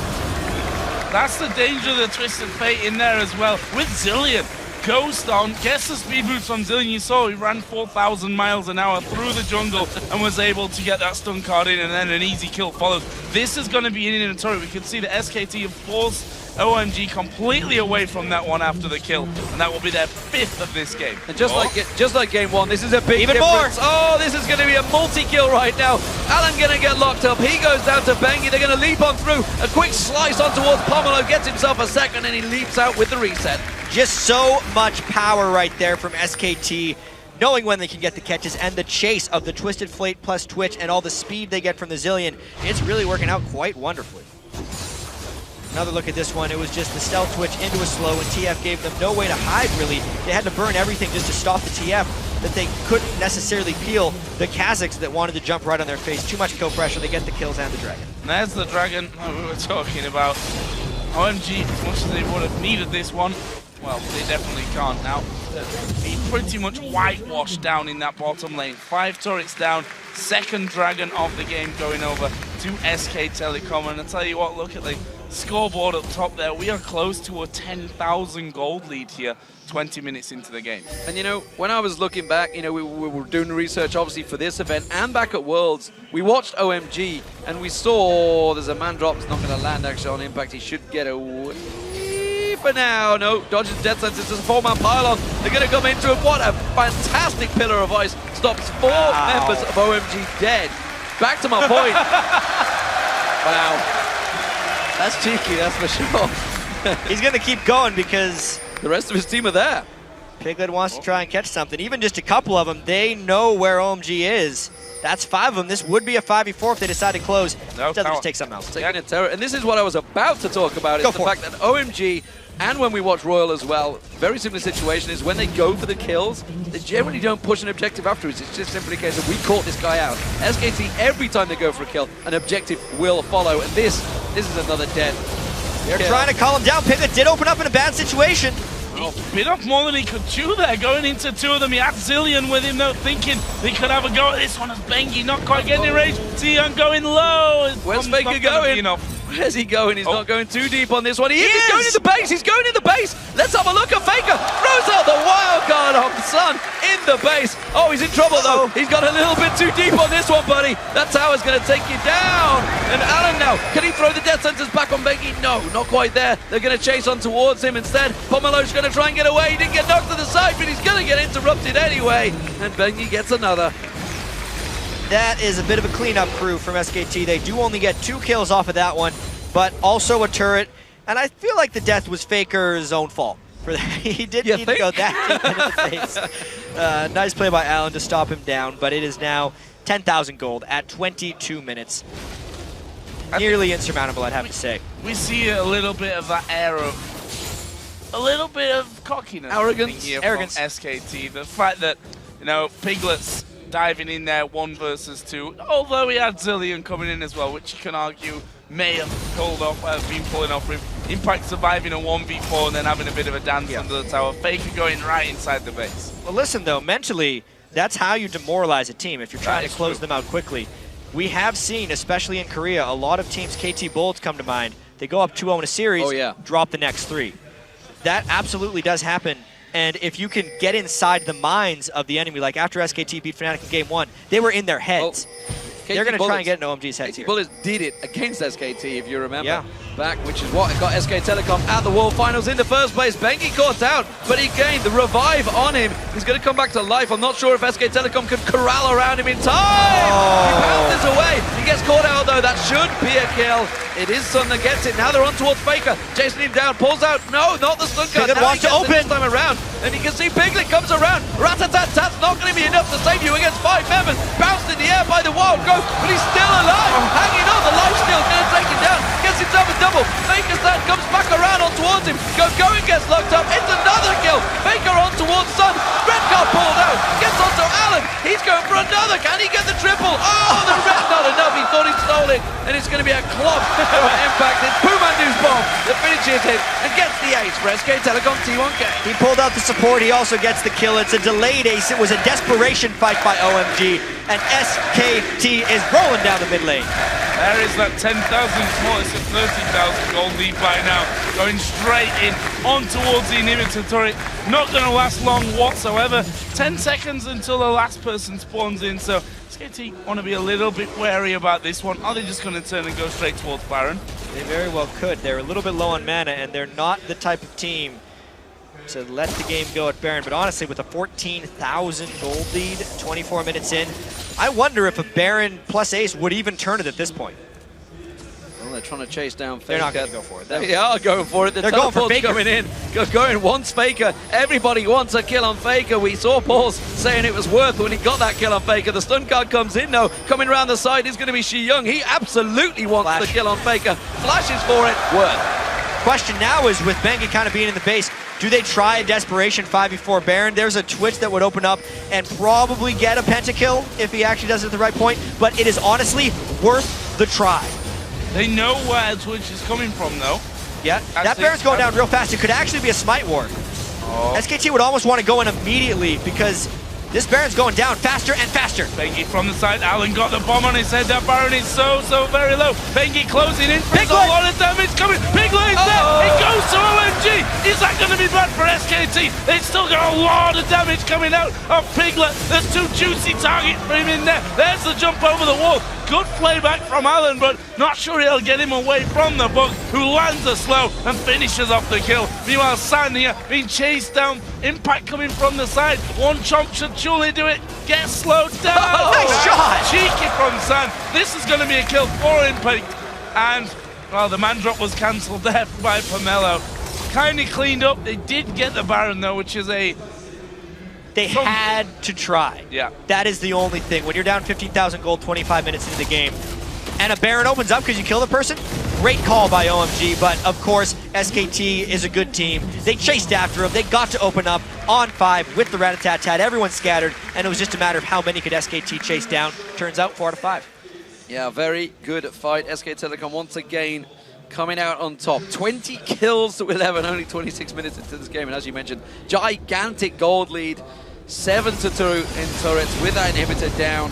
This is only surely going one way. SK Telecom could try and demoralize OMG here. OMG clearly grasping at straws. They may have to try and take this time now to actually discuss what the hell they're going to do next, because this is not how Game 1 went. Game 1 was very close. This one has not even been remotely close at any point, if I'm honest.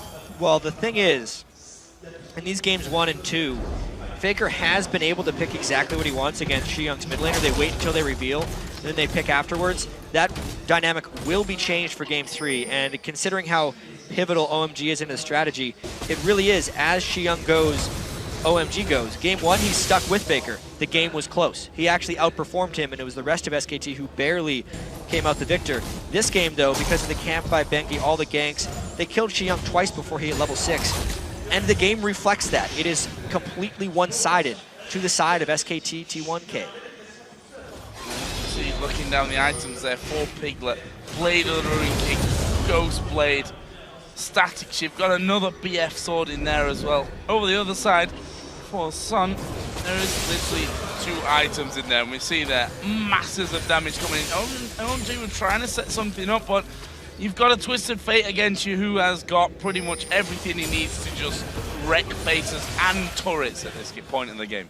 Yeah, he is on full item build. He actually built that Lich Bane very early on for the 4.6 patch, but Alan, is he going to try and create a play here? You know, Thresh was locked in as that first champion. They value this champion so highly for Alan, but you've got to wonder, surely Piglet on Twitch compared to Sun on Chips. Bengi caught out actually. They're not going to create anything off that one. They do try and follow it through, but they just force him away. The culling continues to force him away, take it very low. Sun's not going to follow through though. But I was about to say, I'm going to ignore my point. Piglet caught out. Where's he going to go? He's caught his vision. Not enough though. And SKT going to turn this fight around. Oh, Faker coming in from the side, Impact there as well. San actually got a wild growth on him, but they're able to rip him to pieces. Going tries to get in as well, but they're just going to be chased down here. It's Faker that's doing all the damage at the backside. There's a double kill for Trundle, and now they're going to collapse in onto the Shyvana. He is the last man standing here for OMG. There is the ace. Faker picks up the kill, and that will be game number 2 going over to SKT. 5-0, 25 kills in 29 minutes. SKT makes a statement in Game 2. Absolutely, no doubt about it. The winner, very much SK Telecom this time around. The reigning world champions are stamping their authority all over the All-Stars right now. Is there anyone that can stop them? OMG, they're 2-0 now. SK Telecom so far are running a perfect All-Stars. They are now 8-0. In this tournament. It's been pretty darn impressive for these guys, and they want to dominate here so they can, quote, get their confidence back. The last time they won a World Championship event such as this, even though this one's a little bit smaller than the Worlds was, they went for a perfect season over in Korea. They are clearly a team with immense talent, best in the world and defending champions for a reason. They're showing many reasons why they're the better team in the first 2 matches. And we had the worry of if... Well, game number one was very, very long where OMG had a real chance. Did losing that in the end demoralize them. The way this game went, you could argue it looked that way. Of course, we can never say for sure what's going on in the heads of all of these players, but it looked that way. And now it becomes somehow even harder, from my opinion, to pick yourself up because, let's be honest, it's hard to take one game off SKT, but to do 3 in a row. Yeah, I'm trying to figure through exactly what SKT was planning in these first games, and maybe like a metaphor. You always see in movies where there's that really huge guy and a smaller guy in a fight, and he lets him get the first punch just to show him how it doesn't hurt. Is that what SKT did to OMG at the first game, giving them all of their champions and still beating them? And they're like, all right, now we're going to fight you. Ban Syndra and destroying them in game 2. It's kind of what they did to Fnatic, that's for sure, through the group stage and then the semi-finals. You got to wonder, though, for OMG, the same problem has persisted throughout these 2 games, and it has persisted throughout the LPL. They fall behind at the start. Pomelo has every single time fell behind because he's desperately trying to fight Seyoung in the mid lane to help him out. Seyoung's getting picked on by Bengi, and Bengi is finding opportunities to jump on him every single time. He's had Kha'Zix both games so far. Is that a potential ban? It might have to be, but if we specifically look at what SKT did this time, it was all about exploiting the weakness OMG has presented. It's the weak early game, so they give someone who gives them more experience and then a TF to try and snowball around the map. Once you fall behind early game, finish it. They can't deal with that. Again, maybe the Kha'Zix is that because he's the one who stops the jungler, which is the creator of everything else. They're in such a tough spot, Joe. And again, 3 bans is all you have against a team like SKT. We've seen already that, okay, they left the Twitch open, but they went for Thresh first because they banned the Morgana instead, and that just kind of messed with them even more because they're like, okay, you take the Thresh, because the thing is, if you lose that early game and you're already behind, Thresh is going to engage, and what?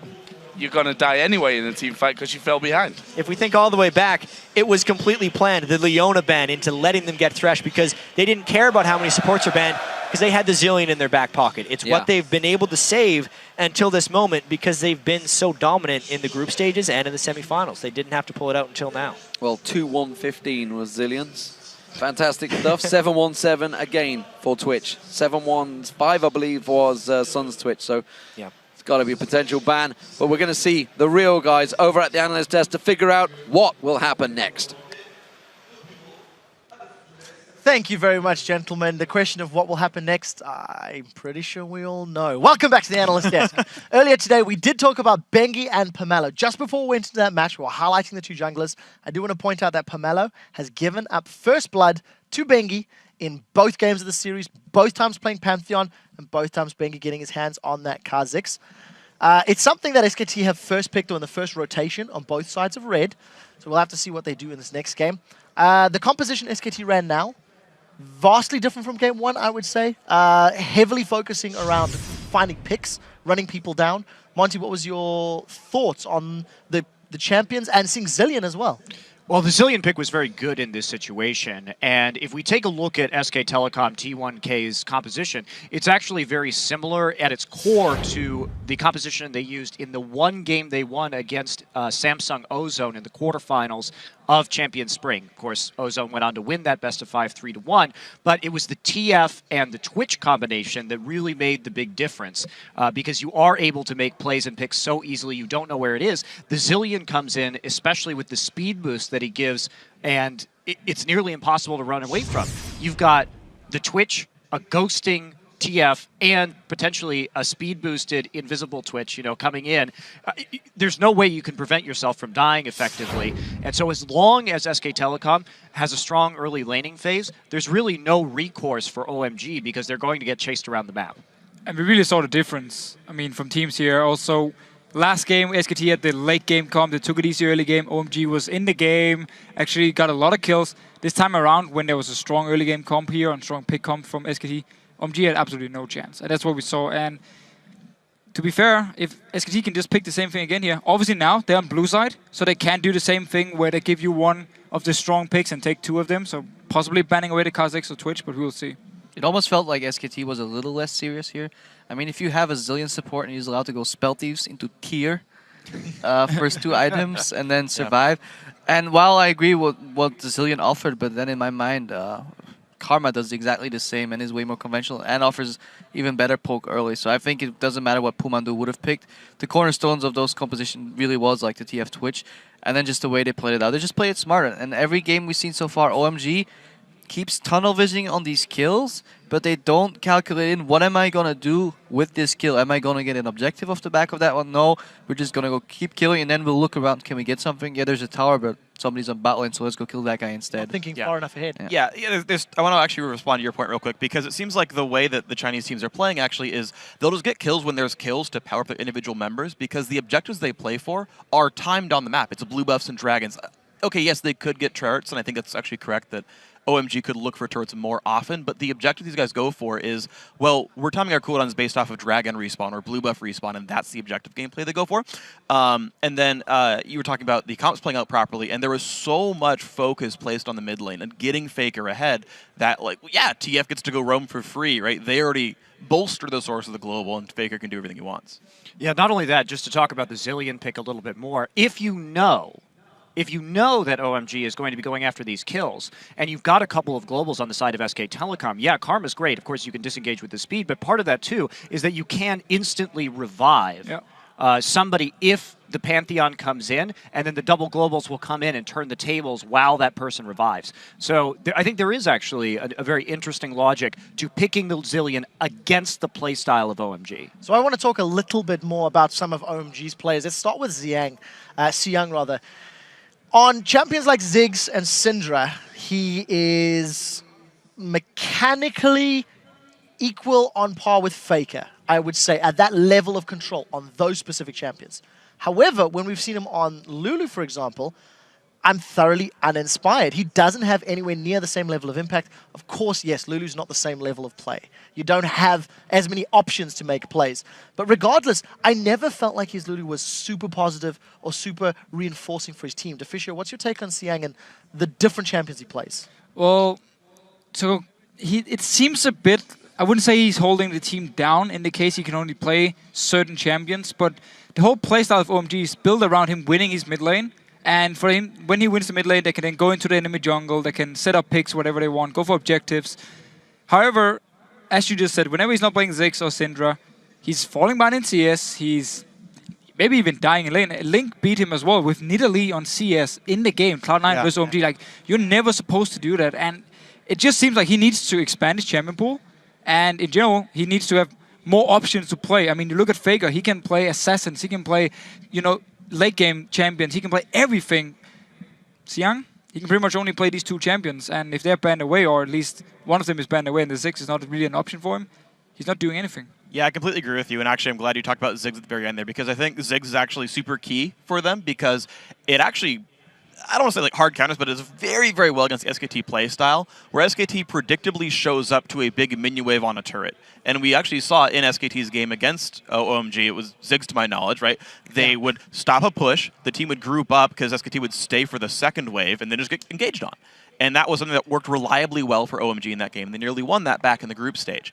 So I do want to see Ziggs actually come in. That's actually my expectation here in Game 3. But also, again, I want to bounce off you and say, yeah, I would like to see Xiang pick up another fighting type mid laner, someone that just is a damage focus, because that seems to be the high impact champions that work for the team.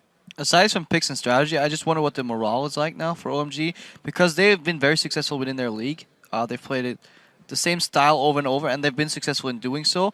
Play the same champions over and over, and once you play like your favorite champions and your favorite style, and you're just absolutely demolished by an opposing team, and you don't have to go win 3 games in a row, it's going to be very rough to stay mentally stable on that one. Yeah, I'm really glad you put that, because that is the closing thoughts of this. SKT in Game 1 gave OMG a lot of their favorite picks and beat them. Now they picked a comp with a little bit of fun with the Zilean and still beat OMG. SKT had all the tools they needed to win, and we'll see if they can keep channeling that. We do need to progress with the show, so what that means is now time to take the pulse of the Twitter sphere. So to remind you guys, earlier in the broadcast, we asked you, what has been your favorite moment from the All-Star Paris 2014? We've got a ton of great responses, so it is with the utmost effort that we were able to whittle it down. We've got a few videos in the background as well. So up first, this comes to us from @DPaulus20. He says, the Mad Lift Dream Lane. Everything about it, right down to the awkward bromance back hug. Deficio, what was your take on the double life combo? I mean, it's young love. It is beautiful to watch. Double lift, a bit fangirlish, very, very touchy on to Mad Life here, but playing together, it was like, yeah, for the first 5 minutes, we would lane together. The mid life would be like, I'm actually not even going to stay here, and start roaming around and making plays, and Doublelift was just stuck in the bottom lane. However, it was cute to see. Yeah, it's forbidden love, unfortunately. Rush Hour, unhappy with that one. Next one from @eVizGamer. My favorite moment was when we saw original Fnatic picks and SKT T1K using the team comp and all of their own skins. I'm going to answer this one because I loved that. I thought it was great seeing a team using the composition that helped them win the Season 3 World Champions and Signature Champions, no less. Also interesting how that composition has completely, well, not completely, but partially fallen off, to indicate like how the meta game is shifting right now. Some of these picks are just no longer as viable. Well, they still won with it, so because SKT. All right. Next one, @iPete93. Favorite moment was watching Messiah and Toys duke it out for one final time. Krepa, you've actually played against some of these guys. Yeah, when we were in the CLGU prime of our years, we were in CLG prime. We played against WE with Messiah. We actually spent a week living in the Taipei Assassin's house over in Taiwan. We lived there like with all the members, including Toys. So that was a really fun experience to see both these like familiar faces back. And I really like that their respective teams, Fire and Ice, allowed them to go mid lane one more time for themselves and for the fans. It was a nice gesture, and I think everybody really enjoyed that match. I completely agree. Next one comes to us from @JKARGIK. The amazing crowd cheering for almost every great play, regardless of team. Every tournament needs guys like these because what is your profession? I love the screams, guys. Yeah, I gotta say, I'm completely in love with this crowd. I wish I could get out there and interact with all you guys because it's super wonderful. So, unfortunately, all I can say is je vous aime, but keep being wonderful, guys. I agree, I guess. Next one from @RezaMD. Seeing how happy Cloud9 were to get crushed by SKT T1K was awesome. It shows just how much they appreciate good competition. And Monty, not only did Cloud9 appreciate it, Link himself was on there. I'm sure he's got some valuable experience as well. Of course. I mean, if you're Cloud9 going into this competition, first off, I think they performed very admirably given the circumstances that they faced here, and they performed better than, honestly, I expected them to do. And that was, I think, really good sign for the NA scene. But if you're Cloud9, if you've been so dominant in North America, how do you get to that next level? How do you reach the next, growth in your team's strategy and your team's play? And the only way to do that is to play against teams that are better than you. And so I think for a lot of the members of Cloud9, this was great because you can learn so much from not only the games that we saw on stage, but from all the scrims that happened as well, talking to the other players. They are coming back with a wealth of knowledge. Well, we'll see how they can implement that. I believe the final tweet comes to us from @Shronyboy. He says, seeing Froggen on Anivia once again and totally rocking the show brought back so many memories. I think it was awesome. It was great seeing Froggen went unkilled for 20 stacks on that Soul Stealer. Anyways, guys, thank you so much for those responses. It is not too late to join the conversation. So send your thoughts to us @LOL Esports and use the hashtag All-Star. Coming up, we do have Game 3 of our All-Star Finals between SKT, T1K, and OMG, possibly the last game. But first, all week we've been asking you how you're watching All-Star Paris. And one of our first photos today comes from the champs at the University at Minnesota. Duluth, I think that's how you say it. Our next one is from a viewing party at Indiana Tech. Their motto, I believe, is live, learn, and gank. It's an awesome motto, guys. You can share how you're watching all of the action out of Paris by tweeting your pictures to us @LOL Esports. Use that hashtag All-Star. Stay right with us, guys. We'll be right back. In goes Becky jumping in there. Zillion will regenerate, as you say, coming in towards him. Becky gets taken down a second time. Impact hold in. He's going to go down. Just like game one, this is a big Even difference. more. Oh, this is going to be a multi-kill right now. Hanging on, the life steal going to take it down. Gets himself a double. Baker stand comes back around on towards him. Going gets locked up. It's another kill. Baker on towards Sun. Red card pulled out. Gets onto Allen. He's going for another. Can he get the triple? Oh, the red not enough. He thought he stole it. And it's going to be a clock for Impact. Rip him to pieces. Going tries to get in as well, but they're just going to be chased down here. It's Baker that's doing all the damage at the backside. There's a double kill for Trundle, and now they're going to collapse in onto the Shyvana. He is the last man standing here for OMG. There is the ace.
in your hometown here in Paris for this event, and the crowd has just been absolutely amazing. What is it that makes the fans here, the French fans, so OP?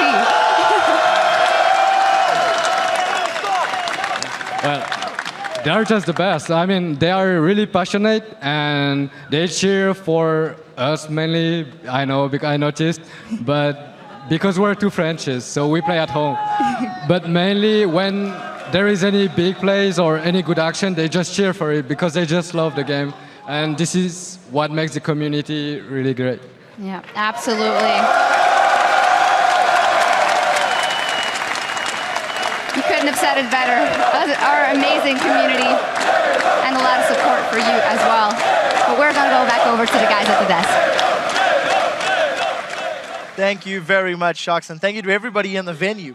We are moments away from our third match between SKT, T1K, and OMG, and right now, things look perilous for OMG as SKT have already raked up 2 victories. They must win this game to stand a chance and extend the series.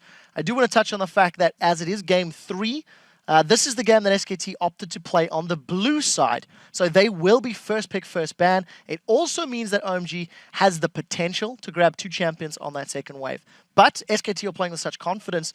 Talk to me about their playstyle and some of the pick ban options, Crepo. Yeah, I wonder if they pick blue side to just maybe go for a stronger bot lane here and just win the lane. Because they've been swapping away from bot usually and have the scaling top laner and just go away from that.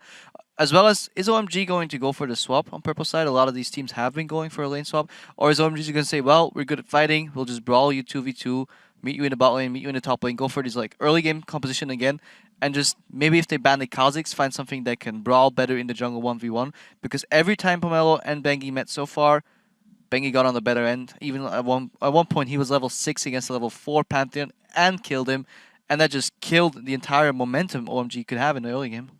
I think it's hugely problematic here that Pomelo has been unable to pick Lee Sin, isn't feeling confident with that champion in these matches because he would be able to match some of the early game pressure put down by Bengi.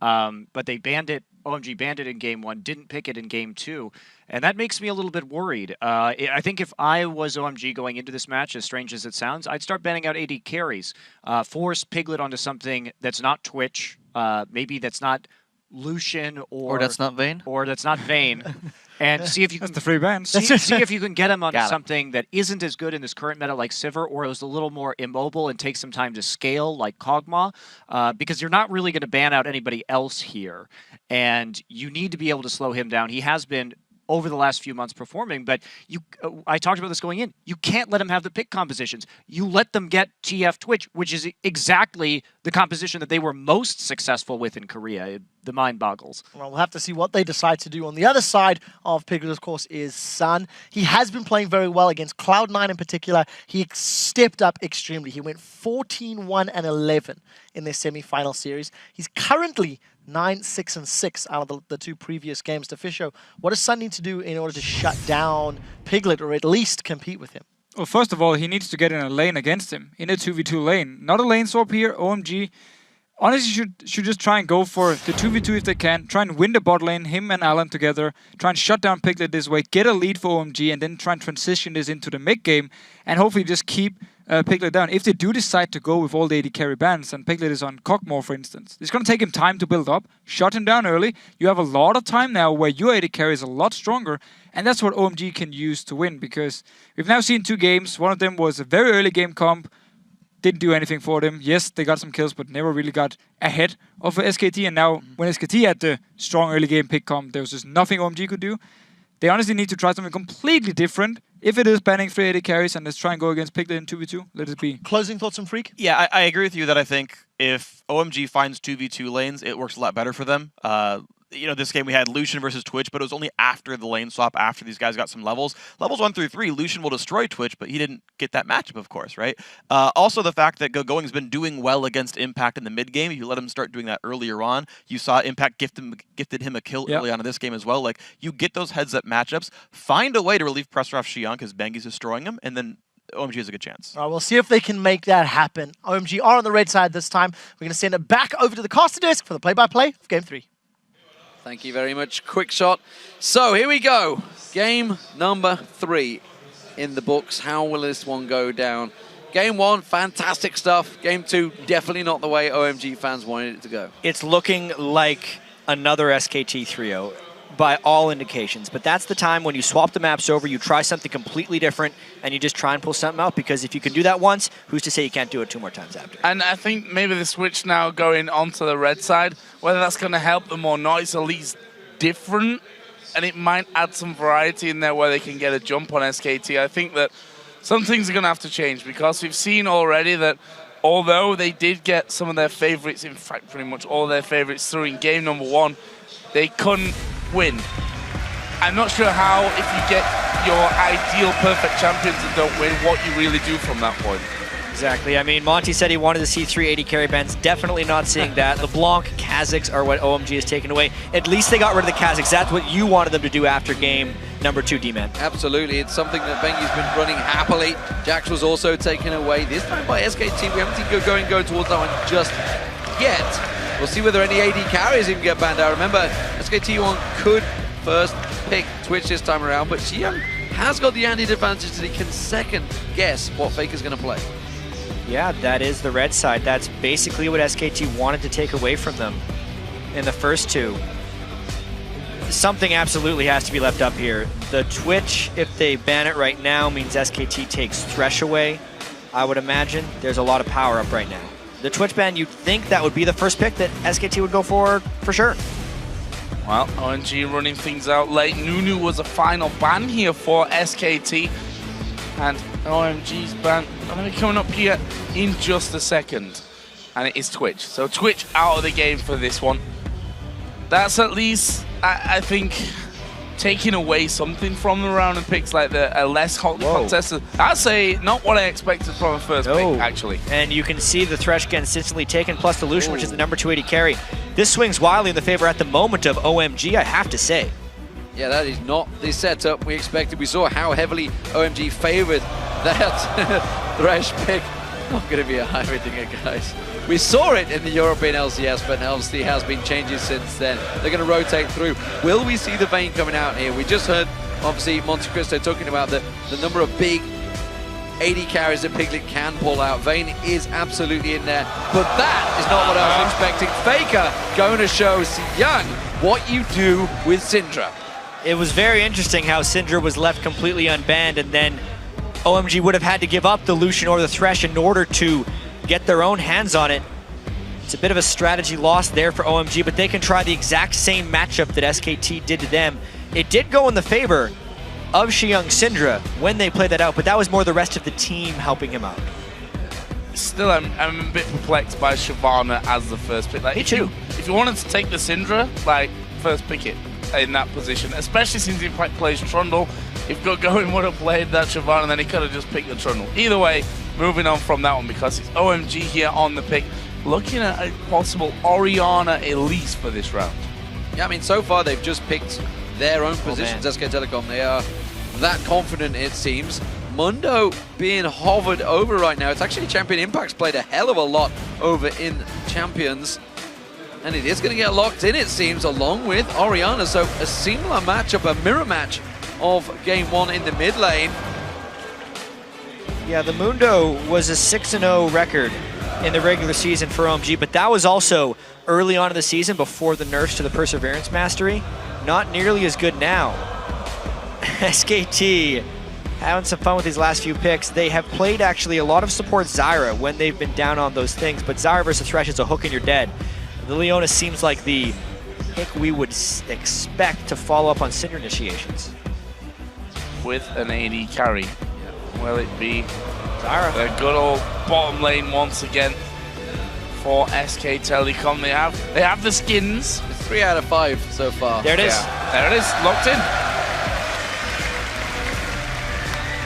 Wow, so they are definitely going with that Zyra. It's kind of been Pumandu returning to what he was comfortable with when they were the best in the world.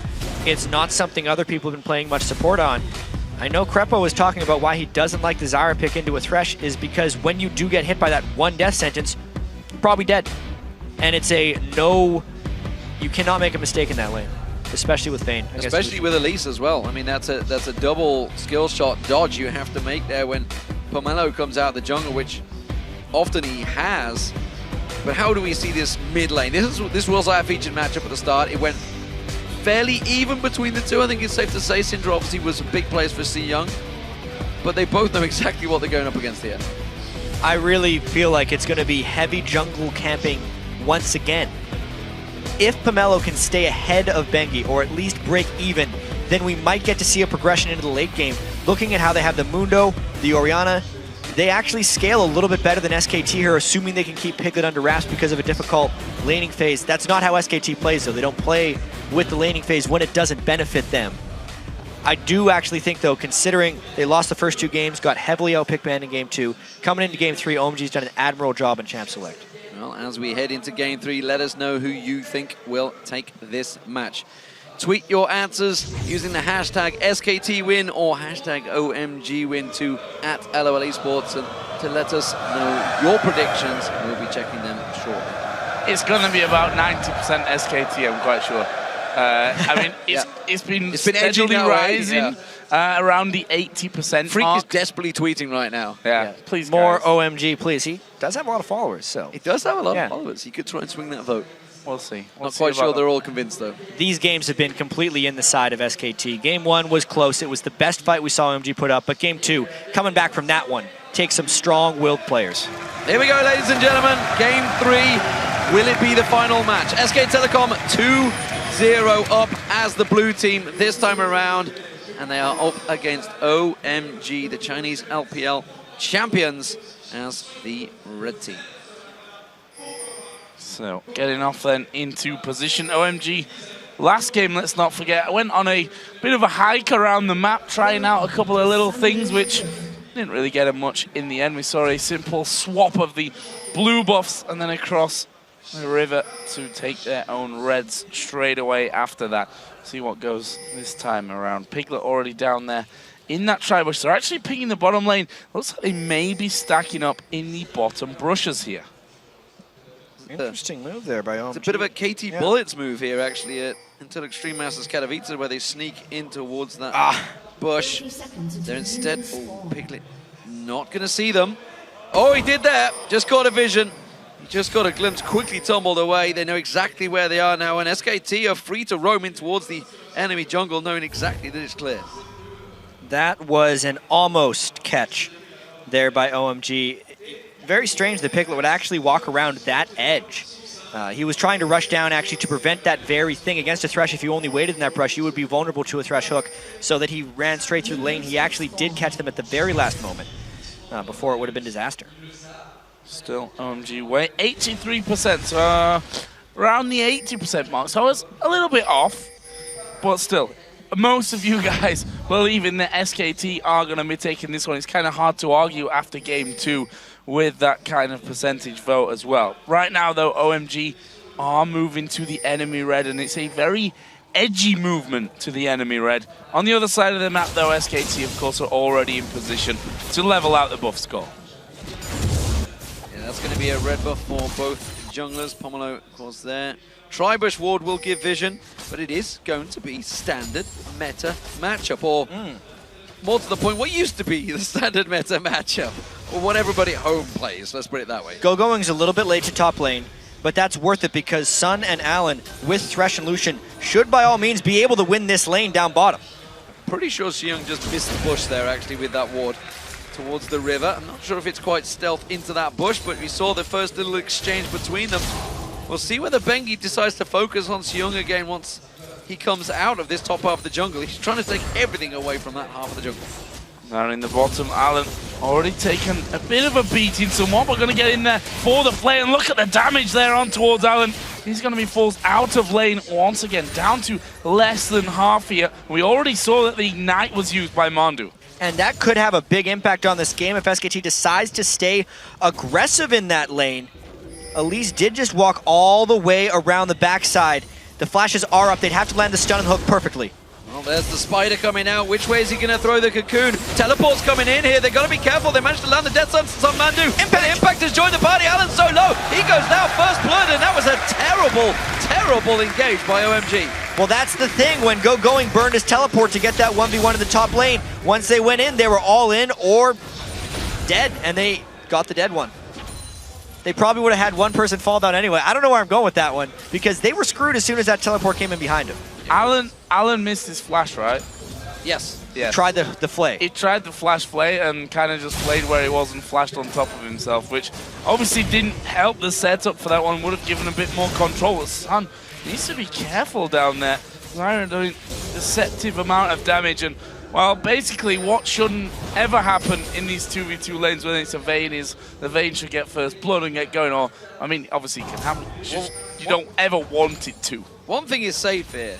Pomelo didn't give up first blood to Bengi this time around, that's for sure. But Xiang in this mid lane is having some serious problems already against Faker. 30 to 20 in CS and continuing the damage on towards him. Faker is showing him exactly what you do on Syndra. Yeah, and here we are again. It's 1,000 gold at 4.5 minutes. OMG falls behind early game. This time, it really just had to do with an early game teleport top lane so that GoGoing couldn't match to at least scare people off. What are they going to do here? They need to make something happen. The bottom lane, you think put a bit of pressure down here on this bottom side. Actually, Pomelo being fairly quiet up until now because he came down for that initial gank there in the bottom side, which despite not actually being warded, still ended up going the way of SK Telecom T1. And he's got a big role to play in this game. Yeah, Alan on Thresh, it's what he really had. He made his name in this tournament with his Thresh play. 100% kill participation in his first Thresh game. Sneaky. Destroyed Cloud9 with it, and now Bengi tries to go up against GoGoing. Yeah. My turn flash. Gets in unseen here on towards GoGoing. I think GoGoing's going to go down here. He may well have enough to die. Not sure what that little sidestep was at the end. It was a nicely timed gank by Bengi, and this could just be the results of the demoralization from games 1 and 2, D-Man. They are not playing well individually. It's almost like they're checked out. Yeah, this is the worst thing that could have happened to them as well. If they'd have had a long, drawn-out laning phase, maybe that was a bit quieter for them where they'd gone toe-to-toe with SKT. Maybe they could have turned things on there, but coming straight into this game and getting kind of destroyed already here, just 6 minutes into the match, is a painful experience, I'm sure, for OMG. They just got to keep it in. I guess it's part of being a professional gamer, and same in any other sport, that you have to learn, even when you fall behind, to keep your head up. And as we've seen from other teams, even a standard laning phase is no safety. Alan caught out here, condemned on the wall. Sun's the focus, but Alan will get caught out. He's going to flay them away, but it's not enough to drive them out away. And Piglet, well, he's going to get himself another kill on the board. And honestly, this game is in danger of sliding out of control 6 minutes in already. OMG just has no room to breathe. All they want to do is farm one more minion wave, and they can't. What are you doing, son? He's going to get caught out, and that's going to be Bengi. Easy going to go for it, forces the flash nonetheless out of the AD carry. That's fine for him as well. Sun now, well, the bottom lane in general has no summoner spells left apart from the Ignite out of Alan, which is not really likely going to be turning anything around down on that bottom side. So if they can keep this Vayne going, I mean, he's already got Vamp Scepter in there, got himself the Longsword as well, and I mean, it's only a couple of CS to lead because they've had so much back and forth trading on this, but Piglet's going to start to just completely dominate Alan in the bottom lane. In fact, they've switched already because they're like, well, we just can't do that. We can't fight that lane. Especially when they're down a flash. If there's a 2v2 with anyone else coming in to intervene, it's done for. And the only lane that hasn't had any intervention is this mid lane, which normally is exactly what OMG would want. But Faker is just outclassing on Syndra this game. Syndra is a better 1v1er than Orianna, especially when played by Faker. And that's the last bit of strategy that OMG could have hoped to rely on, I feel like. Yeah, OMG in trouble. They're going to try something out, as you mentioned, switching around in towards this top lane. In fact, doesn't seem too worried about the fact that he's got Alan and Sam coming out towards him. He's got that level advantage, as you mentioned. Faker now making his way up north. Pomelo wondering, should I try and do something here? I'm going to go for it. It's going to sink his teeth, and Young comes in. Pomelo continues. Young out of position and actually lands the double stun there. Faker on both of them. He's 2v1 in so far. He's gone a little bit too far, I feel, though. Bengi comes in to support. Kicks him away. Does not land the Sonic Wave. Manages to chase on towards Young, but he gets away clean. First bit of jungling ganks, and it almost turned something around for OMG, but not today. And now Going might actually be in a fair bit of trouble. That turret goes down, he's all alone. Yeah, gonna be attacked after that one was locked up by the roots. He's going for Mandu, but he's still got someone to heal in there. Meanwhile, Sun here is being 1v1'd or 1v2'd, let's be honest, by Impact. Should be able to get back to the tower, but here comes Bengi, dodges the Q, doesn't matter. Impact flashes in, and they kick Alan back home to the tower. What a play right there by Shyvana, and I believe it was actually him I have to see this again. He interrupted the Lantern with his Dragon Sting. That's a play that I almost never see executed successfully. Everyone always tries for it, but because he got the mini knockback while he was in flight for Dark Passage, it stopped him. That lets him close in for the kill. Fantastic stuff. Style points being given to SK Telecom every step of the way. 5-0 and a 4,000 gold lead already. Pumandu, though, may well get caught out here. But you can see Piglet already trying to do it. Come down on Pomelo. Pomelo going to try and get away, but the teleport comes in again this time. And that's another kill for Piglet. Stranglethorn's not quite catching Gogoin, but now it's 6-0. And this game is well out of control. Yeah, Joe said it right during that fight. Oh, God. As soon as it started happening. 6-0, as you said, 5,000 gold. Blade of the Ruined King at 9 minutes and 40 seconds for Piglet. There's not even a phage on Sun right now. Mid lane, CS advantage, jungle, more pressure added. Top lane teleports being really impactful for Impact. This is the best of the three. It is SKT finding everything that OMG wanted to do and taking it directly away from them. Sun just trying to get a bit of extra farm in there. I said it before, he's actually holding up when it comes to the farm. Fact is, Sun spent about 3 minutes of the game actually fighting at this stage, so not been exactly focused on his farm. He's farming those champions down in the bottom lane. Mundo twice, getting the Elise in there as well. And he is definitely on fire at this point of the matchup. And now they move to the top lane where they'll be looking for another turret. Only one turret taken, but that's, with this kind of lead, only going to be a matter of time before it changes. And it's still about OMG never having safety in any of their lanes. The laning phase can extend as long as SKT wants it to because they are winning it so heavily. Well, Young pulled the shockwave on Faker, wasn't too worried about it. Benki's in trouble though. Now how's he going to get out of this situation? He manages to pop the kick on Pomelo, but with the shockwave already used, there was nothing to back it up. Lane pressure through and through. That's turret number 2. These lanes have been won so hard they're not even trading back turrets. This could actually be a complete shutout if SKT continues to play it. Bengi was taken low there, coming back in, and we said it in that last game as well that we've seen a couple of players from SKT where they've maybe got a little bit too forward thinking, is what I'm going to call it, because I think that's a nicer word than anything else. But honestly, they are, we're 6-0 up in kills here. We've got a huge amount of gold difference, almost 6K. There's a stun going on to Xiang. Is Baker going to go all in on this one? Yes, he is. Is he going to pick up the kill? Ignite is ticking away. He flashes in. Pomelo might at least be able to pick up the first kill here for OMG. He won't. It's Gogoin that steals it in the end. Gotta say, that was still a nice move by Faker. He burned everything that Xiang had. He gave 1 kill back to Mundo, which, there you go, was a bit of forward thinking. They don't need the perfect game, but they do need to win this one. They're still on their way to a 3-0. Yeah, it's not going to be the perfect game. That's what they needed. Don't want to get humiliated, although some would argue the way this is going, it may well happen. Nevertheless, SK Telecom, as you mentioned, forward thinking, catching out Pomelo this time around in towards him. He's going to go down. That's an easy kill for SK Telecom. And they may well be thinking of that trip back home to Korea right now because this game is in the bag. Yeah, just to go into detail a little bit about some of the things that SKT have done here is even from the very level 1 movement, as soon as they knew that the teleport was down on Gogoin, they knew how to punish it.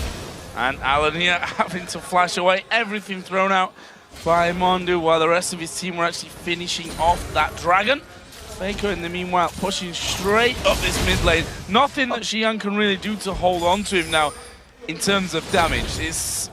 Again, we saw it from Xiang in other games about how controlling a good Syndra play can mean, quite frankly, how much damage she has by the end as well. How long a range he's got. Exactly. The stun is just heat-seeking, it seems, when from a good player and gets you from anywhere. And just looking at this series from a whole, just how demoralizing was that game 1 really?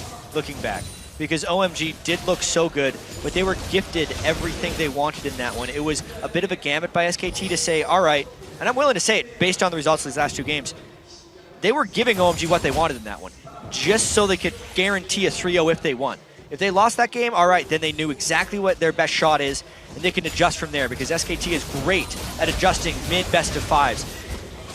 They're so experienced with that, they look at the things OMG is doing, and OMG clearly can't adapt that since they had their best thing right off the bat.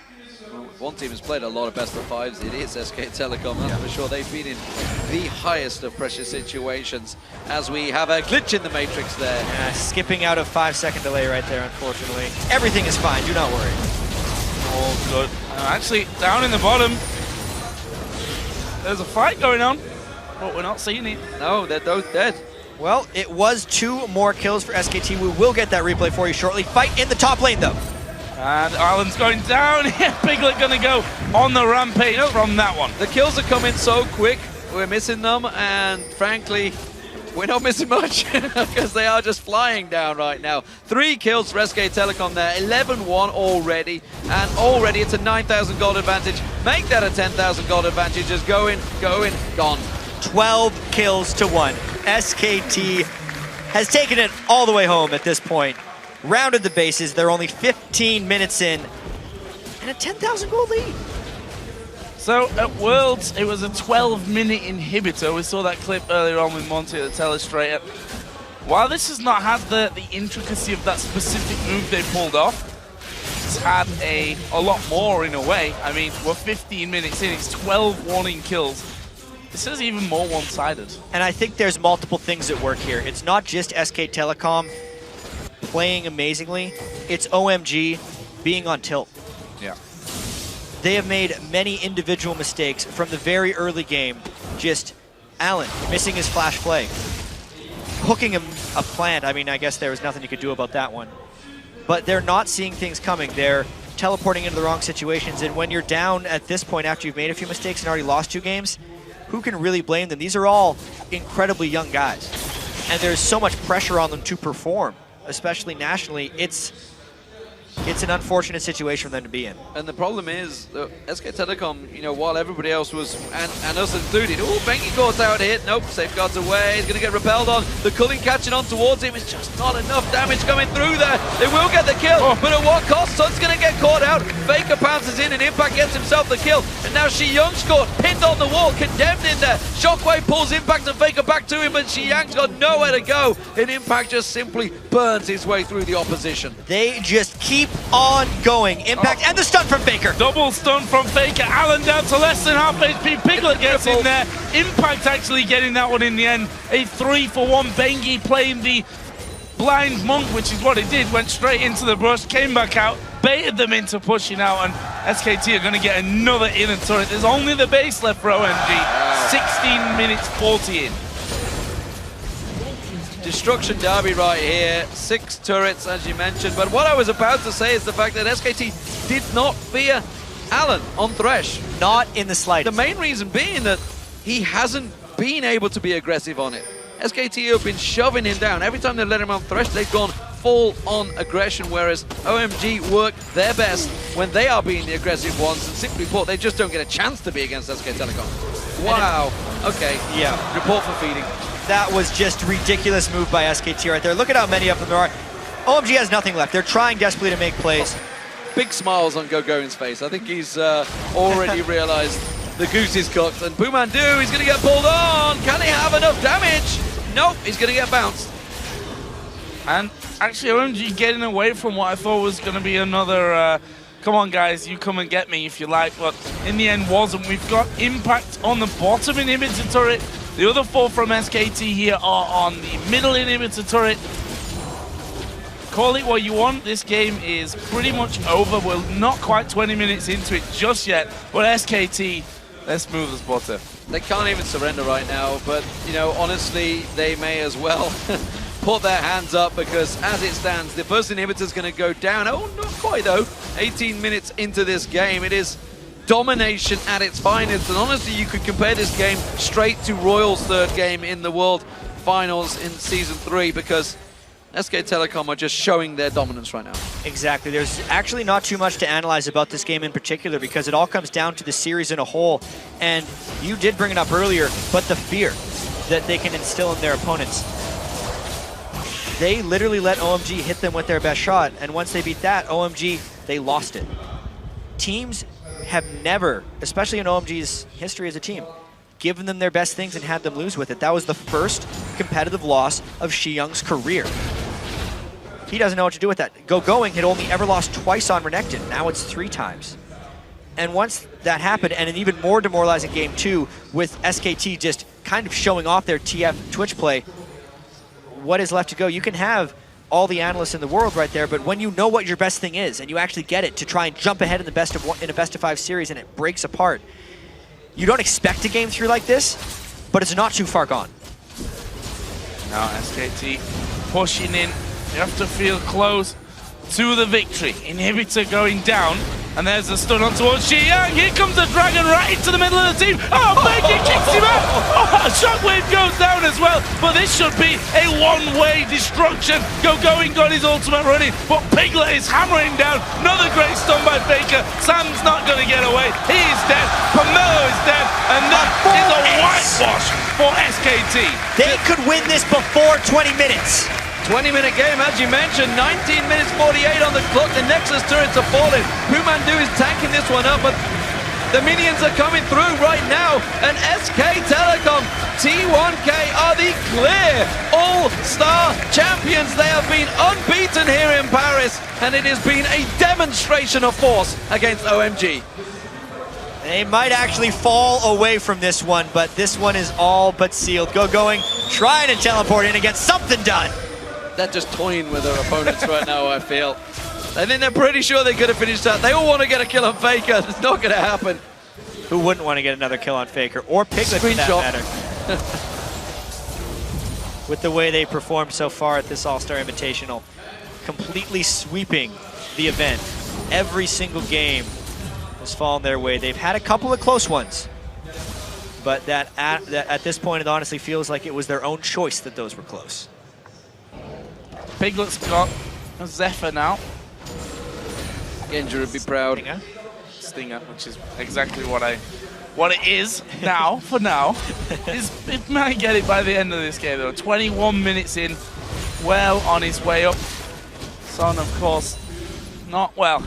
It's really hard to just say anything about where they are right now in this game because it's over at this point and it's been over for quite a long time. And you know, as commentators, it's our job to keep everyone's hopes up, but sometimes, guys, we just don't want to lie to you. You can't do the impossible sometimes, that's for sure. Piglet, who honestly has played immaculately this tournament, you know, he was very sensitive about, he's going to keep on chasing. A little bit too deep, buddy. Don't go too far. There's your first death of the game. And it is going to be to Xiyoung. But I was about to say, you know, he was tearful back at OGN Champion Winter about his performance, didn't feel he'd really put in his best, and you gotta think turning the corner really coming to this tournament, he's played brilliantly. Gonna keep going possibly on this one here. Impact actually teleporting in. That was from the bottom lane, by the way, where he was just pushing the inhibitor turret. SKT are gonna go for the win here. GG coming up here, I feel, for SK Telecom. The Nexus is going to fall. Faker's just toying with his opponents right now, but it is Impact just chewing his way through the hit points.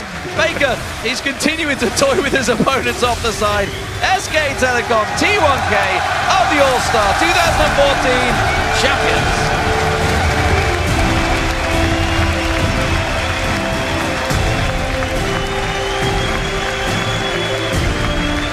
It was their most impressive 3-0 performance in a championship game they have had. We hear the crowds here. They were most definitely Fnatic fans at the start of the week, but they've been fantastic here to every team. And well, both of these teams enjoyed the applause and, to be honest, explosion of noise that we produce here for them today. And SKT, a deserved champion. OMG giving a good fight at the start, but you have to feel at the end it was just too much for them. Yeah, there was honestly nothing OMG could do in the last 2 games, in fairness.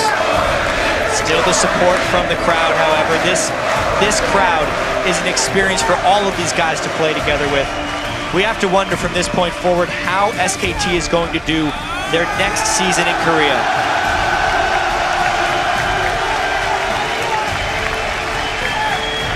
And honestly, this crowd has been fantastic throughout this tournament. The 4 days we've had here have been magnificent, giving a lot of love to SK Telecom, who honestly, before the World Championships, probably a lot of people here didn't really know existed. But they have put on a demonstration of League of Legends for everyone to enjoy. Yeah, ever since they came in there, Faker was known as the best mid laner, but they didn't know the rest of the team. And now they do. Absolutely brilliant, brilliant stuff. As we said before, much deserved. They looked at no point weak in this tournament, really. They had a couple of, I say a couple of tough games. Probably was only just 2. One of them they were playing with all their own skins. Fnatic had a bit of breathing room in that game. And of course, game 1 here in the final. Other than that, they've been pretty flawless. It has been a flawless tournament. They've gone 9-0. You know, they have came, saw, and conquered everybody that basically was the champions in their scene. OMG, LPL champions, Fnatic dominating Europe. Cloud9 could argue dominating North America as well for the last 2 seasons.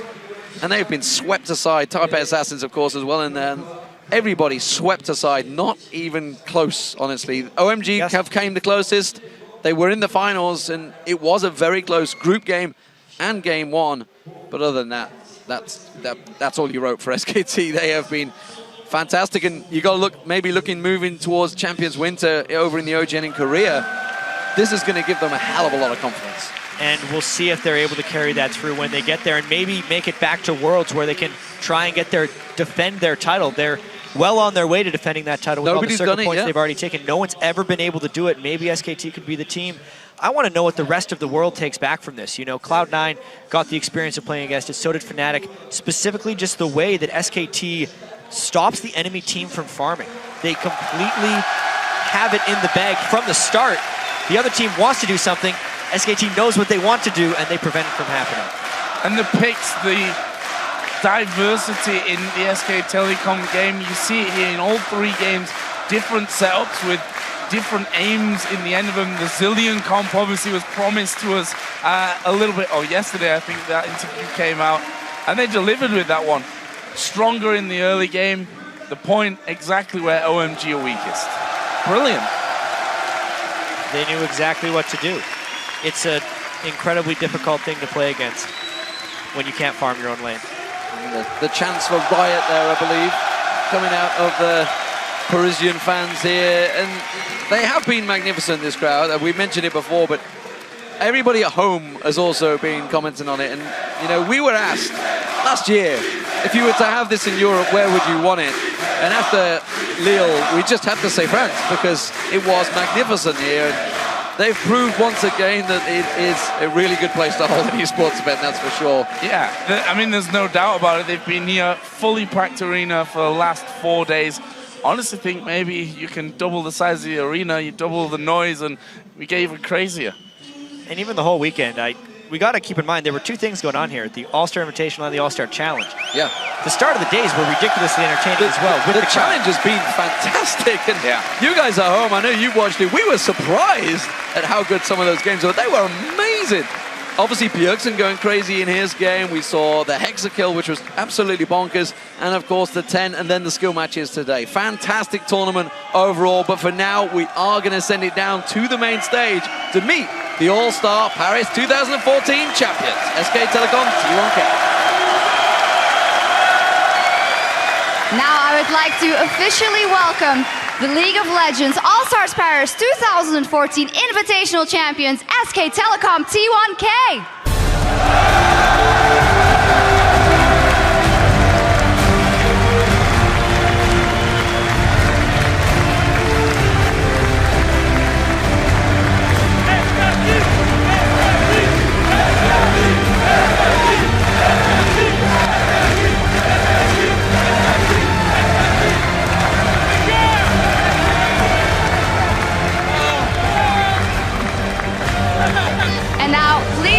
welcome to the stage Riot's Vice President of Esports, Dustin Beck, or as you may know him, Redbeard.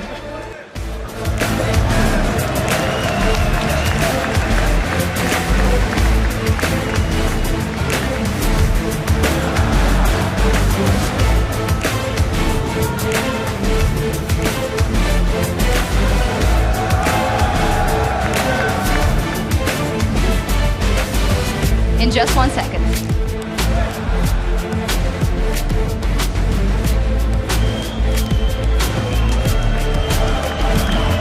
He's on his way. There he is, Redbeard. Yeah. Man. Guys, can we hear it one more time for these guys?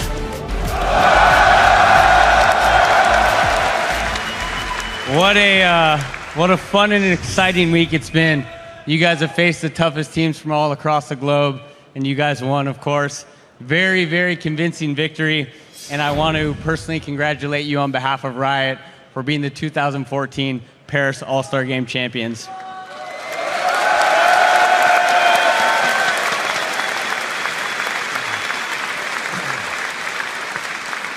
I want to take a second to thank the millions of fans who tuned in on television, online, all across the globe to watch this event. Yep.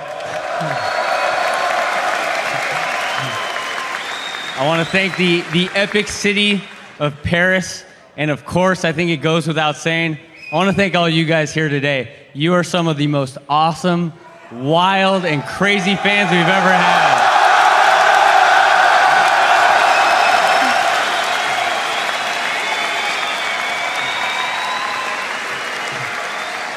Merci beaucoup, guys.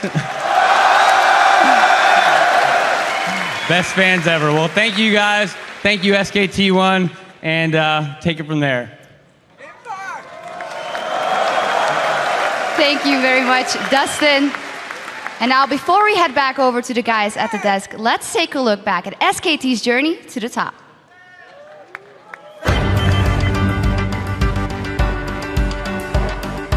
SKT have just pulled out all the moves in this first game.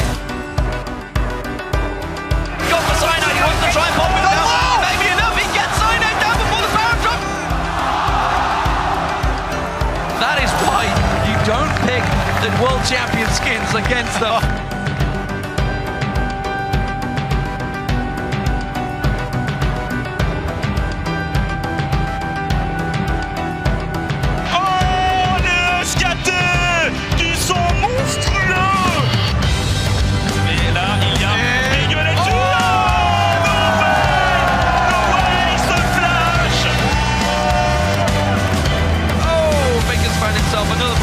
There's a party though. They finally get Faker down, but it took 3 of them. There was 4 of them actually.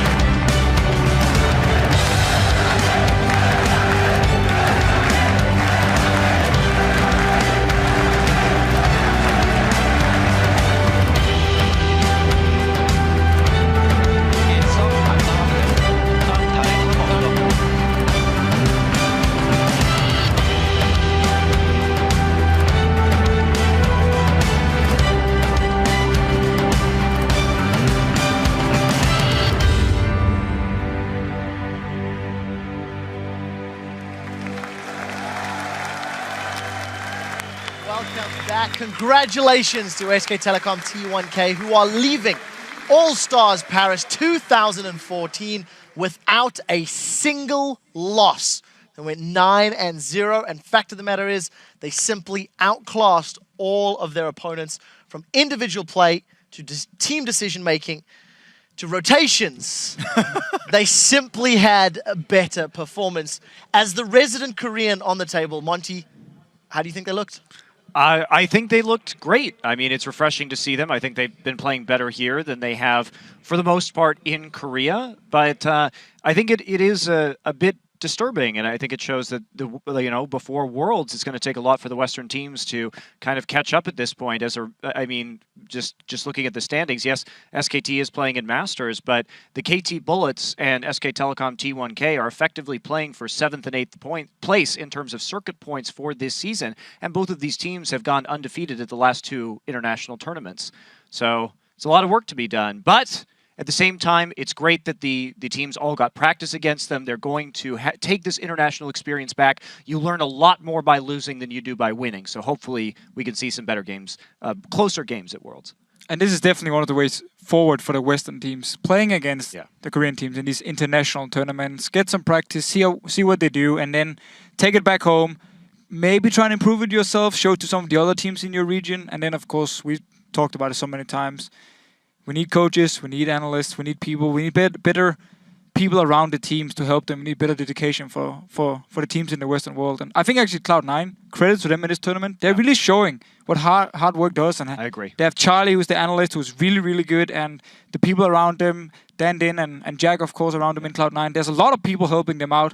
CLG doing the same thing now. And these two teams are really what the rest of the Western region should look at. Well, we'll have to see if they can make their count. One thing that I do want to highlight is just some of the numbers that SKT have actually put together for us. If you compare their KDAs, it is a fairly generic number, but 5.68 KDA. It was the highest out of anyone here at All-Star Paris.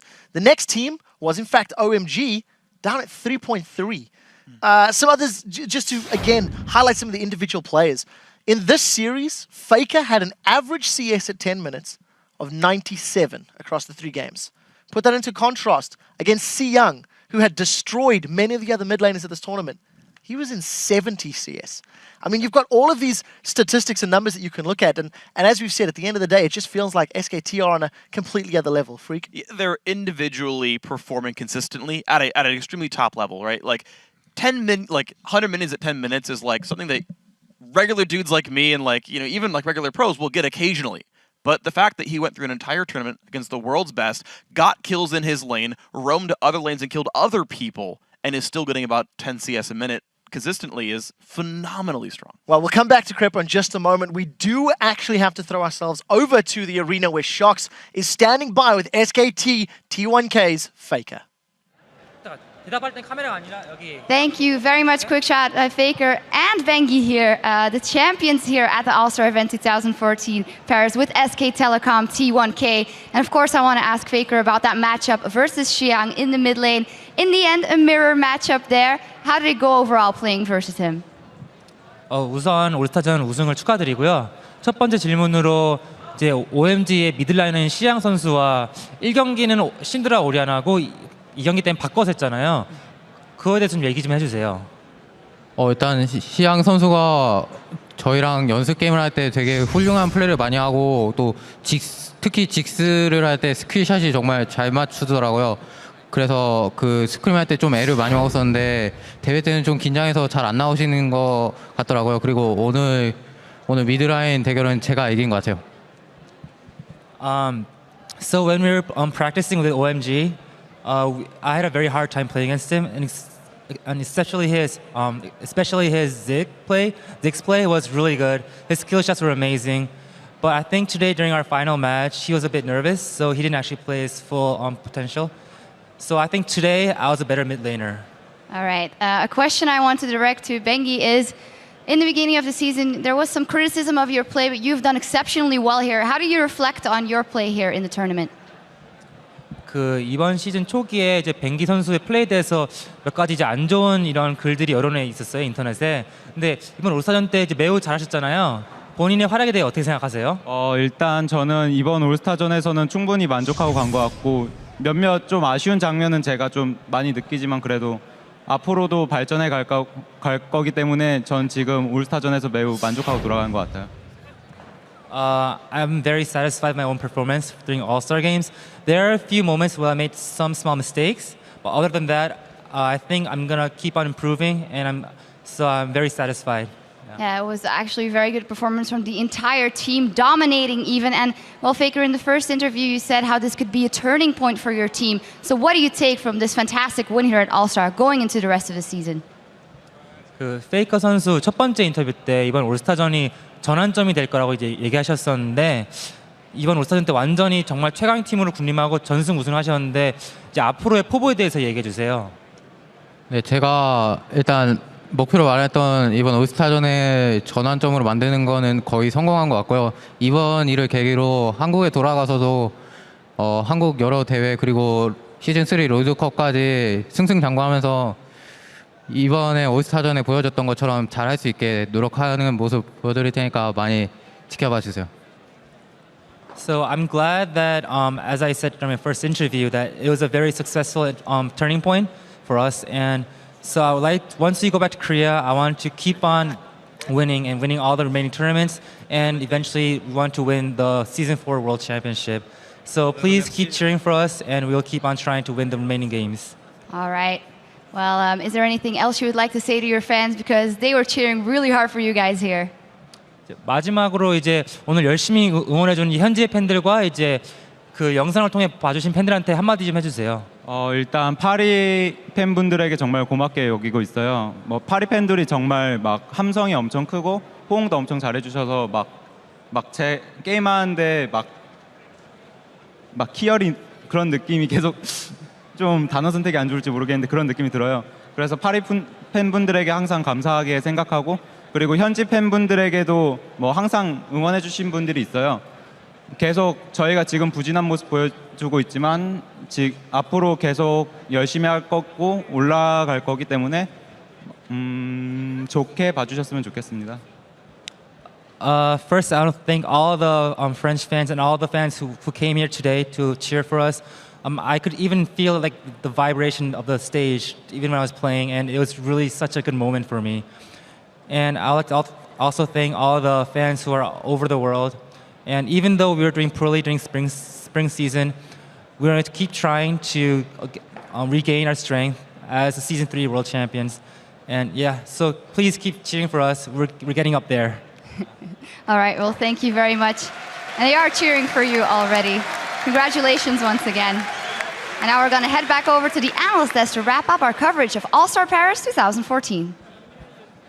Thank you very much, Sharks. And we were talking very briefly about SKT, and let's just get some closing thoughts to wrap up the tournament. We've looked at some of the regions, we've highlighted some of the weaknesses and some of the areas that the rest of the world has to improve upon. OMG showed individually they have it in them to swing with one of Korea's best. Yeah. Unfortunately, there's a little further. Krepa, some thoughts? Yeah, I just want to show that SKT is so good at playing the late game because they understand the map so well, but they can also close out the game. The last game at 20 minutes, they were 20,000 gold ahead or more. So they had more than 1,000 gold coming in above their opponents every minute. That just shows, okay, it's not a fair assessment because OMG was pretty much broken mentally already, but it just shows how brutal and how much they can exploit in a game of League. And the thing, too, is OMG did play pretty well over the course of this tournament, especially, I mean, these are mechanically very good players, and they are excellent in terms of team fighting. And if they can learn, I think, more about the strategic play on the map going down the road, this is a region that is going to be incredibly dangerous at an international level, even more so than they already are. Definitely food for thought, I feel, for the rest of the regions and the rest of the world. We mustn't forget that as it was the final day of games, the challenge teams also wrapped themselves up. So Fire and Ice took to the Rift in their showdowns, 1v1 and 2v2. And you can actually see Team Ice being awarded their all-star trophies earlier today. We caught these off stage. It was a lot of fun to watch these pros from multiple regions coming together and playing on those teams. And I do just want to give a quick shout out to how much fun the All-Star Challenge really was.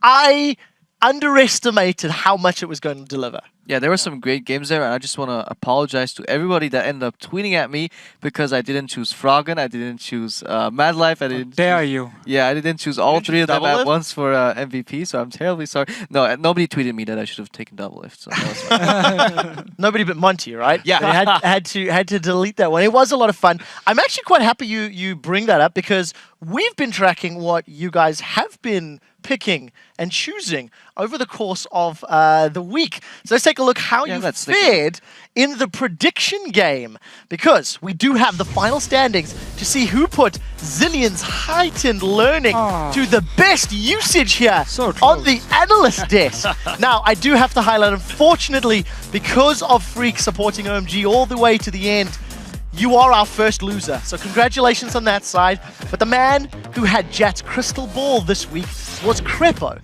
But before you celebrate, I do need to give you props because your performance at Worlds last year was disgustingly poor. You finished So last. was yours. I do want to remind everybody that you did finish last at Worlds, but it's great to see you learn from your mistakes, you grow, and you've moved your way up. Yes, indeed. Yeah, he moved to NA. Yeah, exactly. He moved to NA. You Moved got to lost. NA, got a little better. I took double lift seat, so I got a lot worse. It's just I'm moving up. And sadly, I don't have a cup to gather tears in. But Monty, you gave me this. I just want to make sure that you. That's what I get for believing in apple pie.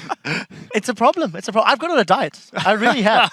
I do want to remind everybody, because it has been somewhat of a Crepo themed day, that you can send your congratulations to Crepo by tweeting to him at Scumbag Crepo. Also remember, he did pick Cool as the challenge MVP. OMG. screw you. See? So I said OMG was going to win. you did. They won something. They won in the challenge. That's all I was going for. Guys, it has been a pleasure. But as a reminder, we will be bringing you more League of Legends action as the European and North American League Championship Series begin their summer splits after a brand new preview show on May the 20th. Both regions will kick off with a super week of games. In Europe, we'll begin with a El Clasico match between Fnatic and SK Gaming, who finished first and second in the last split. Yeah, North America will bring their own Super Week on Friday. That is May 23rd, starting things off with the rivalry between Cloud9 and Team Solo Mid. You guys be sure to head over to lolesports.com for a complete schedule of those games. You can also pick up tickets to watch the European LCS live in Cologne, Germany, or the North American LCS in Los Angeles, California. Just click on the ticket links for all the details and come cheer for your favorite teams in this season. Yeah, parting is such a sweet sorrow, and this truly has been an incredible experience for me. So I do want to say goodbye to absolutely everybody. Guys on the desk, it has been fun. I have particularly enjoyed seeing Crepo win something for a change. It doesn't happen as often. You're so funny, Quickstep. Oh, boy. And I would like to wish you the best of luck in the summer Thank you. split and safe travels back to Korea, to Monty, of course. Thank you guys so much. It has been, as we said, a pleasure for everybody watching. I want to give a special thanks to our analysts once more. Their expert knowledge throughout the week has been great. So goodbye to Christopher, Monty Cristo Michaels, Mitch, Crepo, Forcepulse, myself, Deficio, Freak, Jat, Kobe, D-Man, Shocks. The entire live broadcast crew wishes you all great thanks. Thank you for tuning in. Thank you for watching All-Star Paris 2014. We'll see you again soon.